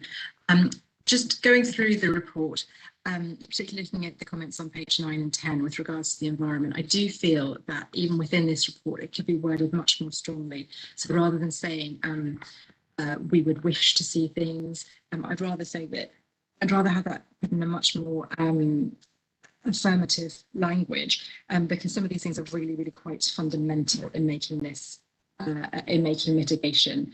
And I would really like to see that being beefed up. And I would really like to see more than just the short 2 pages at this stage, actually something much more detailed being appended to this report, particularly with regards to the noise, natural environment and historic environment impacts, because I think at the moment it's just not detailed enough to give residents any reassurance that the response is sufficiently robust, really. Thank you. Thank you. Councillor Coombs. Very briefly, Madam Speaker, I cannot support the Liberal Democrat motion tonight, and I shall abstain. I frankly, after everything I've heard, I do not believe a word that comes out of Liberal Democrat mouths on this particular issue. I'm going to leave the Labour Party alone tonight. I've heard some interesting contributions from the Labour Party, despite the fact they did not support our amendment. And they seem to be ward-based, which is actually what this should be about. As ward members, we should all stand up for our own wards and not follow this regimented groupthink that the Liberal Democrats seem to indulge in. The rest of my group may vote as they wish, and they will vote based on the needs of their wards and the electorates they represent. But I cannot forgive Liberal Democrats their appalling comments, their threats, and their misinformation that they have presented this evening to the people of Wixham. I will not forget, nor will the people of Wixham. Thank you, Madam Speaker. Thank you. So that's all the hands that I've got raised. So now, Councillor Headley, would you like to sum up, please? Yeah, I'll keep it very brief, because obviously there's been a lot of debate, and I know this is an emotive subject. I recognise that it has serious impacts on numbers of people, and we should always make sure that we're fully aware of that when we're taking these decisions. That's why our approach has been very clear. We want to push to get the best railway possible for our borough from the East West Rail Company and this government investment. We want to maximise the benefits for residents from this long-awaited railway that councillors over the last 25 years from all parties have worked to bring here. But making sure whatever route is chosen to the East West Railway Company minimise the impact on residents and the environment. That's why we're particularly working to remove the need for demolitions, and obviously we've referred to that in our response at some length. The response before us this evening is the appropriate response for this stage of the process and sets out a strong position from the council. Please support it. Thank you, Councillor Headley. So now the motion is before Council and we have a poll this time set up for you to vote for or against or to abstain. Speaker, we were told we'd be sent the words that Councillor Headley wanted to change, but I've not seen any written form of them. Okay, I think he meant you were going to send them later. Did you? Yeah, Councillor apologies. Headley? Apologies. I thought you wanted them later. I can. If you want to hold fire for a few minutes, I can send them across, or I can read them out again if that would be helpful. Because of my dyslexia, actually seeing them in written form as well as hearing would help considerably. And I'd like to know what we're voting on before we vote. In reality, it's a drafting change that we're picking up through the minor amendments that are allowed in the motion anyway. So it's a small drafting change. Can you put it in the chat and read it out and put it in the chat? I would need will to. That help, Councillor? I would need to find it again. So you need to bear with me while I find it. Okay. Just in terms of the process, if I may, Speaker. Yeah. Just in terms of process, obviously this is an informal meeting, and the formal consultation will be an executive decision signed by me. So that drafting stuff, and I'm quite happy to share those words. I know that doesn't mean you can vote on that beforehand. To share that with you before I send that off. So to get round the decision to not allow us to have online meetings, this is the way we're doing it. So I will listen to what is said and make the executive decision in my name after listening to this, and it won't change from what the meeting says. So, but I'm quite happy to share that. But I'm trying to waffle a little bit to get Councillor Headley time to do stuff and to fill a space. Thank you, Mr. Mayor. Speaker, I'd like to call for a named vote. Okay. Yep, Madam Speaker. Yeah, I'll do that. I would second that, please, Madam Speaker. Support. Support. Name vote, please. Okay. That's fine. If we have enough people for a named vote, that's fine. Sue. Madam Speaker, if you're ready, yes, I will start. Can I just confirm that Councillor Headley has put the changed words in the chat? Can you see that, Councillor Foley? Okay, thank you, Councillor Headley. Okay. Madam Speaker, a question. Is it not possible to organise a poll and record our votes that way as to how we vote on the poll? It might be quicker than reading all the names off a list. Is that technology not available? Madam Speaker, it was considered, but a poll hasn't been available this evening. I have just asked Leslie if that was possible, but I am going to have to read out the names, I'm afraid, so bear with me. Okay, thank you. Hurrah! Oh, thank you. Councillor Abbott? 4. Akhtar? 4. Atkins? 4. Burley? 4. Bywater? Abstain. Caswell? 4. Coombs? Abstain. Crofts? 4. Foley? Abstain. Foster? Against. Gallagher? 4. Gambold? Against. Headley? 4. Hendricks? 4.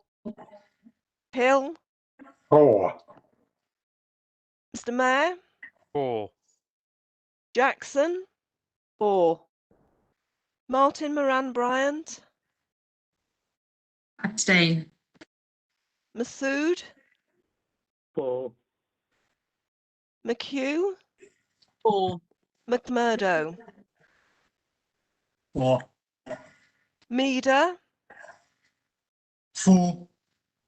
Moon? Abstain. Nawaz? 4. Oliver? 4. Ryder, For. Rigby, Against. Royden Charles, For. Royden Max, For. Sampson, For. Sawyer, For. Solomon, Councillor Solomon, Sultan, For. Towler, Against. Valentine, For. Van, For.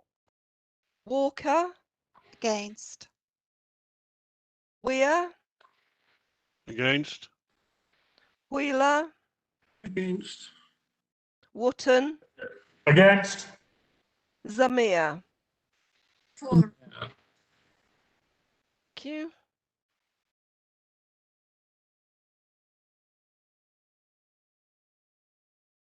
Eleven to 30.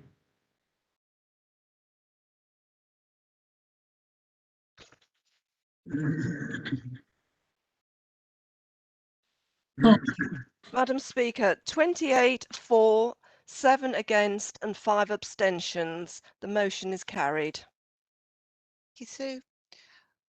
So on the basis of that, that is our motion. It has been accepted, and that concludes item 4, and there's no other items of council business. So this meeting is closed. Thank you all for your patience.